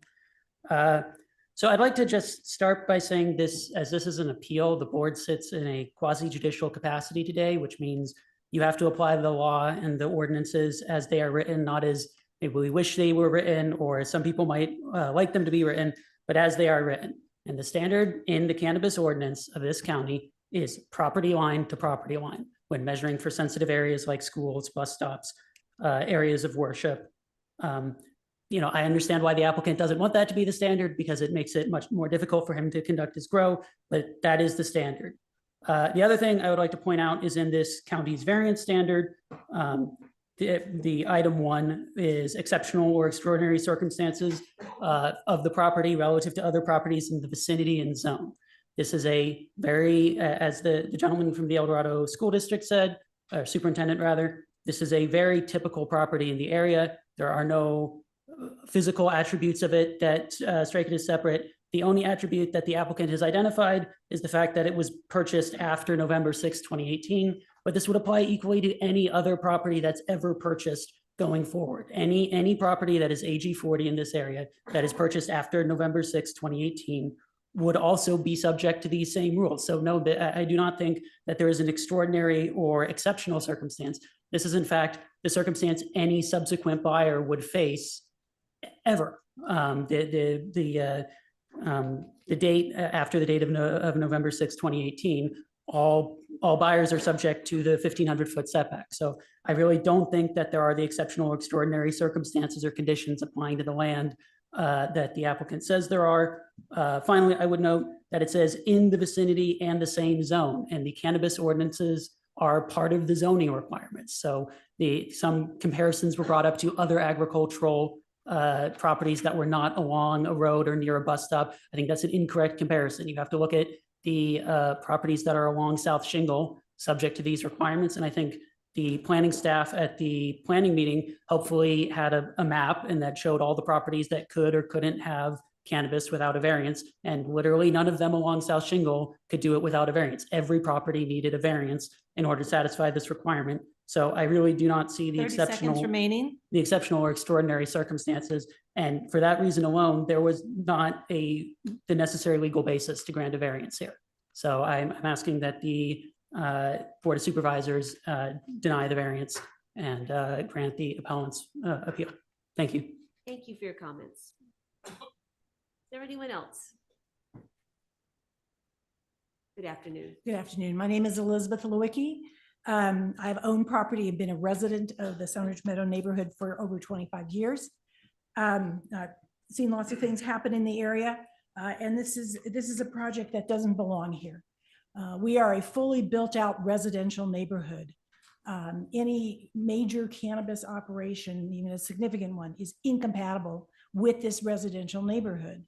And I want to point out a couple of things. First of all, the applicant is the one who, the property owner is the one who has the burden to supply evidence that they have that there is adequate water supply and that it will not deplete the watershed. It's in the cannabis ordinance itself that the applicant has the responsibility to provide that information. And as the attorney for the Homeowners Association said, there was no evidence submitted as to either the amount of water required for the proposed grow or how much water was available in the wells. And the wells on this property consist of what was estimated to be 11 gallons per minute in 2012. Who knows how much water that has, and a 1.5 gallon minute well, which is effectively a dry well. So we don't know how much water is available. We don't know how much is required. CEQA requires the applicant to provide that information. It's not our job to somehow provide the negative information. We don't have access to it. The applicant has that information. One of the comments about the school supposedly having a second bite at the apple, probably the school was not actually notified when the application was originally filed because the school itself is outside of the 1,500-foot setback. So I'm not sure that they were entitled to the notification at that point. A point was made that the school district could move the school bus stops. No, they can't. The reason the school bus stops are along South Shingle is because most of them are where the cross streets come into South Shingle. Everybody, all the children have to walk or be driven up to South Shingle, and at that intersection is where they can pick up a bus. There is no place to move those bus stops. That's not an option. Finally, I want to point out that I did contact the county on Friday. I spoke to a lady by the name of Linda 30 seconds Jorgensen. remaining. Thank you. She is the supervisor for the Code Enforcement Division. She told me a complaint has been filed. It has been assigned to an investigative officer.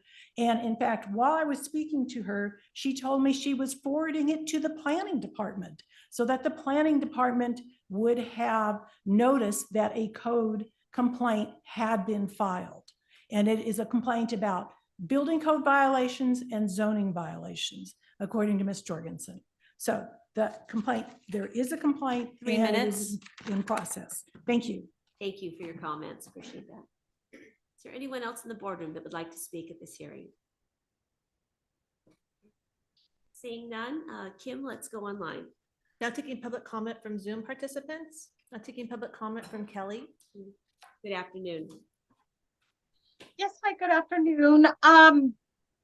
Wow, this is a really hard one for me to separate my my own personal feelings about the legalization of a gateway drug.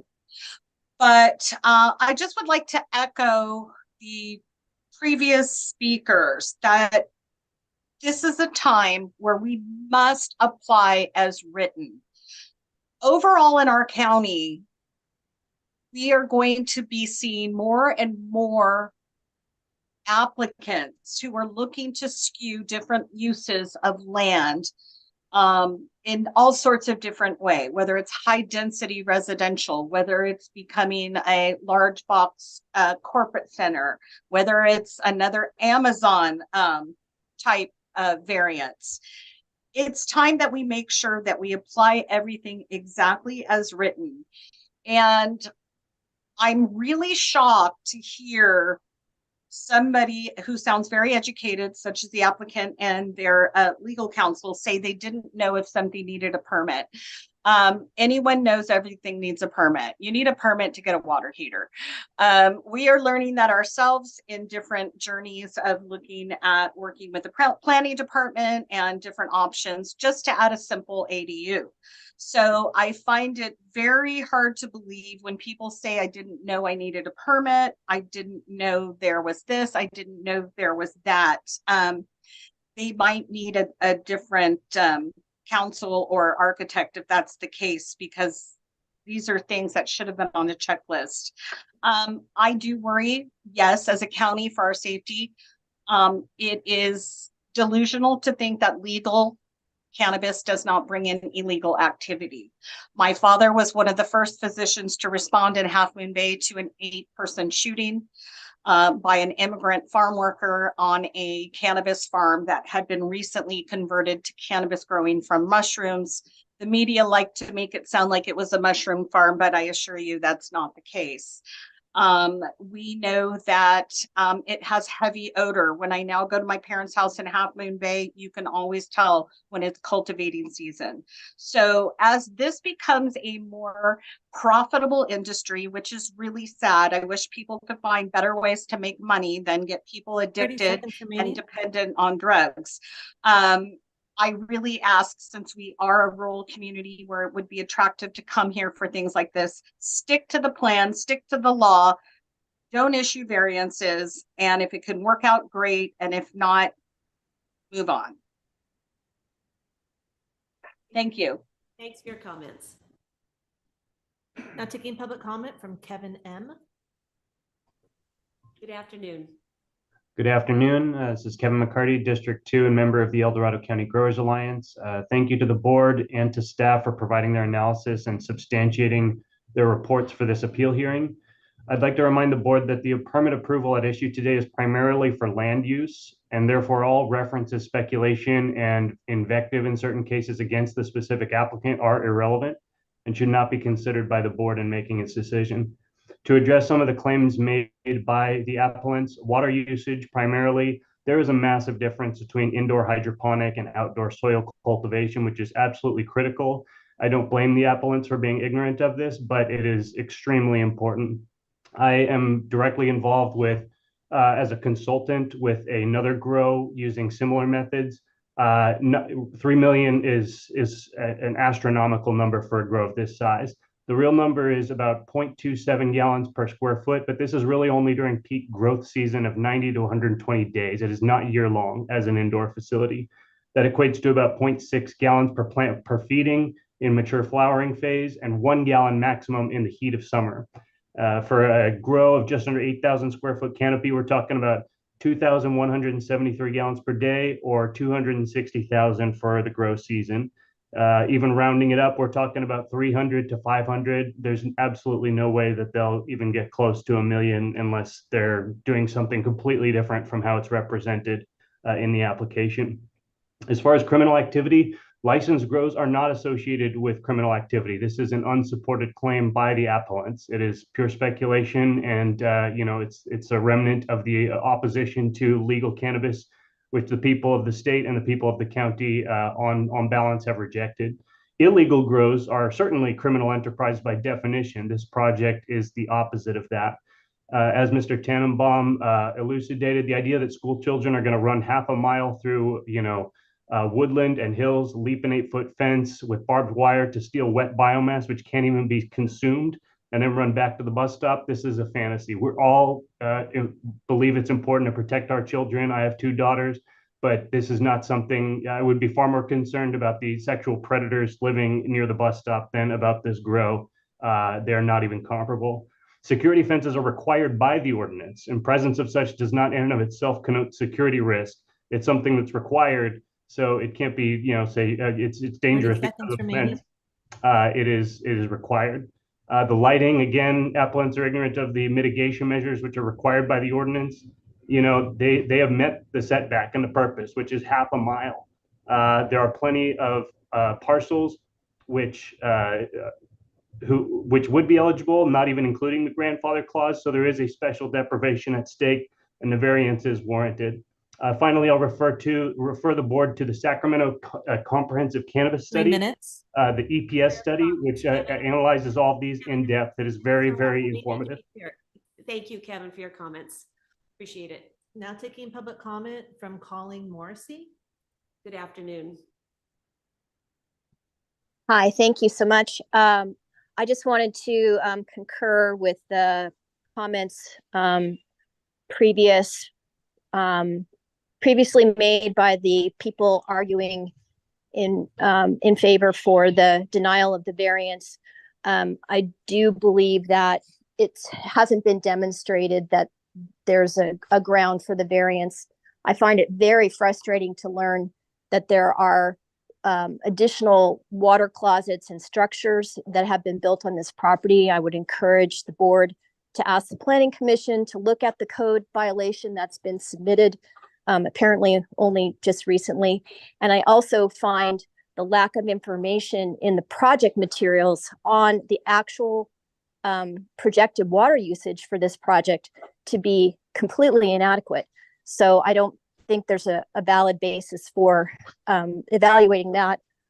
And, other growers can say what they believe will be used, but there's nothing in the documentation concerning the water usage of the project. And those are my comments. Thank you. Thank you for your comments. Now taking public comment from Larissa. Good afternoon. Okay, can you hear me? Sure can. Right ahead. Okay, thank you. So my name is Larissa Lujan, and I'm actually a resident in city of Placerville. I have a business here as well that has nothing to do with what's before you today. I have a salon and barber shop. But one thing I can appreciate as a business owner is when somebody makes an effort to do as much as possible to follow the rules, to follow the permitting process. I have to do the same thing, just a completely different industry. I've had to get establishment license. I've had to go and get the approval for seller's permits. When you make every effort humanly possible to cross your T's and dot your I's and come to the city or county in this instance and say, hey, this is what my intentions are, this is what my goals are, and now the applicant is now 3 years into this process, and they're working with the fire department, working with the different local authorities to try to establish this legally. It's like I know myself, I have experienced that, where you feel like you're damned if you do and you're damned if you don't. And when someone is coming before you to make every effort to follow the rules and follow the process, that is why your process also allows for variance. So I'm in favor of you approving the variance that has been asked by the applicant, because I know myself, I've had to do the same thing when it comes to business. And I'm in a completely different industry that nobody hates. People love getting their hair done. But when you have somebody that is trying to do a process that is a controversial issue, yes, sometimes you're going to have some bumps in the road. But when they've met every other facet of this application process, I highly encourage you to look at that seriously. When someone is coming to you saying, I'm trying to do this the right way, please help me to follow the rules, to cross my T's, dot my I's, work with the fire department, work with the water department. When they make those extra efforts, why are we trying so hard to pick it apart? Tearing the applicant down. Now you guys want to go on about tree houses? That's what we're going to pick apart next. To me, it seems like you're being nitpicky and finding other reasons to find fault with your applicant. And it's exhausting. Honestly, I feel bad for them. You're damned if you do and damned if you don't. And I highly, highly encourage you to consider approving the variance. And when someone tries that hard, I really, really hope that 30 you seconds don't remaining. make this so difficult for someone like myself that wants to expand their business. I was actually looking at properties in the county to try to move and relocate my business. I'm very discouraged to see how nitpicky the board and even other residents can be. It's very discouraging. So I hope that you approve this variance because your codes allow for a variance. So I ask that you approve it. Thank you. Thank you for your comments. Now taking public comment from 525. Good afternoon.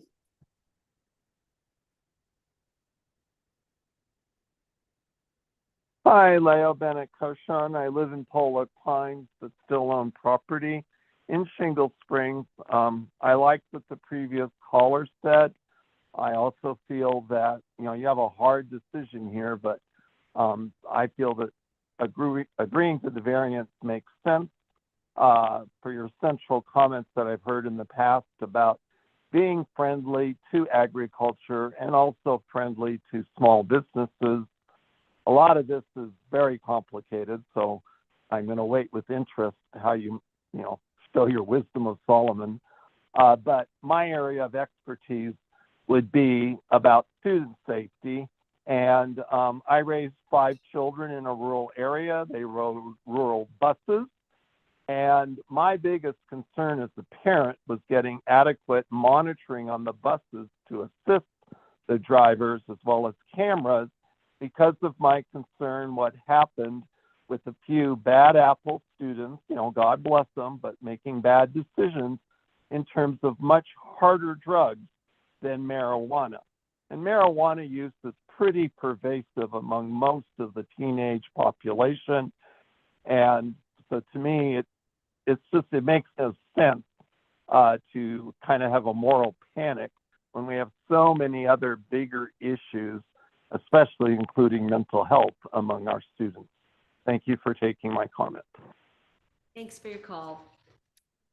Now taking public comment from Alexis Baker. Good afternoon.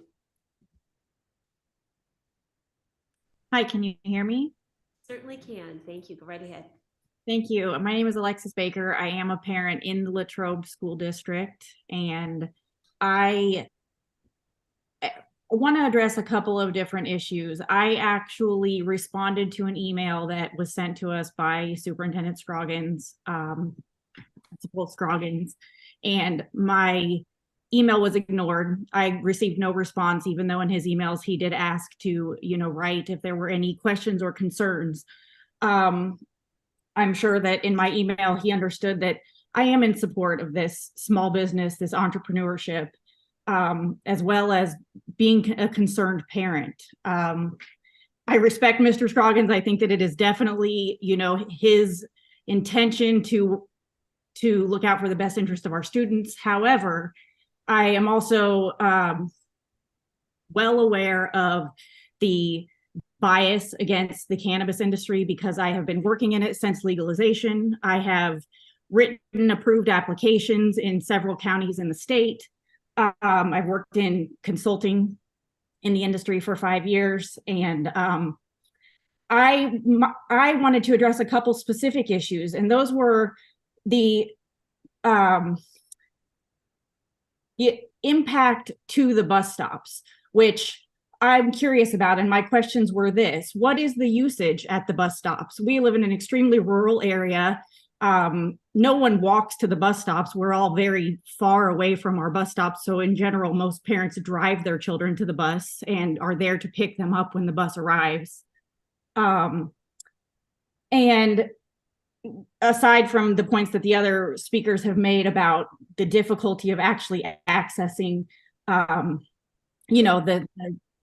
the structure itself, most of the ordinances require all types of security measures. They exist out of precaution for diversion of criminal activity. And that doesn't necessarily imply that there will be criminal activity. In fact, another speaker brought up the shooting in Half Moon Bay, which happened to be at a grow, which was a mental health issue. It wasn't a robbery. And, so some of these things are skewed. Some of this information that's presented to you, I think, is skewed. I think another person brought up the free pass. Why does everyone and why does most people have to follow the rules and not everyone? However, someone else brought up the issue that there's a dispensary right at one of the bus stops nearby, and that was given a variance because I'm sure that they followed all of the measures required by the county, and that's why they were permitted. So I just want to say that as a parent, I think that we all look out for the interest of our kids. I'm sure most of the community is looking out for the best interest of the kids, but the 3 minutes. All right, thank you for your comments. We appreciate you calling in. There's no additional public comment. All right, well, thank you all for weighing in on this. So at this point, we are now moving into the response phase of this hearing. And so the applicant, the Green Gables Growers, will be given a first opportunity to respond. And once again, the responses will be 5 minutes. Kim, why don't you alert them to 1 minute and then 30 seconds, just so people can gauge their time. So, all right. Thank you so much. I want to focus on the variance for our response here. And to Supervisor Parlin's question, a variance is a legal mechanism for getting relief from a zoning ordinance. So whether we did this in August of 2020 or in March of 2023 or today, we would still be here today because the board is the final decision-making authority of the county for the operation of a variance. The county ordinance allows a variance. The county ordinance also allows the planning director to grant administrative relief or waiver from the location requirement pursuant to Ordinance Code Section 130.52.010B. And we requested that as well. And the director did not deny it, but she directed us to submit a variance request, and that's what we did. I want to draw your attention through County Council to the case of Craik versus County of Santa Cruz, 81 Cal App 4th, 880, 883. So this is on page 883, and this was in 2000. The case came out in 2000. And the court said, this was in the 6th district, that there is no authority to support that a physical disparity is a precondition for a variance. So the special circumstances can be anything. And the definition of a vicinity is not made in the law. That allows the administrative agencies, from the Planning Commission to the Planning Commissioners to the Board of Supervisors, to have flexibility in determining when a variance is appropriate. The Craik court said a comprehensive zoning plan could affect owners of some parcels unfairly if no means were provided to permit flexibility. And in this case, the court noted it was a sort of a beachfront property, and there were FEMA regulations that required additional building to be at a certain height. The court noted that all the parcels, every single parcel on the street, already had a variance. So the variance requirement does not require that the parcel be completely unique to everything around it. It's made up of broad terms like vicinity, special characteristics. And again, we have law that says that those characteristics do not have to be physical.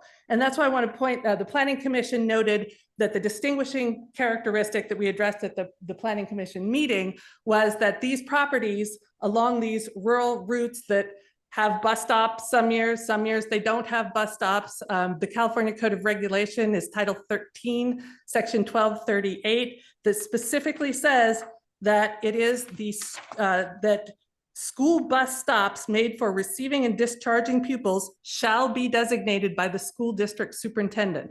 So it's totally up to Mr. Scroggins where he puts the school bus stop, subject to some requirements, and frankly, there's not that many of them. So when you look at the parcel, sorry, I'm kind of running around here. The Planning Commission identified that the unique characteristic for Mr. Sandy's parcel was that it was along this rural route that had these interspaced bus stops in such a manner that would negate these otherwise applicable and qualified properties from being able to apply for a commercial cannabis license.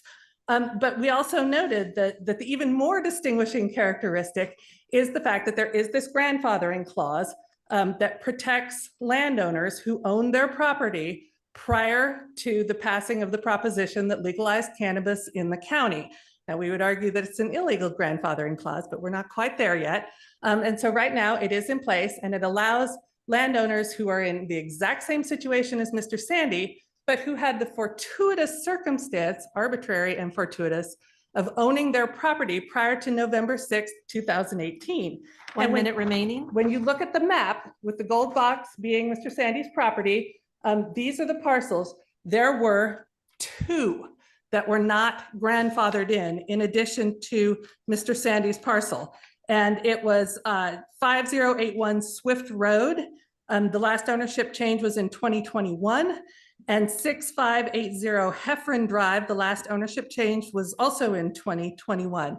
There were 24 other parcels in that vicinity running up and down South Shingle Road that otherwise qualified for commercial cannabis license. The Sunridge Meadows are largely too small in parcel size. They have to be at least 10 acres and they're mostly 5 or less. So of the 24 parcels, that they would all not have to be here today asking for a variance because they would all be grandfathered in, and only Mr. Sandy and these 2 other parcels. So we would argue that those are definitively the special 5 minutes. characteristics as well as those identified by the Planning Commission. Thank you so much. Appreciate your response.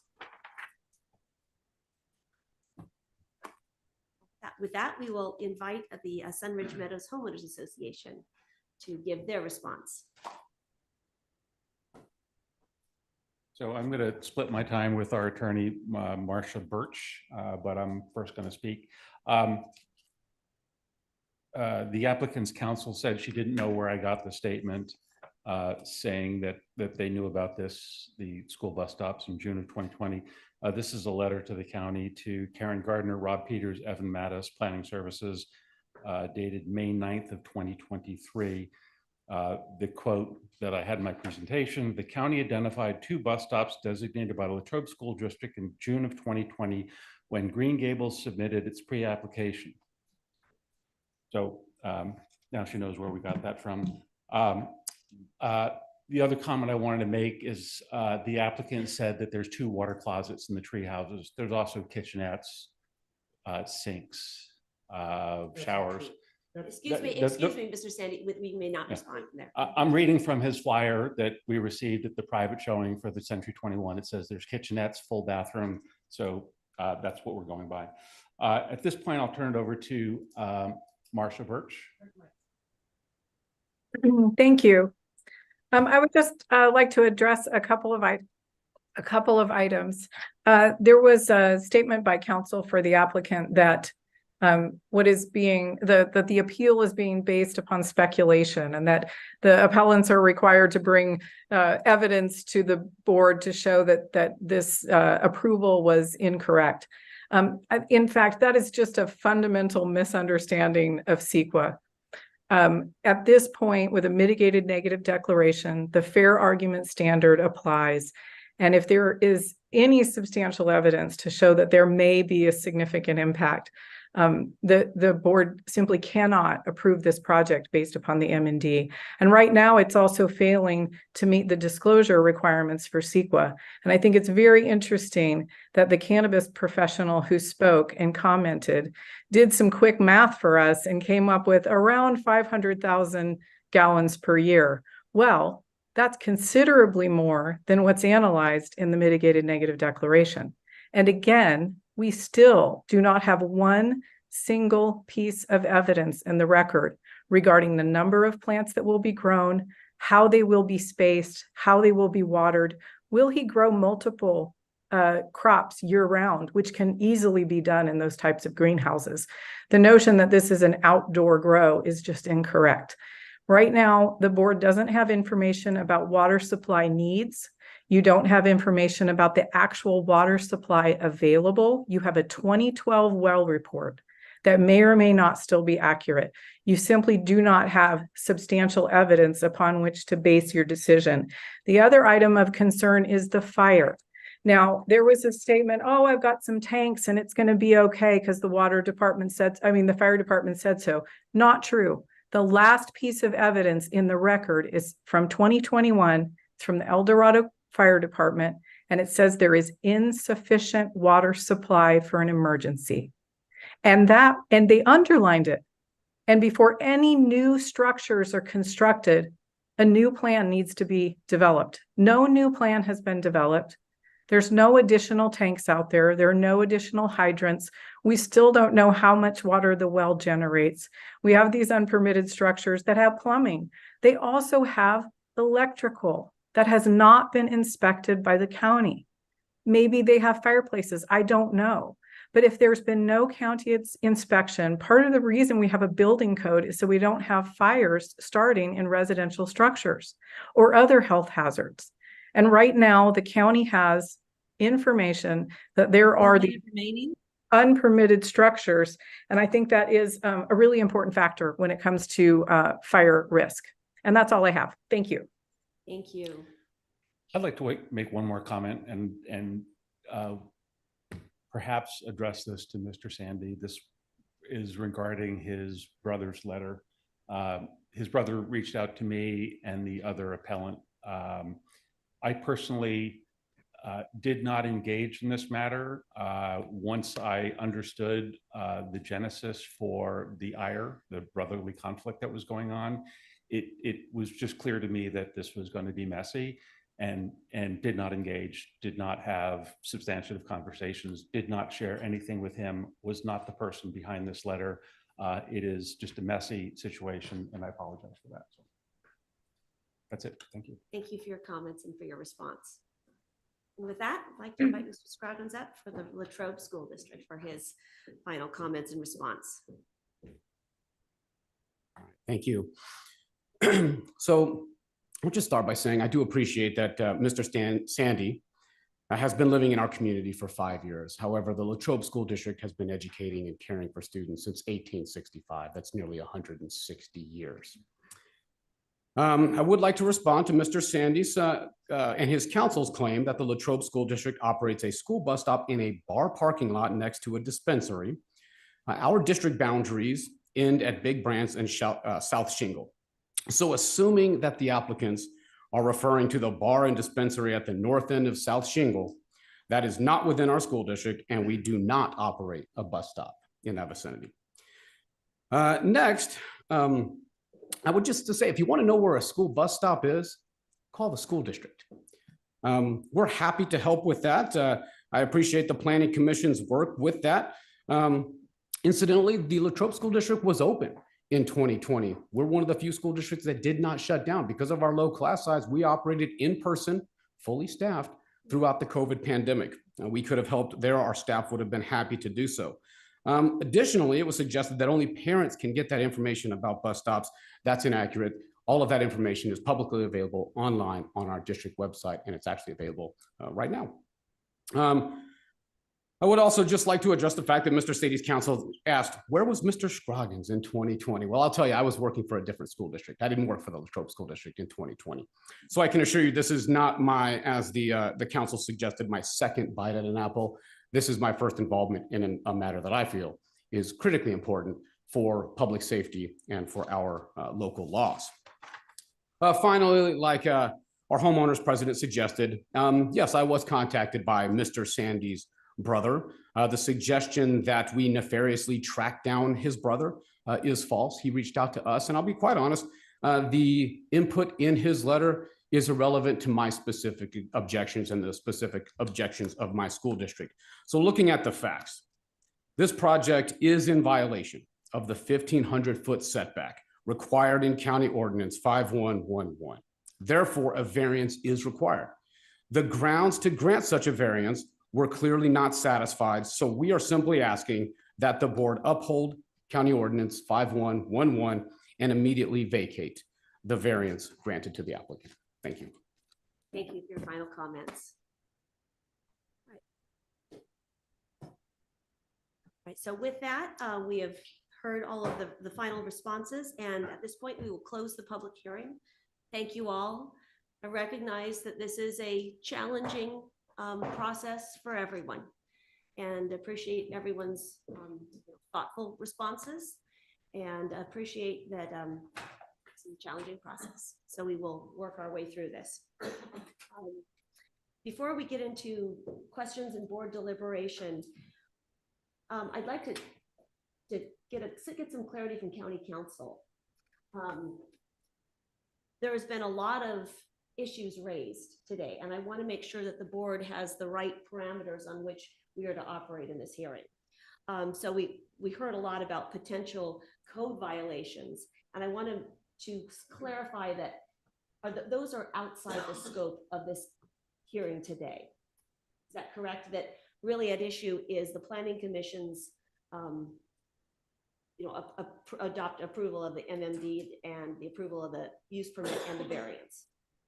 Yes, I believe so. I think it's factually difficult to determine what in fact is taking place on the property that may or may not constitute a violation, but the fact remains that is, I do not believe that is a required factor in your decision making for today. It is, frankly, many times we've seen where, and I don't believe this is the case here, but just by way of analogy, where seeking a permit is a means of remedy in some form of a code violation. So it is not uncommon for permits to be issued, notwithstanding there being potential code violations. I don't believe it has any direct bearing on what you're being asked to decide today. That being said, I think you have the information presented to you seems to me to put you in a position of having to make the factual determination in order to make this decision. I think Mr. Scroggins put it very well towards the end in focusing you on the variance determination. I don't think there's much dispute that this particular application will succeed or fail today based on your factual determinations as to whether or not all of the required elements of the variance findings can be made. Excellent, because without the variance, then the action that the Planning Commission took on the mitigated neg deck and the CEQA analysis is a moot point. Yes, I mean, that could certainly is maybe an independent thing that the board might need to consider, but without the variance, there is really no ability for the applicant to move forward. I just wanted to get clarity for the board and kind of take some of the noise out because there were a lot of things that were presented to us. So, all right. You really think that's going to remove the noise? Well, I just wanted to help provide clarity. I think it's going to come back. I just wanted to help provide clarity for the actions taken that are before us today. Yeah. So Supervisor Lane? I guess I would have some questions of county council as well. And that is around this setback. What is the purpose of the setback? You might get a better answer if you turn to your planning staff, who was a part of the development of that ordinance, than you would from me. I believe it was a request from the Sheriff's Department, related to public health and children. And so what was the mindset of staff when you're creating the ordinance after the voters approved this? The voters approved the ordinance as written. As written? As written. So and as far as the mindset, I can't speculate about that. What was your mindset around the fact that you would waive the setback completely for any property owners owning property before a certain period of time? I mean, I don't understand the purpose of the setback if it's only applied to when you owned your property. I mean, it seems to defeat. That's the way the policy is written. You're not going to go in on that, huh? I didn't write the ordinances, so I just implement them. And then a question also regarding bus stops, and that is when a school district does decide that a bus stop needs to be in a certain location, do you get an easement? Do you only just get permission from the property owner? And then the question for staff is, how do you measure it property line to property line if in fact the school district doesn't own the property? Yeah, it's the property that it's located on. And do they have to get an easement or permission? That we have no regulatory authority over that, so I can't answer that. Can we ask Latrobe if they would just comment on that one piece? Is that permissible, County Council? I think it would be fair to allow the superintendent to respond to Supervisor Lee's question. For that question, All just right. a Very we can narrow ask you, question. Mr. Right. Scroggins, thank you. Since we are not experts in school bus stops. And full disclosure, I am also no expert in school bus stops. We contract with the high school district to provide all of our transportation, but I can tell you that our school bus stops are housed on the side of basically what would be a public road. So we run down South Shingle, we run primarily down Latrobe Road. They would be at an intersection. So when I mention things like Big Branch and South Shingle or Brandon Road and South Shingle, they pull off right there in the middle of the road, activate the stop sign, the flashing lights, students board, and then they resume again. So they're not housed, to the best of my knowledge, they're not actually housed on an actual parcel of land. It's on the county public road at the intersection. Thank you. Okay, thank you. And, you know, that's my understanding. One of the challenges with our current ordinance is that what do you attach, what parcel do you attach an entity that is a school bus stop to when our ordinance is written that from the premises, and yet a school bus stop doesn't quite apply to that. I think that's one of the reasons why we were, you know, taking a look at that. I had a further question on that too. Do you have any other questions?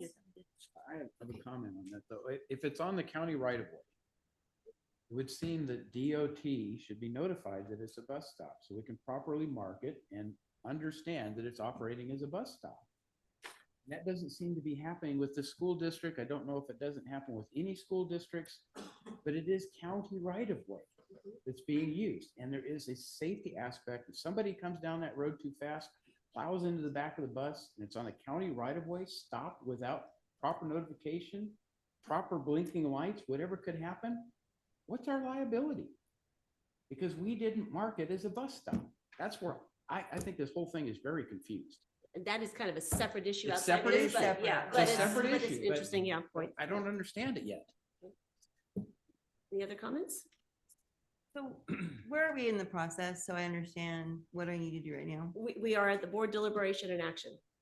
This is it. Okay. This is it. I really appreciate everybody saying that we're in a tough spot, because I really feel like I'm in a tough spot right now.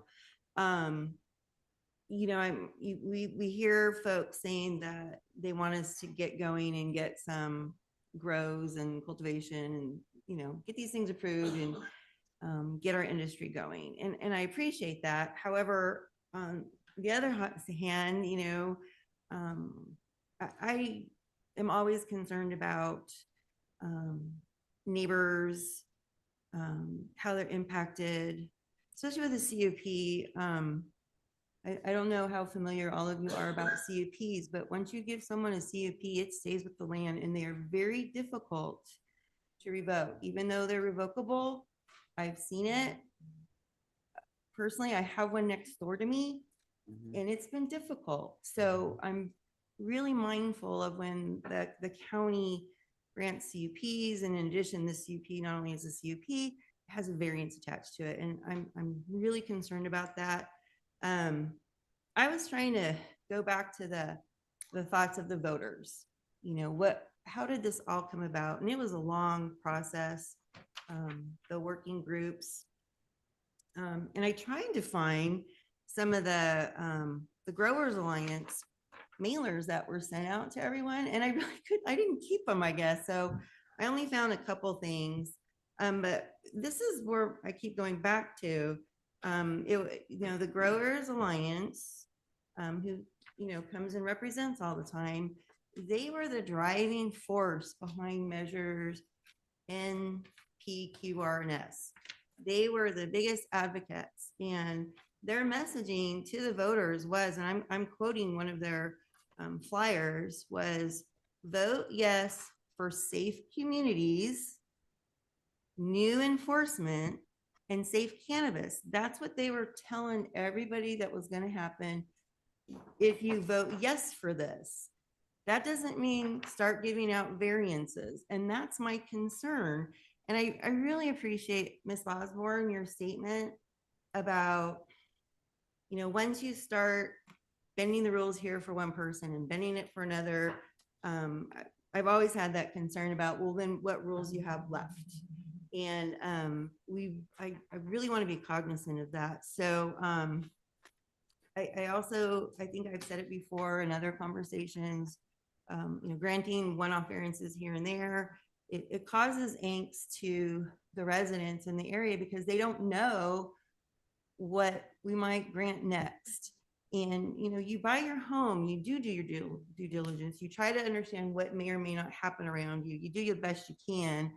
And then when you have a board who just feels kind of randomly says, we're not going to make those people follow the rules. And you may have been a voter that actually voted for this ordinance because you looked at what was going to be provided in the ordinances and you're like, well, that's not going to happen in my neighborhood. So it's very concerning to me. So, and I don't want our residents to also feel that the board is somehow, and I don't have the right words for it, so forgive me, I'm just going to blurt it out but I don't want the residents to feel that the board is in on some kind of a bait and switch with these ordinances.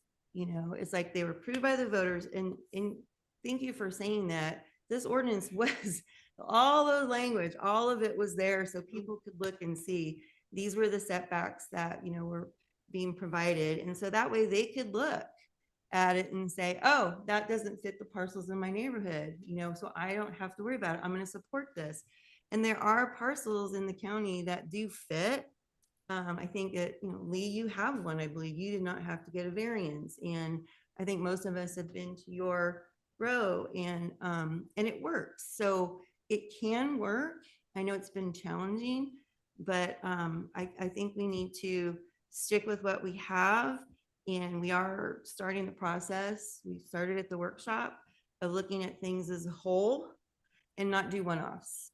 That's just kind of where I'm at right now. I think the one-offs set precedent, and I just don't think that's the right path to go down. So that's kind of where I'm at right now.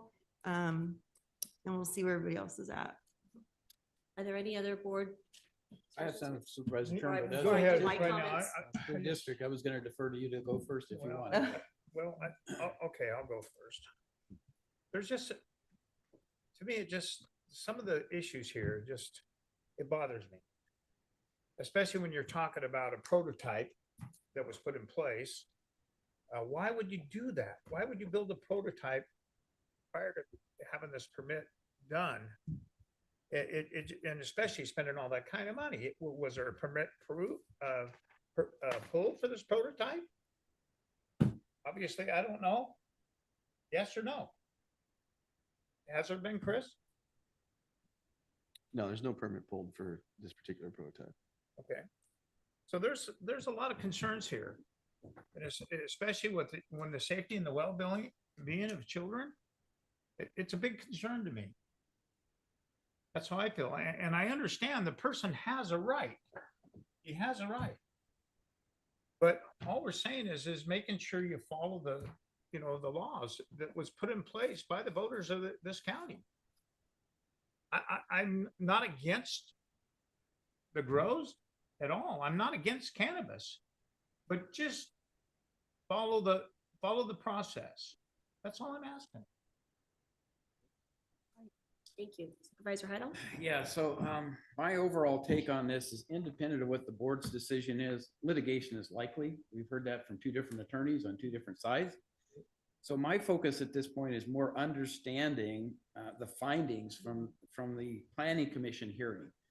And the first one I'd like to address is the water supply issue, because we know there's very limited water supply in this area. So what were the findings relative to water supply that would support a significant agricultural venture here in terms of water demand, given the limited supply? What finding did we make at the Planning Commission level? Do we know? Yeah, the only time it's discussed is within the CEQA initial study. And so therefore the adoption by the Planning Commission of the CEQA initial study means they, agreed with the conclusions in there. Okay. But like I said, we do ensure a minimum, but not a maximum usage. The policies in the cannabis ordinance state that has to have a legal source of water, but even with residential, even with, large residential subdivisions, if they're required, relying on wells, we just get a production report to show that they meet the minimums, but there's no maximums calculated. So we didn't go beyond the CEQA document to verify anything, because obviously you can talk to experts, but that gets very deep. Yeah, I mean, we have a well production report. We have Helix Environmental that produced the initial study that does cannabis permitting statewide. And so they have staff that are qualified to make those, determinations. So the other question that came up recently is fire risk. And if you have unpermitted structures, I do think that affects the ability for the higher probability that a fire could get started if the electrical wasn't installed right correctly. And that could affect the whole community, as we know.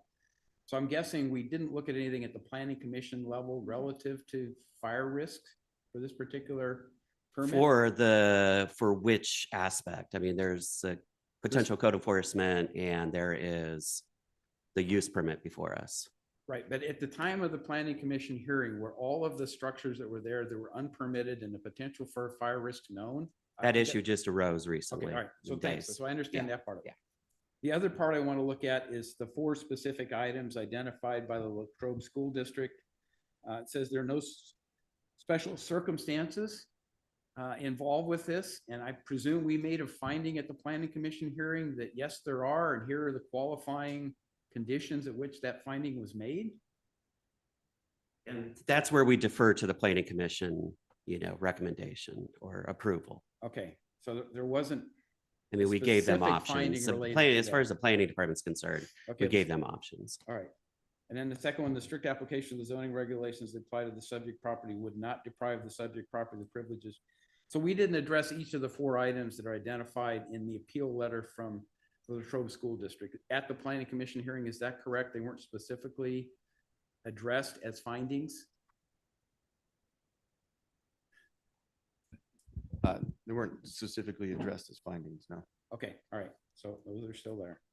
And then I guess kind of in conclusion, if an appeal is denied and the project proceeds, what monitoring for compliance and ultimately what opportunities does the board have to resolve some issues that can't be identified, i.e. can we revoke a business license even though the conditional use permit is in place and that stops the operation of the business?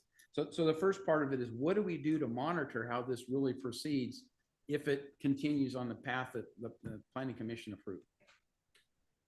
First thing is to get an annual operating permit. So the Okay. annual operating permit is just that, it has to be renewed every year. But we also have the ability, that gives us quick flexibility. If there's a serious issue identified, if they're in violation of a condition, whatnot, we can actually pull that operating permit and cause them to pause the operation. Okay. That would be the first thing. The other thing I would direct you to in the conditions of approval, and it's on page 4 of that document. It's condition 16. It relates to county and state compliance. It says premises shall be in full compliance to all their applicable requirements of state law and county code, including but not limited to the building, safety, sanitation, labor, technical codes and requirements relevant to obtaining necessary building, plumbing, electrical, mechanical, grading, or other permits, inspection of structures requiring permits, and as appropriate, the issuance of certificates of occupancy. And it goes on a little bit further from there. It's a bit of a catch-all with a county code. And the other thing as it relates to water would be condition 43, and it notes emergency water supply. It says project area is not currently provided with an adequate means of emergency water supply, storage, or conveyance facilities. Prior to new buildings or structures being placed on one or more of these parcels, the applicant will need to demonstrate that they can meet required emergency water supply provisions found in Chapter 5 of California Fire Codes, along with local ordinances and standards of EDHFD.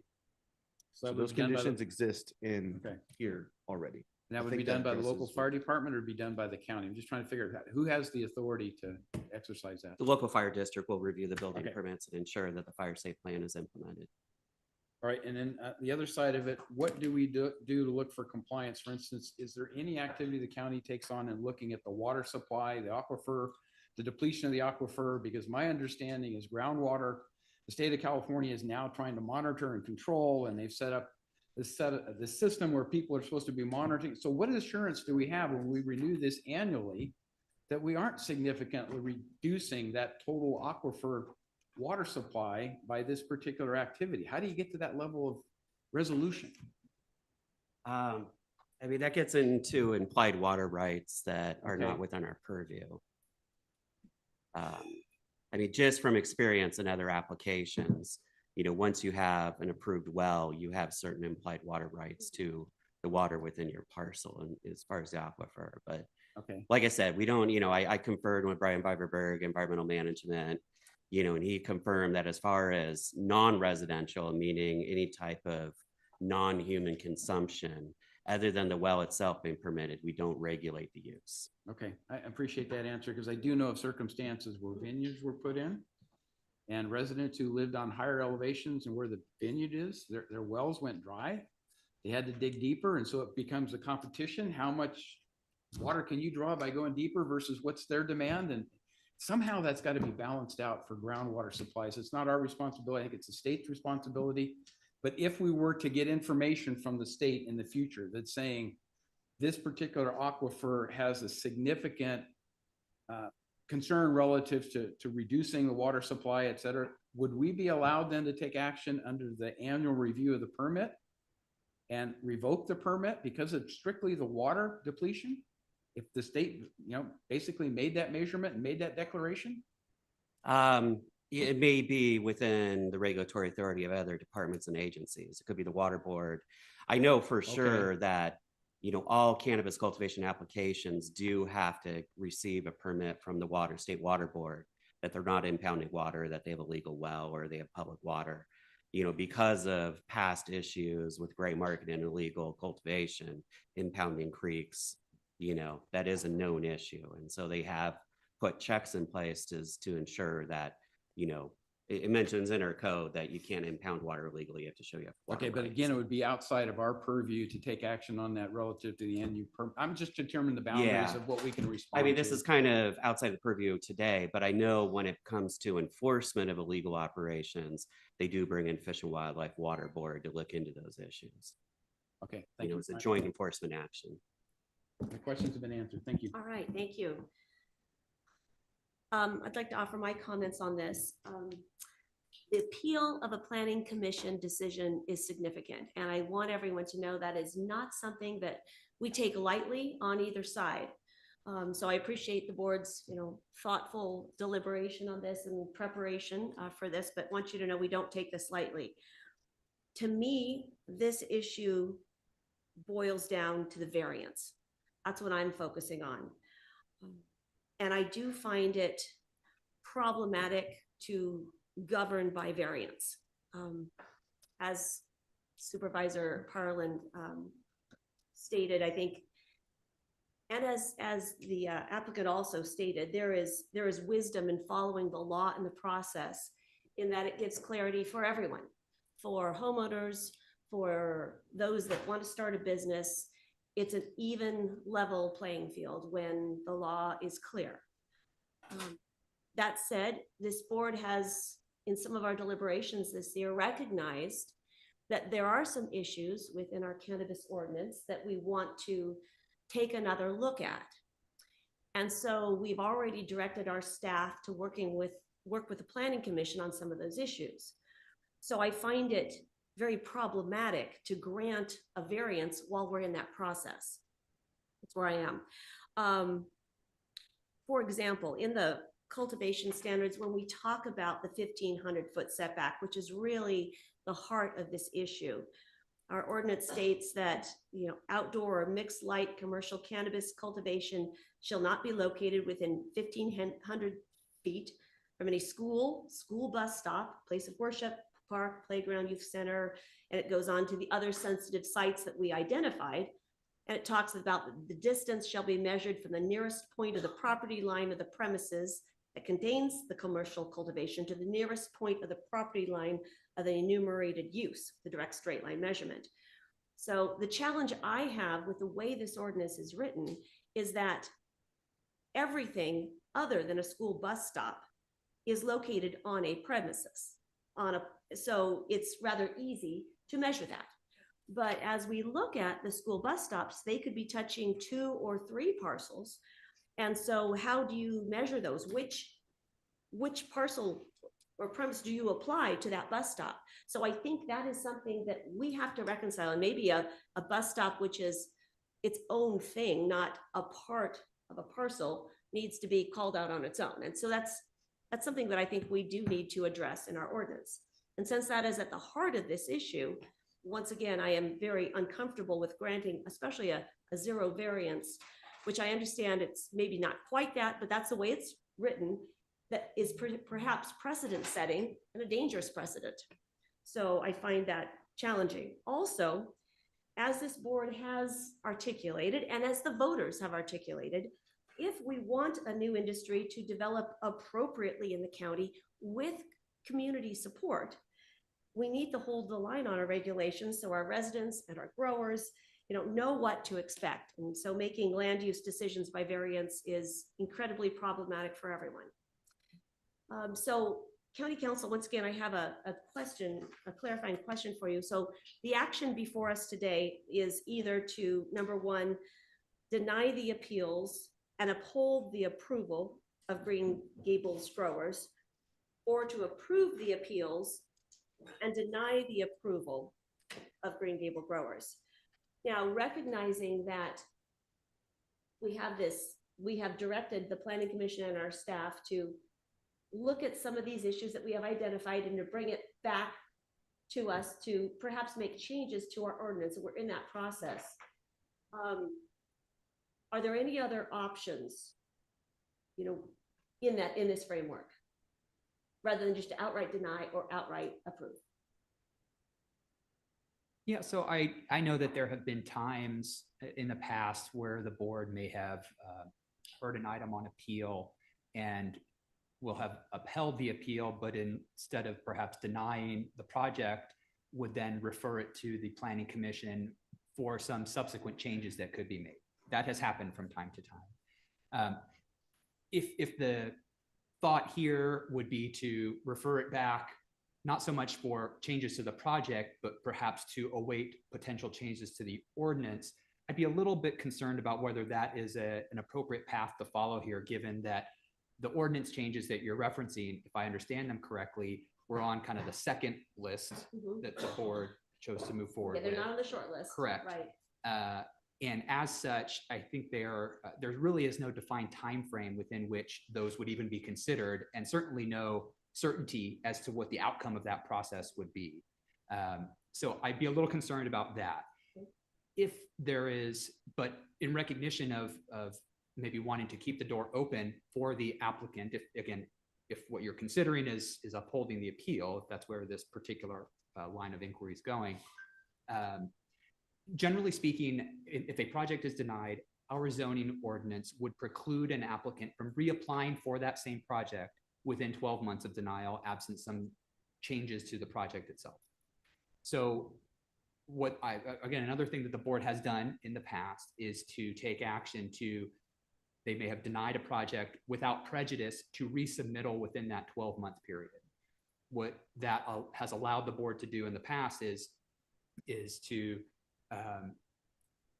give the applicant an opportunity to either make some modifications or for the regulatory environment to kind of change around the project application and allow the project to be resubmitted, notwithstanding the typical prohibition on resubmitting a project within 12 months of denial. So that perhaps could be an option if you are, if you're considering possible options for upholding the appeal and what then that next step would be. That is certainly one. That would be to uphold the appeal concerning the variance. And there are findings that staff has prepared for you in your record today that outline the rationale either for approval or denial of variance request. And then I think that the next step would be the denial without prejudice to resubmittal within 12 months. Again, if the regulatory environment would change in such a way that it would allow the applicant to move forward without having to request a variance. Well, that's helpful to understand maybe what our options are, recognizing we are in this process of looking at some of these issues. Now, once again, there's no guarantee where the board is going to land on these. But I just want to bring just a fairness and transparency, especially because if we hadn't directed our staff and our planning commission to look at these issues, it would be a different matter, but we have. So I just wanted to understand what our options were. So Can I that's kind of where I'm follow landing. up on, Please. that without prejudice allows within the 12 months and all that, and that would include, because there's been fees and things paid for this process, correct? So that would allow the fees to already be paid, kind of, they've been paid, they would stay paid if they were to, is that even? You know, those are questions that I wish I had answers to, but as far as the logistics of whether any application fees, how they're processed upon permit denial, I honestly don't know the answers to those questions. I would assume that they would have to reapply if they reapplied, and they'd be subject to whatever application fees are in effect at the time of their new application.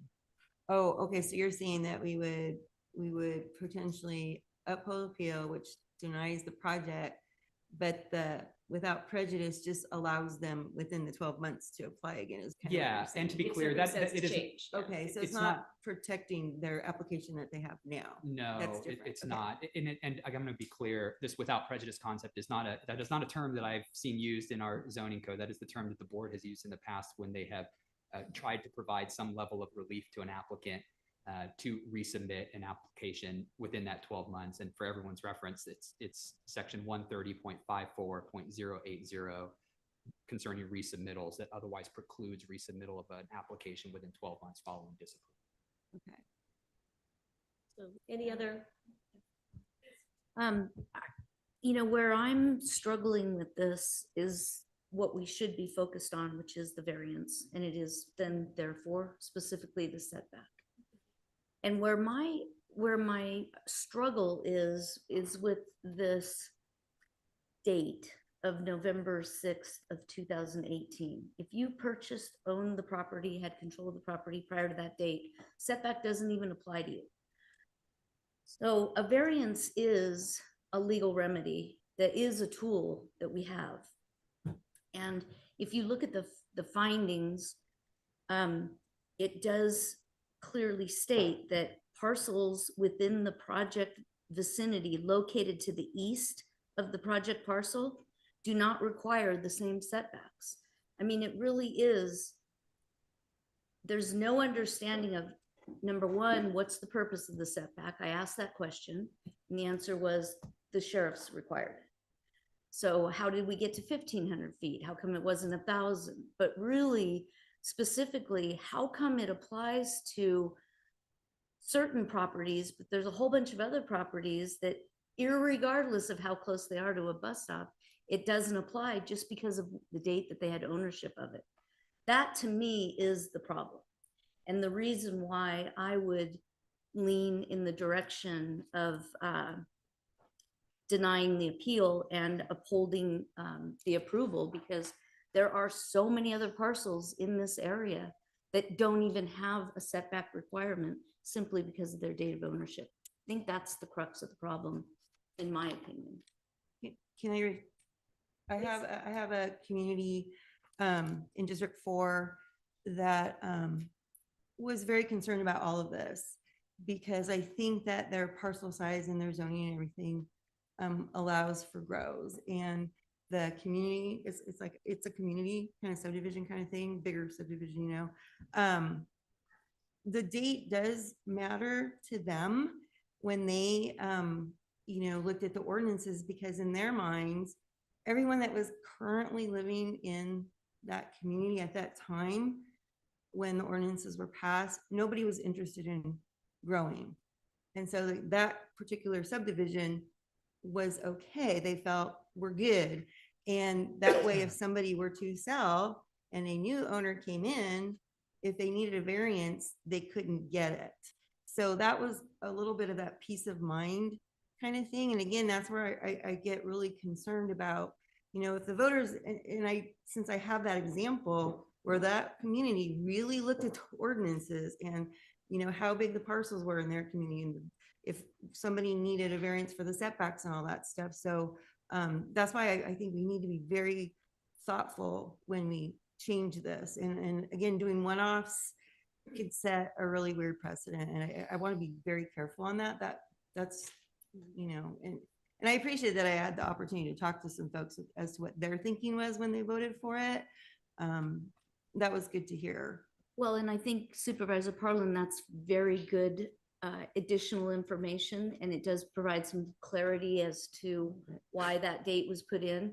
But what it doesn't talk about is how that has any effect on a bus stop, which is really the crux of children.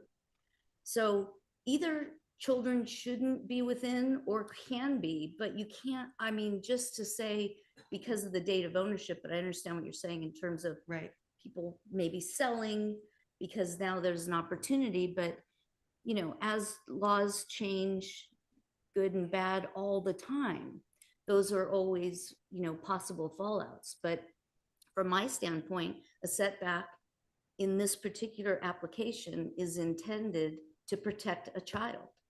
And if it just simply doesn't matter because you own the property for 5 years, how does that apply to somebody who just bought it? I mean, how is it any different? It's to me the crux of the problem. And like I said, a variance is a legal tool that we have that when we determine that it's, you know, there's a rule that exceptionally is hurting one particular owner and not others, we have the ability to make those decisions. And tough as they are, in this particular circumstance, if he had just bought the property in October of 2018, we wouldn't even be having this conversation. What is the will of the board? Oh, are you looking for a motion right now? Well, just, are we? I is there guess any we further are. Discussion or? I'll throw one out and then we can discuss. How's Okay, that? sounds good. I move to, oh my God, I'm so tired. Thank you. Approve item 2, the appeals, and deny the approval as in item 2. Item 2. So approve the appeals and deny the approval. And if it makes everybody feel better, we can add the without prejudice. I didn't fully understand how that helped. So uphold the appeals and deny the project without prejudice. To do that. All right, is that what you're moving? Yeah. I will second that. Is there any further discussion on that? I have to say, I agree with Supervisor Lane. Variances are a tool you can use. And it's a case of looking at what are the unique circumstances with this. Does this really make sense?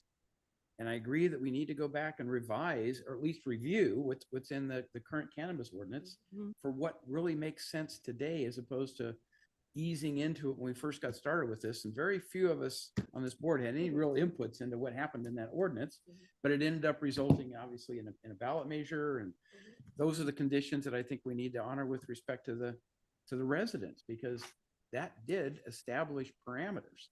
So that's the balance I'm trying to argue with here, but that's just, you know, commentary. So you've got a motion and a second. So Madam Chair, if I could just clarify the motion, because the staff item does reference that it's based upon the findings as attached. And I just want to clarify that what you're proposing is based upon, and I just, for clarity, I believe it would be Exhibit H, specifically Section 5 concerning the variance. Yeah. Is the findings that support the action that you're proposing. Yeah, it was attached for us. So yes, thank you. Uphold the appeals and deny the project without prejudice based on the attached findings for denial. Yes. I Yes, just wanted to thank you for clarify. that Thank you. clarity on the motion. Yes. All right, so we have a motion and a second on the table. All those in favor, say aye. Aye. Aye. Opposed? no. The motion carries 3-2. So thank you, everyone, for walking through this with us. To be clear, that was Supervisors Hydall and Lane voting against, correct? Correct. Yep. Another 3-2 vote. I don't like cannabis. We have a few minutes to clear. Reason I'm saying that. All right, so we will have some closed sessions of the boards. Desire to do 2 froms at this point. Yeah, do we have to come back out? Will we have to report out? I do not anticipate a report from We don't closed have a session. report. Oh, yeah, let's do them now then. All right. All right. Who's ever ready, go. Thank you. Is there anyone ready for 2 froms? I don't have anything of countywide importance. It's been all district specific Yeah, this I week. have just a little Okay, bit. go ahead and start. Because I actually went away while we were dark. It was lovely. I went to the coast, so I don't have a whole lot to report. But we did have on the 25th, Wednesday the 25th, our CRC ad hoc committee on the fire insurance issue. We had a couple guest speakers, Amy Bach, who is the executive director of the United Policyholders, and Nancy Watkins. She's a principal and actuary at Millman Consulting. So the ad hoc committee, talked with the guest speakers, got some ideas. And I believe at our next ad hoc meeting, we're going to draft the policy that we're going to propose to the full RCRC board. I think we're trying to get it approved in December because things are happening fast. And then that way the RCRC staff can advocate, based on those policies. So we're trying really hard to help that whole thing because it's such an issue throughout, the state, honestly. And then just, taxpayers meeting, again, those are really interesting, sometimes the guest speakers. And so on the 30th, Dean Getz was the guest speaker, and he was specifically talking about issues with El Dorado Hills CSD, which does impact our county residents. So those are recorded. And then just yesterday, Taxpayers Association virtual meeting. I always watch them virtually. Pat Dwyer, he was on their Taxpayers Association. They have their own little fire committee report. And I felt that Pat really explained what they found in their findings. He just explained the situation though. There really aren't any solutions, but I thought Pat explained it really well. So, and he's a very calm presenter, unlike when I talk. So if you're interested, that was a pretty good recording. And then just a couple DOT things. Raphael left, so his ears won't be burning, but we've been getting a lot of complaints. I know District 2 has, I know I have, I don't know about anybody else, about all of the repaving that was done when we're like, yay, repaving, where's the striping? And I want to say that on, was it Saturday, I think it was, I was going out somewhere and there was a striping truck. So I think they striped roads all weekend. They're not quite done yet, but wow, what an improvement. And especially with daylight savings ending and the days are so dark. So I just want to say shout out. Thank you, DOT. I know it's been rough and I understand there's some equipment broke, but they had to bring us in the new striping unit all the way from San Diego. Yeah, what a challenge. So, and then the other bit was Caltrans. I had another thing, and I asked about this at the Transportation Commission meeting last week. Yes. And sure enough, so on Sunday, before going to Kelsey Schoolhouse for breakfast, I told my husband, I said, and of course we set the clocks back early. So we had a whole extra hour because you wake up early anyway. So I'm like, let's go out to Auburn and check and see if that, the potholes were fixed and all that. And so Caltrans did do the emergency paving project, which again, I super appreciate. Fewer potholes remaining, but they hadn't striped yet either. And that's on 49, down to the confluence, and it's windy and dark. And so I did reach out to Woody and asked him if he could follow up with, and because I don't know with the weather if they're going to be able to do striping, but maybe they can get better reflective dots because it was a little dicey. And so we all love that, these road projects are getting done, but it's so hard in the interim till they're finished. So anyway, thank you for getting those projects done, Raphael. It's awesome. Great. Fabulous. Supervisor Trimble? Yeah, just on Tuesday, the 31st, we had a food bank tour, and it's basically Marie, her assistant was with us and stuff, and we had a tour so they could get a different perspective of what's going on in the food bank and how they're distributing the food. So that was really a good thing. Then we had on Thursday, let's see, hang on a minute, let me go back. Yeah, then Thursday, we had a transit and transportation meeting. That was going on there, some of the projects that they put in place, especially some of the issues that are intersections and stuff like what's going on. Also, oh, I didn't have it on. Sorry, Kim. Sorry, Kim. It's okay. Nobody wanted to hear me anyway. So we're reading your lips. Yeah, all right. Anyway, so then there's been all kinds of different things. I had a let's see, I went out with Jack. We had a community, went out there with South County Alliance to the new community center in Grizzly Flat to map out the property on the south end of that property of 5 acres. So adopting that with the Forest Service. And then I went back out to Grizzly Flat Friday with Jack Thompson because we have now the new post office that just got them put in place. And That's exciting. I have been working on this for a long time because a lot of complaints from people, especially when they had to go all the way from Grizzly Flat to Diamond Springs to pick up their mail. It's crazy. So it was crazy is what it is. So this is a great thing. Thanks to McClintock's office for first starting it, and then Kevin Cuddy's office now after he got elected, helping me with this and pushing it so we get it done. So anyway, that's pretty much all I have right now. So. Great, thank you. Supervisor Heidel. And I just have two on Thursday, the 26th. Both George and I attended the Cameron Park Grocery Outlet opening on Green Valley Road. I forgot about that. What a turnout. There were people there wow. evidently half an hour before it opened, waiting in line to get in. Really? That place is packed every time I go by there. It is packed. It is popular. So, but that's a prime example about how proper businesses located in a community that has that demand is just well received. And the other part is it cuts down on driving transportation. Yes, For true. people not to have to drive to a grocery True. store 5 miles away if they can get most of what they need locally. So true. It's the ultimate So answer. the checkout line was almost out the door. Yeah. That's wonderful. And there were people It was- standing in it line for was probably unbelievable. 40 Yeah. minutes or more just to get through Yeah, it the was checkout line. So fantastic. anyway, It that was was. well. And then the other one I wanted to recognize was Saturday, October 28th, the El Rose Fire Department had their training facility grand opening. Again, well attended by a number of different people. They did a demonstration on the 2 fire build structures that they have there in terms of simulating residential fires. It's not your typical tower type of fire setup and stuff. Very, very well done. And I think we just recognized that it was a combination of property tax monies from the local resident as well as development fees that paid for that training facility. But it was done over a very long period of time. So the emphasis was it was a shared responsibility from new development to pay the development fees and from the existing residents, through their tax dollars to put that structure in place. But I think it's going to get a lot of regional use, yet to be determined, but just a great turnout for that as well. Yeah, it was a very, very good. Training facilities are really important to make sure our fire professionals are well-trained and have access to that. Exactly. Yeah, that's wonderful. Yep. Very exciting. Supervisor Lee? Well, I don't have much of a life, but I have a couple little things to report. Number one, I went up to Pollock Pines last night and attended a presentation by Vicki Sanders, our parks manager, on the progress of 4 Bay Park.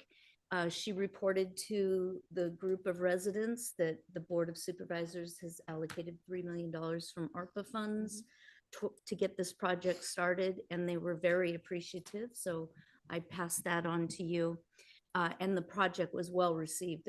Even though there's still some concerns about where this, there, that, they're coming together. At least they're starting to all say, okay, well, let's do it. So that was very nice to see. And then I just want to mention that the city of South Lake Tahoe, through the leadership of our mayor, Christy Cregan, is having a rally on November 16th, United Against Hate. And it'll be a march from the bus garage to our Olympics Plaza, where we'll do a brief presentation. And it's just a really nice thing that I think people want. They need to come together right now. Exactly. And so I agree. I'm looking forward to that. Nice. Excellent. Thank you so much. For CAO. By popular demand, I have a few things to share. Excellent. So just quickly, with the board's approval of the county strategic plan on October 17th, staff with the help of Supervisor Thomas have been working on developing a finalized document, but part of that is going to include some photos from the county, and we are obtaining those photos from county staff, and so far we've received 103. So we have. Oh I my know. gosh. It's going to be harder than, harder be than hard. we thought to go Woo. through, which is really nice. Oh, We that's appreciate wonderful. everyone's contribution there. After today's meeting, we only have 3 meetings left for the remainder of the year, which is just, Yeah. I don't even Wow, it's understand. unbelievable. Yeah. Yep. And we'll be entering into holiday season here. And then lastly, but certainly not least, county offices will be closed on Friday in honor of Veterans Day. Right. Thank you. All right, so with that, we, let me get my little spiel here. The board will now recess into closed session to hear items 21 on the agenda. Anyone who wishes to provide comments concerning this item may do so at this time. Now taking public comment on closed session item number 21. Individuals will have 3 minutes to address the board. I will notify you when you have 30 seconds remaining to comment. Public comment will be taken first from those participating in the boardroom and then from those participating through Zoom. For those participating by Zoom, please make sure you unmute yourself when called upon. If you're joining the meeting by phone, press *9 to indicate a desire to comment. If you're joining by Zoom, press the raise hand button. Please voluntarily state your name for the record. There's no public comment. All right. So with that, we'll recess into closed session. Thank you all for being with us today.